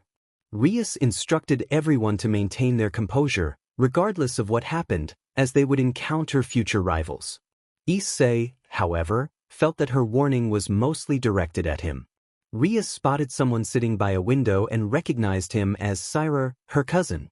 She introduced him to Issei, explaining that he had distanced himself from the others due to their foolishness. Just then, an explosion occurred in the room, startling everyone.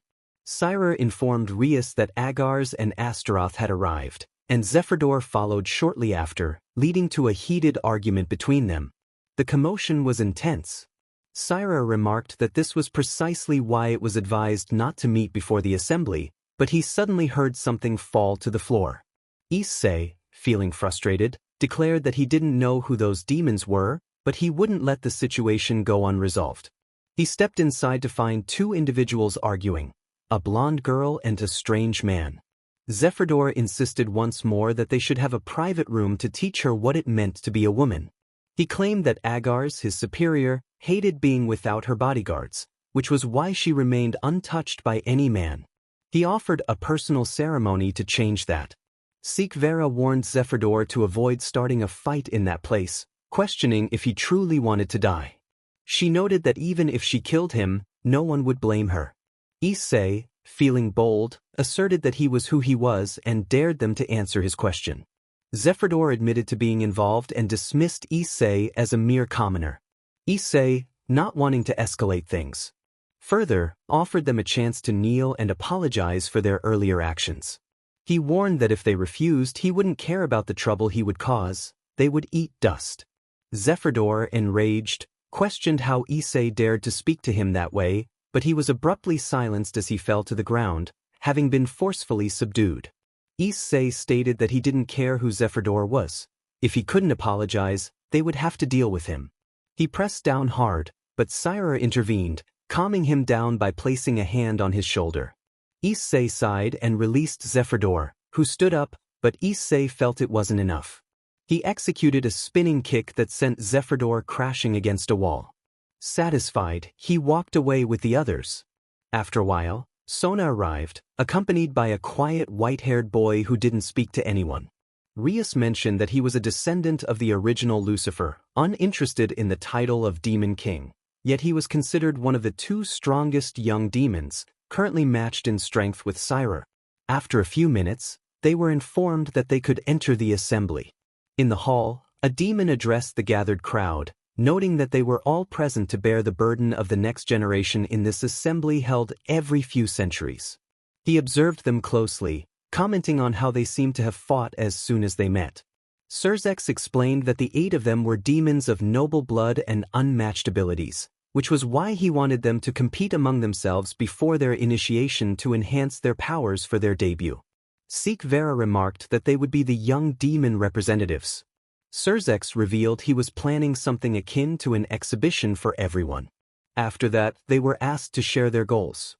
Issei was surprised to learn that Syra aimed to become a Mao, while the descendant of Lucifer, known as Vale, simply wanted to fight strong opponents. Issei appreciated strength but preferred peace and tranquility. Eventually, the meeting concluded, and they all departed.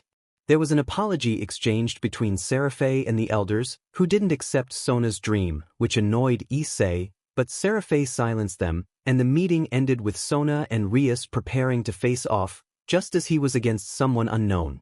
The next day, Azazel announced that he would provide each of them with a training routine for quick results, but it depended on their effort. He called Rias to step forward. Rias complied.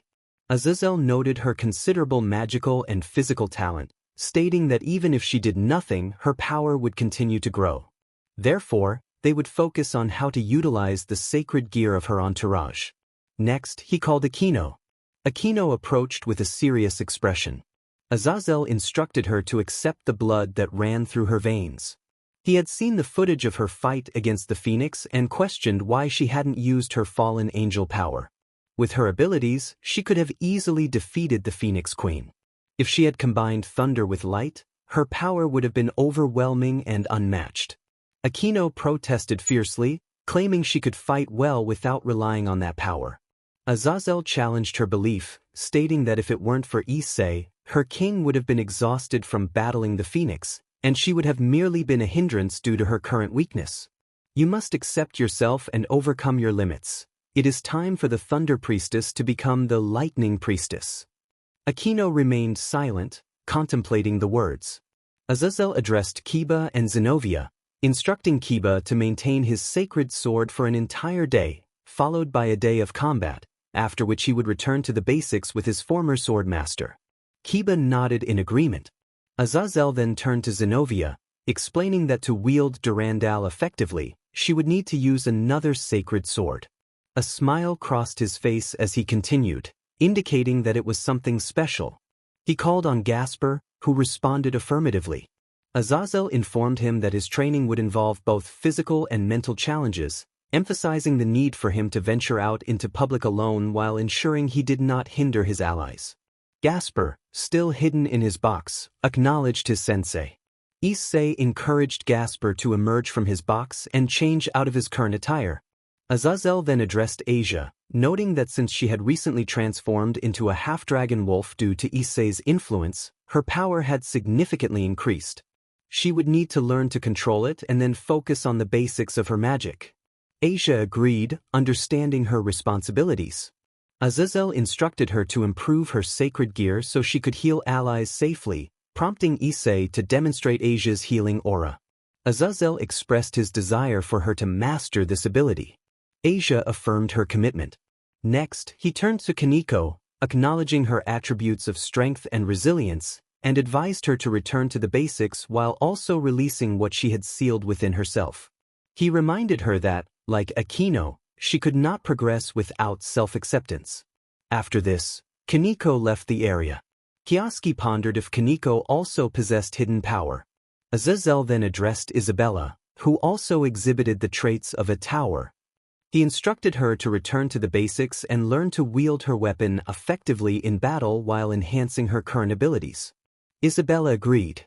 He then focused on the three swordsmen, starting with Carloman, who already stood out as a knight but struggled with her sword. She would follow Kiba's training regimen, using her sword for a day and then engaging in combat before returning to the basics. Carloman nodded in understanding. Azazel turned to Kates and Murayama, acknowledging their recent initiation into training. He instructed them to develop their own sword style and master their weapons. They both agreed. Finally, Azazel addressed Issei, Renka, and Kioske, informing them that their trainer was about to arrive. Tanin soon appeared, stating he had come at Surzex's request and reminded Azazel to remember his position as the governor of Grigori. Azazel acknowledged this with a laugh, introducing Tanin as their new master. Issei's eyes sparkled with excitement. Tanin remarked on Issei's potential, analyzing him closely. Issei, curious, asked what Tanin meant, but before he could get an answer, Tanin grabbed both him and Kioske. Kioske and Renka expressed confusion about where they were being taken. Azazel instructed Tanin to help the two achieve their balance breaker within 20 days. Tanin agreed, emphasizing that there was no time to waste as they set off to train with the three brothers. The scene shifted to a mountain in the BGMI territory, where loud impacts and explosions echoed, and large fireballs crashed to the ground. Kioske and Renka shouted as they dodged a massive fireball launched by Tannen. Tannen challenged them, unleashing a powerful flame attack. Renka, having evaded the strike, gathered a barely manageable amount of magic. She had developed a more toned physique, resembling Zenobia, with remnants of a shirt barely covering her and tight pants with one leg missing. Kioske, gathering energy while dodging, encouraged Renka to join him as they prepared their combined attack. Together, they unleashed a powerful dragon shot, amplifying their strength. Tannen acknowledged their efforts, impressed that they had finally launched an attack worthy of a dragon. He deflected it with a single blow, sending it crashing into a mountain, causing an explosion. He congratulated them on their progress, noting that he was surprised they had activated their balance breaker. Kioske celebrated their achievement, recalling how he thought he would perish the day before but had miraculously awakened their powers. Renka reminded him that Tannen had nearly overwhelmed them with his uncontrolled power during training. Tannen calmed them, explaining that his sudden increase in power was related to their brother, whom he had sealed in a cave to help him control his transformation cycle. Kioske questioned what that cycle entailed. Tannen explained that their brother had been repressing himself due to a lack of experience, and both Draig and Alvian had warned him to control his power, or he could lose control during transformation. Renka inquired about their brother's current state. Tannen reassured them that he had passed all the dragon trials successfully and was now resting. However, he reminded them that training would conclude the next day, urging them to rest as well. He then took off into the sky. Kioske expressed his excitement about achieving Balance Breaker, eager to challenge his brother again. Renka cautioned him against it, reminding him that their brother was still much stronger and had proven it once more, causing Tannen to become agitated. Kioske acknowledged this but remained confident that he was one step closer to matching him. The following day, Kioske and Renka stood on the balcony of the BGMI castle. Tannen announced that it was time for him to leave, mentioning he would also attend the Mao's party and hoped to see them there. Renka thanked Tannen, bidding him farewell. A familiar voice called out to them, and Kioske recognized Kiba, who seemed to be staring intently at him.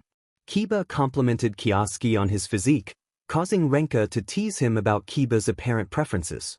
Kioske, feeling self-conscious, asked Kiba to stop looking at him that way. Kiba clarified that he only meant to say that Kioske had developed a great body and expressed envy over his own physique, which made it harder for him to compete. Another familiar voice joined the conversation, and Renka turned to see Zenobia, who was covered in bandages. She questioned why Zenobia was so wrapped up. Zenobia looked at her bandaged appearance, resembling a mummy. She explained that her routine had caused her injuries, which she would wrap up only to hurt herself again. Kioske commented that she looked like a mummy, to which Zenobia responded, slightly annoyed, that she had no intention of being preserved forever. Asia greeted everyone as she arrived, noticing the absence of Issei. Both Kiba and Zenobia expressed their surprise at not seeing him.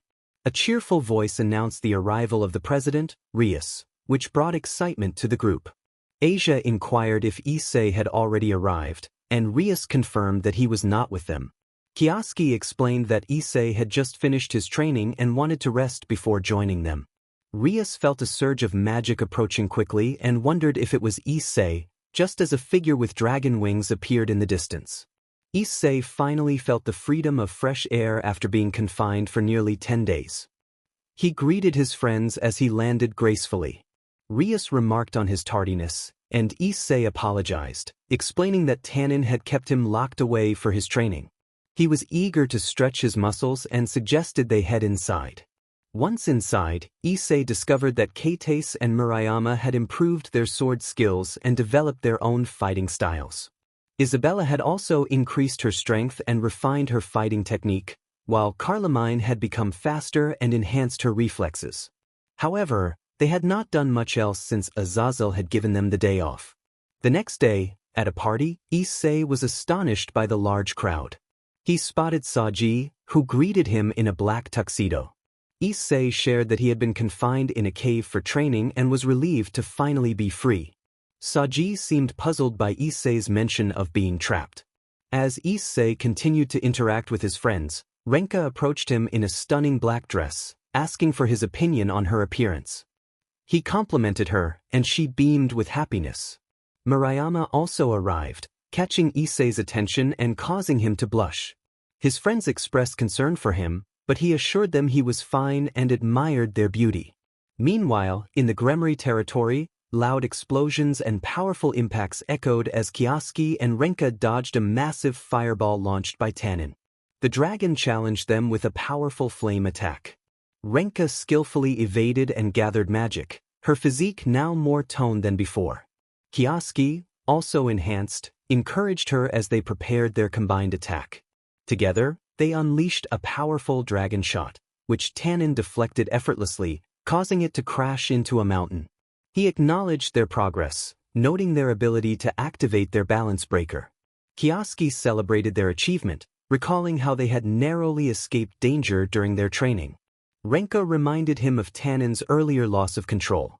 Tanin calmed them, explaining that his sudden power surge was linked to Issei, who was resting after passing all his dragon trials. He advised them to rest as well, promising to pick them up the next day. Kioske was excited about reaching the balance breaker, eager to challenge Issei. Once more, Renka called out to him, sharing in his enthusiasm. "Do not do it. You know very well that Aniki is still much stronger than us, and he proved it again yesterday, causing Tanin to become agitated." Kioske felt excited, believing he was one step closer to him. The next day, Kioske and Renka stood on the balcony of the Gremry castle. Tanin announced it was time for him to leave, as he would also attend the Mao's party, and they would meet again there. Renka thanked Tanin and said they would see him later.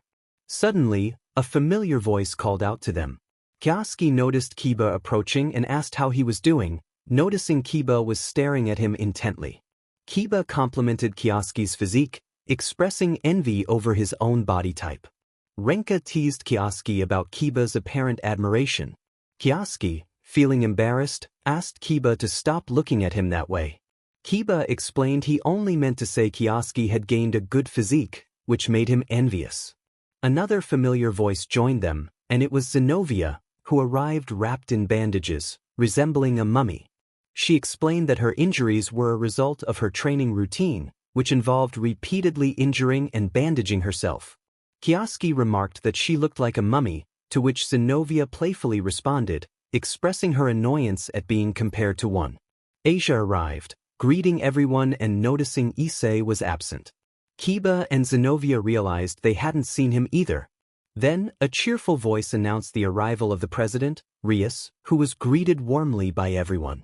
Asia inquired if Issei had arrived yet, and Rias informed them he was not with them. Kioske explained that Issei had just finished his training and wanted to rest before joining them. Rias sensed a surge of magic approaching rapidly and wondered if it was Issei. Asia confirmed it was him as they spotted a figure with dragon wings in the distance. Issei finally arrived, feeling the freedom and fresh air after being cooped up for 10 days. He greeted everyone as he landed gracefully, folding his wings. Rias remarked on his tardiness, and Issei apologized, explaining he had been confined by Tanin during his training. He expressed his eagerness to enter the building and join the festivities. Inside, Issei encountered the others, discovering that Kates and Murayama had improved their sword skills and developed their own fighting styles. Isabella had also enhanced her strength and fighting style, while Carlemine had become faster and improved her reflexes with the sword. However, they hadn't done much else since Azazel had given them the day off. The next day, at the party, Issei was amazed by the number of people present and felt somewhat accustomed to such gatherings. He spotted Saji, who greeted him in a blue tuxedo. Issei shared his experience of being confined during training, and Saji expressed confusion over Issei's mention of being cooped up. Issei explained it was part of his training, hinting at Saji's upcoming mating season. Renka approached Issei, asking how she looked in her black one-piece dress. Issei complimented her, and she thanked him happily. Another voice called out to Issei, and he turned to see Murayama, who looked stunning in a beautiful red dress. Kiba and Kates joined in, both dressed elegantly, and Issei expressed his admiration for their beauty, recovering quickly from a moment of embarrassment. As the festivities continued, Issei noticed Renka and the others from the Gremry group, all dressed similarly to how they appeared in the anime. Rias modeled her dress for him, and Issei complimented everyone, teasing Gasper for still wearing a girl's uniform. Gasper apologized, feeling embarrassed. Issei sensed the party was about to begin as Azazel made his entrance. He greeted a fallen angel and an elderly man, exchanging banter with them. Surzex and Odin also joined the gathering, with Odin commenting on the young girl's attire, prompting Seraphe to change into more appropriate clothing with a flick of her magic. Odin expressed his surprise at her transformation, and the atmosphere buzzed with anticipation for the festivities ahead. "This is the work of a magical girl." Odin remarked that it was not bad while scratching his beard. His companions scolded him for being rude, reminding him not to tarnish the name of Valhalla. Odin playfully noted that she was always so strict, which was why none of their heroes could win her heart. She lamented that she was the only Valkyrie without a boyfriend, her aura reflecting her sadness. Odin introduced her as Rosweiss, explaining that while she was good, she was also quite strict and unable to find a partner. Suddenly, Michael arrived, apologizing for the delay and expressing his happiness that Odin was as healthy as ever, accompanied by a friend. Zenobia prompted the mentioned friend to greet everyone, while Aquino noted that she had come as Michael's companion. Asia smiled at the chance to reunite in such a place. A while later, Issei expressed his boredom at the ongoing party, as he had to present himself as the ally of the three biblical factions. Surzex explained that the forces of demons, gods, and fallen angels had opposed each other in the past but had now formed an alliance, promising not to cause another war among themselves. He acknowledged Odin's role in achieving this peace. Then, a figure emerged from a mirror, declaring himself Loki, the true Norse god. Azazel noted the strange visitor, while Michael reminded Loki that he had no right to instigate a fight or call himself a Norse god. Loki expressed his weariness of fighting among themselves since the era of mythology. Odin warned Loki that even if he returned to Valhalla, they would not forgive him. Loki dismissed Odin's words, and Rosweiss defended her master, challenging Loki's disrespect. Loki questioned the need for peace negotiations when they should be preparing for Ragnarok. Azazel suspected Loki had connections with the Chaos Brigade, and Loki agreed to cooperate but insisted on summoning his beloved son, invoking a massive dog. Issei was taken aback as the dog began to run wildly, causing chaos. Aquino was nearly harmed, but Baraquil intervened to protect her. Loki called them fools as a spell struck him, and Ajuka activated a sealing magic circle, but Loki vanished. After the meeting, the leaders of the factions, along with Issei, sat at a table discussing their next steps. Ajuka suggested they conclude the matter for now, while Michael noted that although Ajuka had teleported Fenrir and Loki far away, it wouldn't be enough. Surzex agreed that Loki would likely return to attack them. Odin took responsibility as the chief god of the Norse realm, but Issei raised his hand, asserting he could handle it. Outside, Azazel explained that Odin had gone to retrieve Mjolnir to defeat Loki, but the place where he had teleported Loki would only hold him for a day. Rias was surprised by this revelation, and Azazel warned that if Loki attacked again, he would come to challenge them directly. Rias feared that if the great demon kings went into battle, it could lead to a war reminiscent of the dark times of the past, which Azazel confirmed could be the beginning of the end, as Loki intended. Aquino expressed her hope that Mjolnir would arrive in time, and Rias requested to speak with Surzex. Azazel reluctantly agreed, allowing Rias to enter the room. Meanwhile, Issei's companions urged him to let them accompany him, but he insisted it was too dangerous for them. Despite their pleas, he stood firm, stating that this mission was too risky for them. However, when Kates and Murayama confronted him about not leaving them behind while he faced a god, he sighed and reluctantly agreed to let them join, but insisted that Asia must stay behind for her safety. Asia accepted this with sadness, and Issei instructed everyone to prepare for their departure soon. Outside, he was surprised to see even more people willing to join him. Azazel explained that they had volunteered to accompany him because they didn't want him to face Loki alone. Issei was puzzled, recalling that Beelzebub could only teleport a maximum of 10 people, and now there were 17. Azazel clarified that Beelzebub had made modifications to accommodate everyone but would be exhausted afterward, so they needed to buy as much time as possible. As Issei stepped into the teleportation circle, Rosweiss introduced herself as Odin's guardian. Issei greeted her, feeling a rush of excitement at her presence, while Saji also admired her. Issei complimented the quality of her armor, overwhelmed by her appearance. After both Sona and Rias pulled on his ears, Sona expressed her frustration, stating that it was time to act. Rias agreed, and Azazel suggested that they let the younger ones handle the situation. Surzex called for Graphia, who handed over 3 phoenix tears, explaining that they could only gather these due to the emergency. Rias thanked her as she received them, and Surzex cautioned her not to waste them. Once the teleportation circle was activated, they arrived at their destination. Issei gathered everyone, instructing them to buy him time by distracting their opponent with magical attacks while he engaged in battle. Rias voiced her concern about the risk involved, but Issei dismissed it, noting that their enemy had arrived as the seal broke, revealing Loki. Loki, furious, addressed Beelzebub, while Rosweiss threatened to stop him by force, declaring that they wouldn't allow him to target their master. Loki acknowledged Rosweiss' reputation as Odin's favored Valkyrie, remarking that fighting a god would be challenging. Rosweiss, angered, questioned his attempt to intimidate her. Loki then summoned Fenrir and his offspring, along with a copy of Midgard's armor. Issei realized the situation had escalated and decided to improvise, activating his balance breaker. The transformation revealed his armor, half red and half white, surprising Rias and the others, as he had never used it in battle before. He explained that their current enemy was not just any demon or low-level fallen angel, but a Norse god and 4 legendary beings, so he couldn't hold back. Rias acknowledged the seriousness of the situation, and Sona agreed, secretly admiring Issei's impressive appearance in his armor. They all resolved to fight without restraint until Mjolnir arrived. Loki warned them they would regret challenging a god as his minions charged at them. Kioske, Renka, and Saji declared it was time to showcase the results of their training, prompting the others to agree. They activated their balance breakers, enveloping themselves in armor. Loki noted the unexpected encounter with Sekitenryu and Arkyoko, creating a magical circle from which magical attacks emerged, which Renka and Kioske managed to block. Kioske taunted Loki about pursuing the Dragon King, while Renka questioned his abilities. As Loki snapped his fingers, Fenrir lunged at them, injuring them and forcing them to the ground, where one of Fenrir's offspring awaited.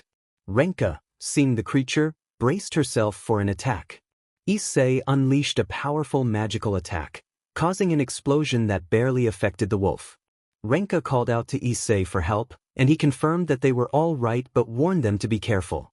Kioske countered an attack from one of Fenrir's offspring, and Issei prepared to confront the mad god himself. As Issei rose to face Loki, he challenged him, questioning if Loki feared losing his title as the god of lies. Loki, infuriated, prepared an attack against Issei. Meanwhile, Kioske and Renka continued their battle, launching a combined attack that resulted in a powerful explosion, sending one of Fenrir's offspring crashing to the ground. Isabella joined the fray, launching an attack that sent one of the creatures flying. Carlemine, ready to strike, descended with her katana, inflicting deep but non-fatal cuts on the beast. Despite the damage, she noted the creature's tough skin.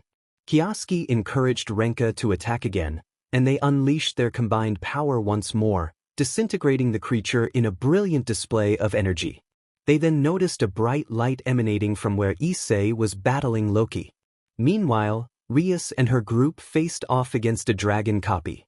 Akino attempted to attack with lightning, but it had no effect, prompting Tsubaki to create a mirror to reflect the flames back at the dragon with double the power. Sona prepared her sacred gear, ready to join the fight. In the mirror arc, Tsubaki's mirror returned the attack with greater force once it was shattered. Rias noted that it seemed like a counterattack, indicating that the compatibility of their attacks wasn't quite right. Sona warned that she wouldn't hold back if this turned into a game. Rias, determined to show the results of her training, began to create an attack. Sona responded by conjuring a water serpent that lunged at Rias's dragon, only to be destroyed in the process. Rias recognized it as a copy. Sona explained that the foundation was to unite with the great dragons, urging Rias to proceed without hesitation. Rias smiled, recalling that not much had changed as she noticed a bright light where Issei was. Meanwhile, Rosweiss remarked that even though Fenri was small, he was still dangerous, warning that if he bit, it would be the end. Irina expressed no complaints about her opponent, and Kates and Murayama agreed. Kiba and Zenobia echoed their sentiments. Zenobia cautioned Irina not to overexert herself, considering she was human, and advised Murayama and Kates to be careful as well since it was their first mission. Irina, glowing with newfound power, revealed her transformation into an angel, complete with wings and a halo. Kiba acknowledged her new form, while Renka compared her to an angel. Irina declared that she would deliver judgment as an angel, channeling the blessing of Michael, and unleashed a ring of light that ensnared Fenri. Rosweiss observed that Fenri's defenses were weaker than expected. Kates and Murayama worked together to keep Fenri restrained, with Kates embedding a sword into the ground, causing blue light to emerge and bind him. Murayama followed suit, and the ground beneath Fenri began to shift. Zenobia decided to leave it to them, noting that another threat remained. She turned to see Fenri being attacked by Kaneko and prepared to strike with her sword, creating a cutting wave that forced Fenri back.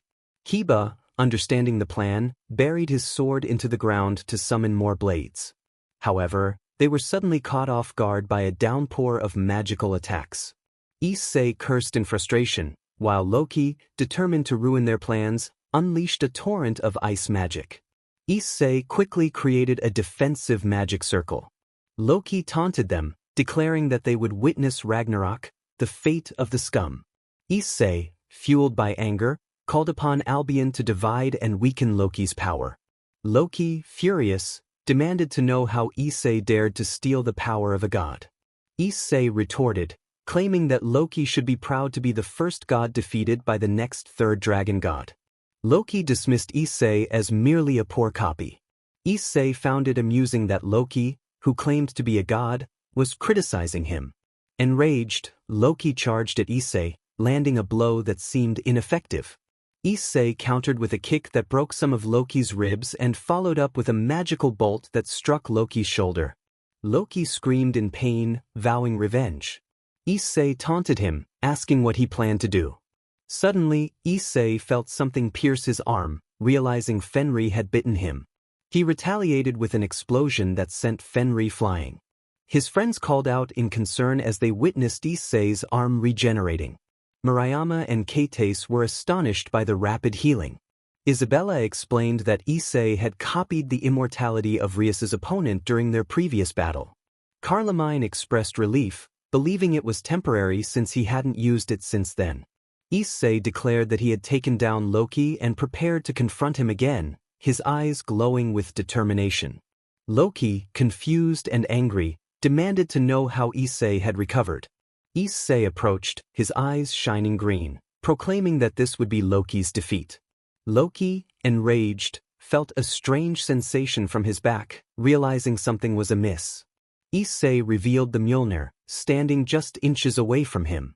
Loki, in desperation, unleashed a powerful magical bolt aimed at the Mjolnir.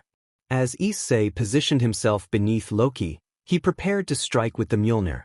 He delivered a powerful kick that sent Loki soaring upwards, then followed with a descending kick that propelled him down at high speed. Issei called for his allies to join in. Renka and Kioske gathered their strength, ready to unleash their combined attack. Together, they launched a powerful double dragon shot that struck Loki directly. Loki, in pain, insisted that they were nothing compared to him, but he soon saw Issei wielding the Mjolnir. Issei declared that this was Loki's defeat, delivering a decisive blow with the hammer to seal him away. Loki cursed Issei, claiming he wouldn't be defeated so easily, but ultimately he was sealed. Days later, Issei was seen sitting in the occult club, petting the now smaller Fenri, who resembled an adult shepherd dog. He affectionately asked who loved the little wolf, And he answered himself, showering Fenrir with affection. Are you sure about keeping Fenrir as a member of your noble house? Issei reflected on the discussion he had with the elders of the Demon Council and the leaders of the Alliance, recalling how they wanted to take Fenrir away, claiming he was too dangerous. However, since he had already made Fenrir a part of his noble house before arriving, they had no choice but to accept. He smiled as he mentioned that they had given him certain conditions. Rias asked what those conditions were. Azazel explained that Issei would need to have an Asgardian in his entourage to monitor Fenrir's use, who would report any misuse. Everyone was surprised by Azazel's sudden appearance, and Rias questioned why he was sitting in her chair and what he meant by needing an Asgardian. Azazel clarified that since several trusted Issei, they allowed him to keep Fenrir without issues. However, those who did not trust him, including some Asgardians and noble demons, insisted on the condition. Rias understood but wanted to know who the new member of Issei's entourage would be. Issei turned to introduce her, calling for Rosweiss to enter and present herself properly. Rosweiss introduced herself as the new member of Issei's entourage, having become a Valkyrie under him. Just then, Murayama and Kates grabbed Issei by the collar, demanding to know what he had done. Issei insisted he hadn't done anything wrong. Murayama, with a mix of anger and fear, questioned why he had chosen Rosweiss as a new member of the clan, while Kates pointed out that she was Odin's personal Valkyrie, which made Issei uneasy. Rosweiss began to cry, lamenting that Odin had left her alone in this place. Azazel explained that Rosweiss had joined Issei's clan because Odin had left her there, possibly for that very reason. Isabella and Carlemine tried to comfort Rosweiss, assuring her that they would be companions now. Issei noted that one problem was resolved and asked if everything was arranged for Rosweiss' installation. The Zazel confirmed it was. Kates then asked Issei if he had any plans for the next day, which caught everyone's attention. Issei mentioned he had planned to finish some schoolwork but nothing else. Kates, blushing, expressed her desire to go on a date with him, surprising everyone. Issei agreed, feeling excited about the prospect. The next day, Issei waited in the center of Kwa, dressed in blue jeans, a red shirt, and a black vest, reflecting on how surprised he was that Kates had invited him out. He was lost in thought when Kates arrived, looking flustered. Issei reassured her that he hadn't been waiting long, merely lost in his thoughts, and complimented her appearance, causing her to blush. They spent the day walking around Kwa, trying on clothes in various shops, where Kates blushed several times at how Issei's clothes fit him. After shopping, they went to see a movie and then enjoyed some games at an arcade, savoring the remaining moments of the day as the sun began to set. As they passed a stand selling ice cream, Issei asked if Kates wanted one. She hesitated, blushing and laughing, before he encouraged her to join him. At the ice cream stand, the vendor noticed their date and teased them. Issei ordered strawberry and chocolate ice cream, thanking the vendor before they walked away. Kates expressed how much she enjoyed the day and how unbelievable it felt to be out with him. She admitted that she regretted how she had treated him in the past and that she had been in denial about her feelings for him until that day. Due to the simple fact that he didn't want anyone to see him with her because of his insecurities, he couldn't realize how much she had been suffering in silence all that time. He recalled the fateful day in the wooded area of the academy when he found her crying, and tears began to well up in his eyes. Issei was surprised to see Kates and looked at her with a serious expression before lifting his gaze. He reassured her, saying that for now, she shouldn't worry about it since they were still on their date. Kates hesitated, but her words were halted by Issei gently placing a finger on her lips. He suggested they talk about it somewhere else, smiling as he saw her nod in agreement. A few minutes later, Issei and Kates were sitting on a bench at the highest point of the park. Issei smiled, feeling they had arrived just in time for something special. Kates, curious, asked what he meant, and he pointed toward the sky, indicating the sun setting in the distance. Kates admired the beautiful sunset, exclaiming how lovely it was. Issei shared that this was his favorite place to be. He had come here many times, especially when his day had been tough, with strict parents and bothersome siblings. He chuckled at the memory of receiving another beating from the kendo club. This place had often been a refuge for him, where he could calm his frustration and find solace while watching the sunset. As Kate listened, she felt a wave of guilt wash over her for not noticing his struggles earlier.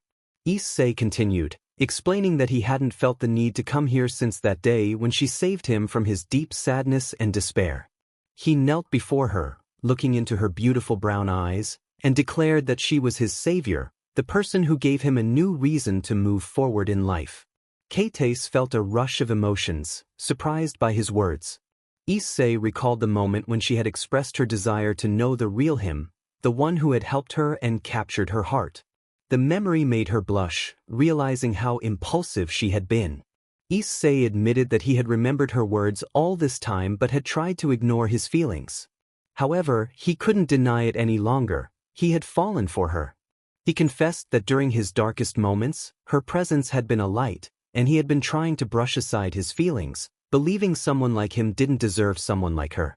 Kate was taken aback, wondering if he truly felt that way about her. Issei, sensing her surprise, finally revealed his intentions, asking if she would be his girlfriend.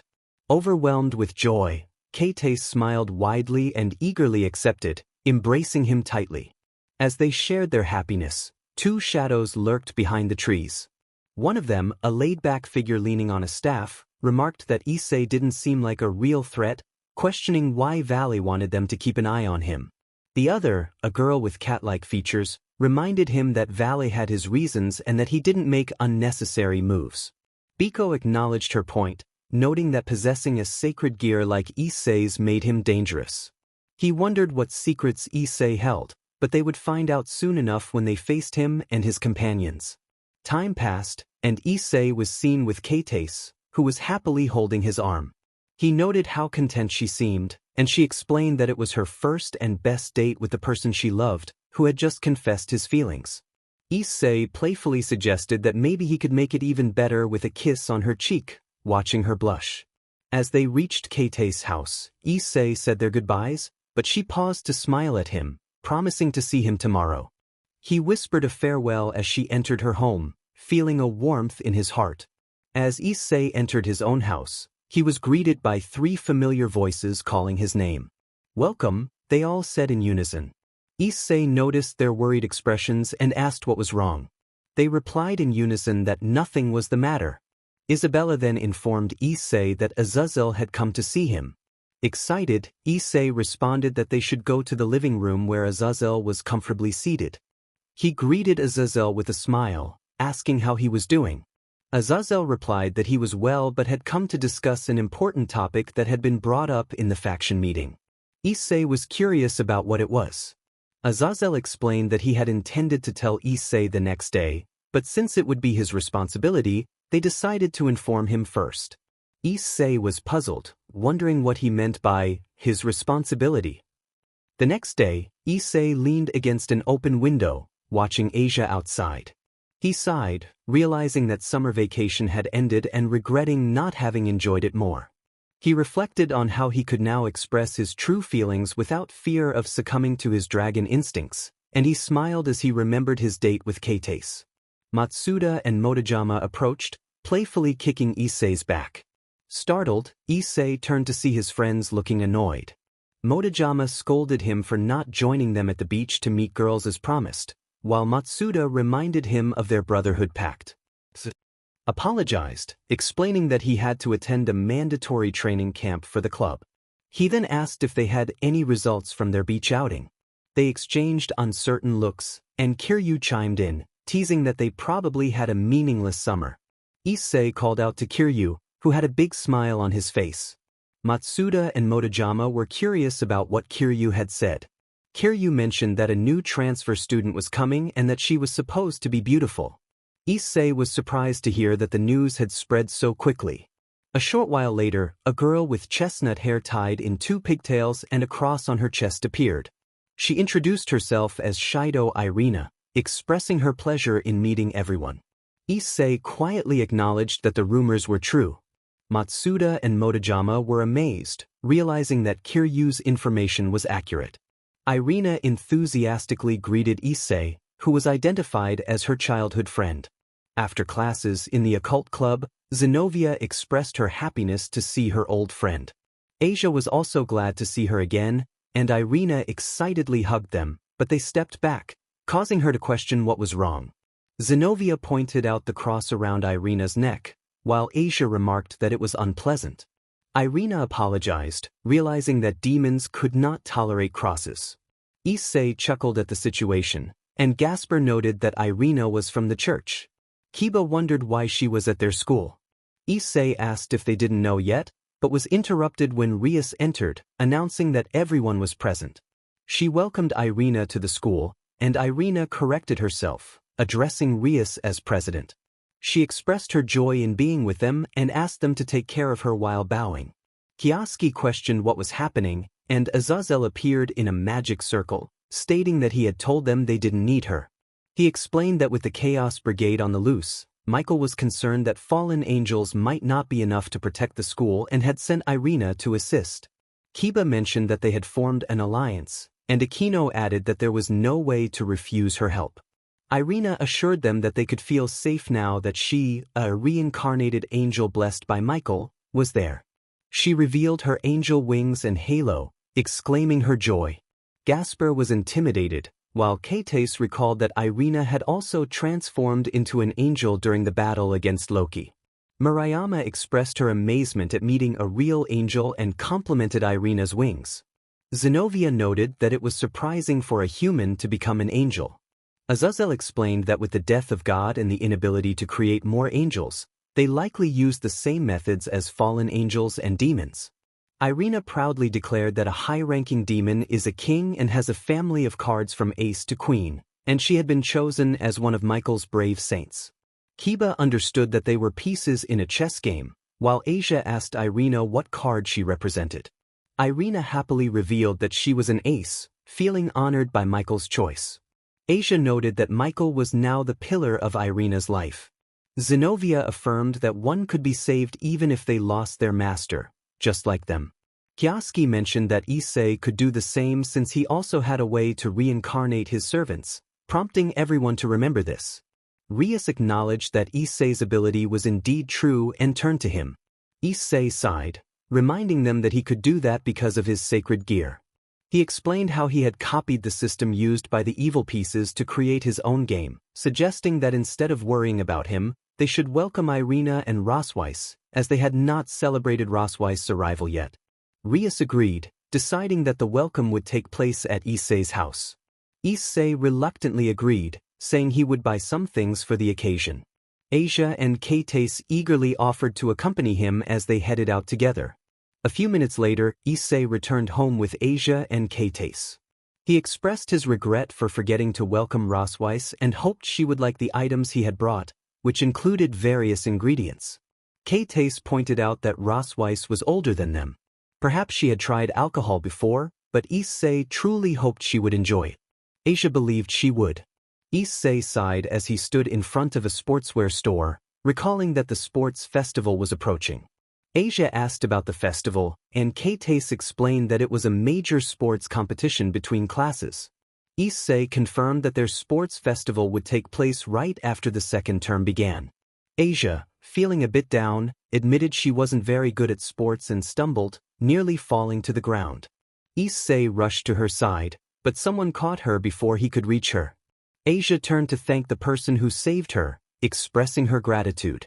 The individual introduced himself as Diodora Astaroth, a young demon from the underworld. Issei recognized him and questioned his presence, recalling Diodora's reputation. Diodora seemed to have forgotten their previous encounters and directed his attention to Asia, who appeared concerned. Issei, feeling a bit irritated, pressed Diodora for answers about his intentions. Diodora reminisced about their past, claiming their meeting was destined. He knelt and kissed Asia's hand, declaring his desire for her to become his wife, professing his love. Issei, sensing a surge of protective instinct, interrupted the moment, asking Diodora to step away from Asia. Diodora complied, stating he had other matters to attend to, but promised to return. Later, everyone gathered at Issei's house, aware of the recent events involving Diodora. They prepared for a celebration. Rias informed Asia that Diodora was the next in line from the prestigious Astaroth family, known for producing powerful demons. Asia struggled to recall Diodora's face, mentioning the painful memories from that time. Rias reassured her that Diodora was likely excited to see the girl who had saved him. Gasper announced that the preparations for the welcome party were complete, prompting Rias to lead everyone to the living room. Asia noticed Issei had been quiet throughout the gathering. He reassured her that she didn't need to worry, as she was under his protection, and if Diodora attempted to take her away, he would handle it. Downstairs, Irina introduced herself, expressing her previous views of them as enemies. Gasper found the church intimidating, but Irina mentioned that Michael had instructed them to get along. She hoped to work hard as a representative of the church and asked for their support, bowing respectfully, which earned her applause. Azazel acknowledged the long-standing conflicts between their factions but noted that their recent cooperation against Loki demonstrated their unity. Issei expressed his willingness to help Azazel achieve peace. Kioske remarked that he didn't need thanks, as his actions were for his king and the underworld. Azazel lamented the absence of fallen angels in their alliance, while Aquino pointed out that they had fought alongside them, albeit partially. Azazel then shared that he had visited the underworld recently, revealing that Issei, Kioske, and Renka were quite popular there. Asia was surprised by this revelation. Zenobia explained that they had defeated Loki with Mjolnir, but Azazel humorously clarified that it was due to documentaries showcasing the true nature of heroes. He snapped his fingers, activating the TV to display two videos, one featuring Kioske and Renka, and the other showcasing Issei. In the first video, Kioske and Renka were seen training in the mountains, striving to reach their brother. Renka encouraged Kioske, who was exhausted and struggling to breathe, to keep going so they could bring Asia back home and make up for lost time. They dreamed of spending time together, going on outings, and living as a family. Kioske, motivated by Renka's words, stood up, ready to continue their journey. To gain their brother's affection and keep him all to themselves, they walked alongside Kioske, a cloud of dust trailing behind them. As the video ended, Kioske could be seen blushing while looking away, and Renka was also blushing, covering her face. Issei, hiding behind his friends, felt a chill run down his spine. Azazel noted that this had drawn the attention of several children and some high-ranking demons, who had a rather peculiar affection for their siblings, dubbing them the Celestial Siskon Dragons. Renka, flustered and with steam practically coming from her head, attempted to explain. Azazel interrupted, saying that they didn't need to explain anything to him, but rather to their brother. Renka turned to find Issei in the corner of the room, distancing himself from both of them, which made her lower her head in embarrassment. Azazel chuckled, finding the situation amusing, but mentioned that there was still another video to show. He snapped his fingers, signaling for Issei's video to play, urging everyone to pay attention. The scene shifted to Issei at school, sitting by the window, lost in thought while his classmates chose members for upcoming sports events. IRI excitedly declared her intention to join the treasure hunt race, while KIR announced the next event would be a three-legged race. Issei thought to himself that the boy was truly a nuisance, returning with the intent to take Asia away. Memories of his parents and siblings looking at him with disdain flooded his mind, and he smiled bitterly, resigned to his fate. KIR pointed out a tear in Issei's shirt, prompting him to check but find nothing. KIR, determined, wrote down Issei's name for the race, and when two girls raised their hands to be his partner, he was surprised to see Katace instead of Asia. Katace expressed her desire to participate, her cheeks slightly flushed with embarrassment. KIR, initially suspicious, shrugged it off, stating that it wasn't prohibited but that one of them would need to be a backup in case someone got hurt. After some time, everyone was outside training for the tournament. Among them were Zenobia and Irina, getting ready to race. Irina encouraged Zenobia, and they prepared to run, their movements graceful. Issei observed, noting how fast they were, realizing it must be normal for skilled fighters like them. Matsuda and Motohama commented on the speed of their movements, with Matsuda lamenting that he couldn't see the details. Issei, with a grin, remarked on the spectacle of their figures, which shocked Matsuda and Motohama. They argued about the merits of different preferences, with Issei defending his admiration for certain attributes. Saji approached, curious about their conversation. Issei explained that he was trying to convince his friends about his preference. Saji, caught off guard, chose a side, leading to more playful banter among the group. As they continued to argue, Sona appeared, interrupting them and asking Saji what he was doing. She was dressed in gym attire, reminding him that the student council needed help. Saji acknowledged her, while Sona noticed Issei staring at her, prompting her to question him. Issei, embarrassed, apologized, explaining that he was simply taken aback by how lovely they looked. Sona, flustered, decided it was time for them to leave, urging Sabaki and Saji to follow her. As they walked away, Issei chuckled, realizing how close they had come to trouble. "What's going on, Case? Asia?" Both Case and Asia said they were going to practice, pulling him along with them. Issei, surprised, was dragged along. After training, everyone had gone home, and later that night, Issei was asleep in his bed, though his face showed signs of worry. Within his dream, he found himself floating in a vast darkness when he heard a voice. Asia called out to him, dressed in white. Issei recognized her and felt a sense of familiarity. Mura expressed how much they would miss Asia, while Kate reassured him that she could visit whenever she wanted. Zeno smiled and told him not to worry about what would happen to them.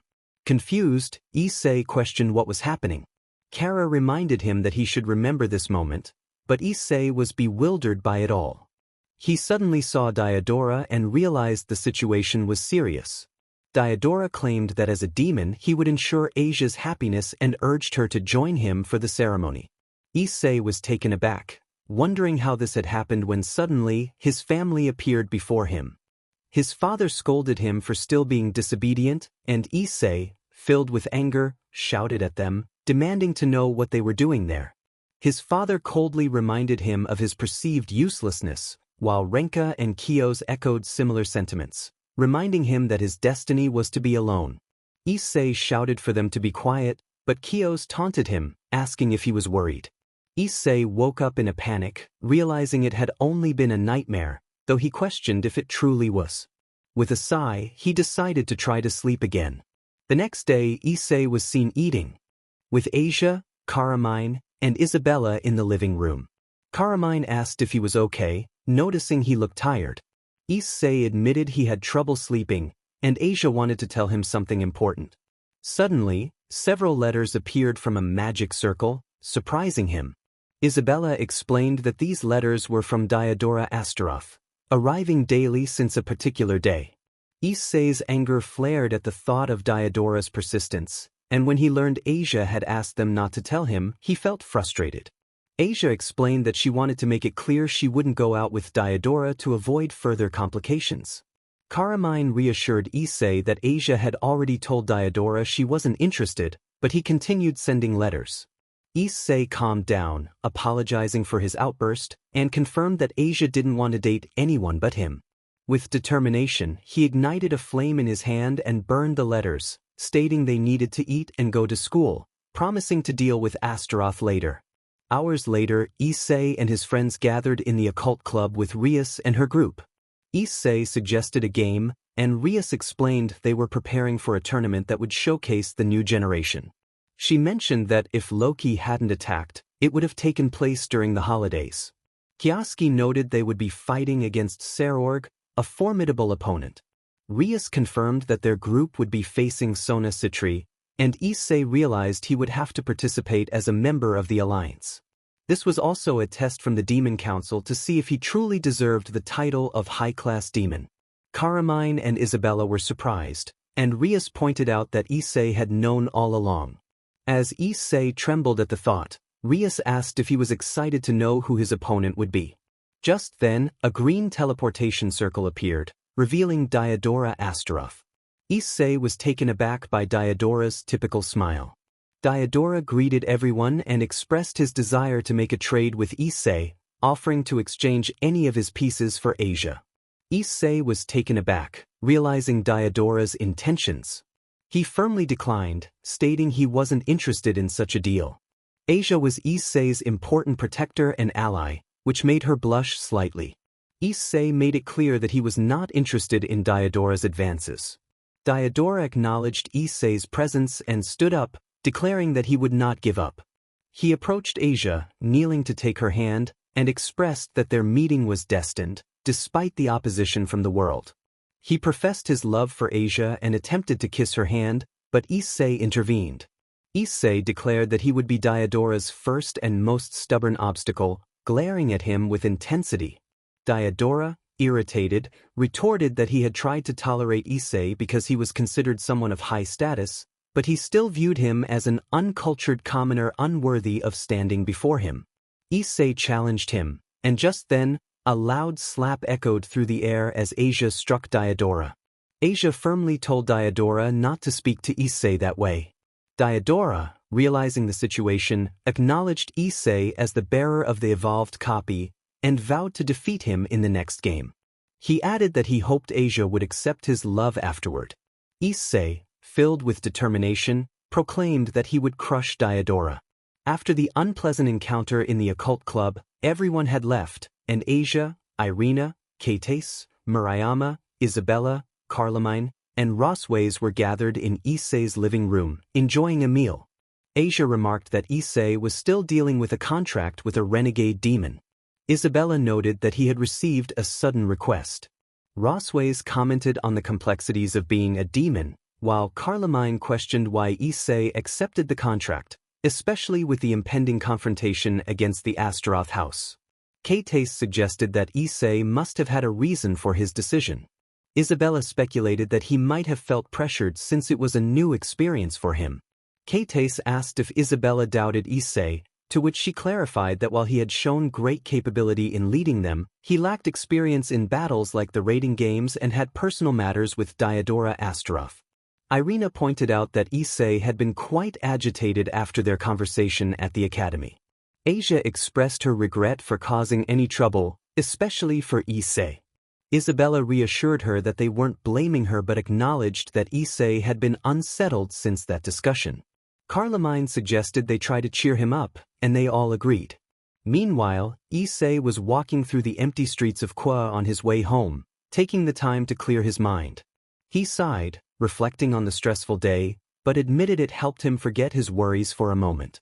He recalled Diodora's words about defeating him in the next game and felt a surge of determination, vowing not to let anyone take something from him again. His eyes changed color, one a bright emerald green and the other a brilliant sapphire. Suddenly, he sensed a presence nearby and stopped to look around. A mysterious figure approached, revealing herself as Kuroka, who recognized Issei as the one who copied sacred gear. Issei, on guard, asked who she was, feeling a sense of familiarity. Kuroka explained that what mattered was that he carried the essence of Chiron within him. Issei realized she was Chiron's sister and explained that his sacred gear had copied Kaniko's characteristics, which was why he had some of her essence. Kuroka examined Issei closely and seemed to accept his explanation. She mentioned that their leader had forbidden her from acting against him for now. Issei was curious about her leader, noting that he thought her king was dead. Kuroka confirmed this but mentioned she was currently on a team with someone who would soon introduce himself to Issei, someone he likely already knew. As she stepped back, a dimensional rift appeared behind her. Issei called out to her, confused about what she meant, but Kuroka entered the rift, teasing that he would find out soon and expressing her desire to meet him again. Issei stood still for a moment, pondering who this person could be and what the rift was. He resumed his walk home, arriving at his front door.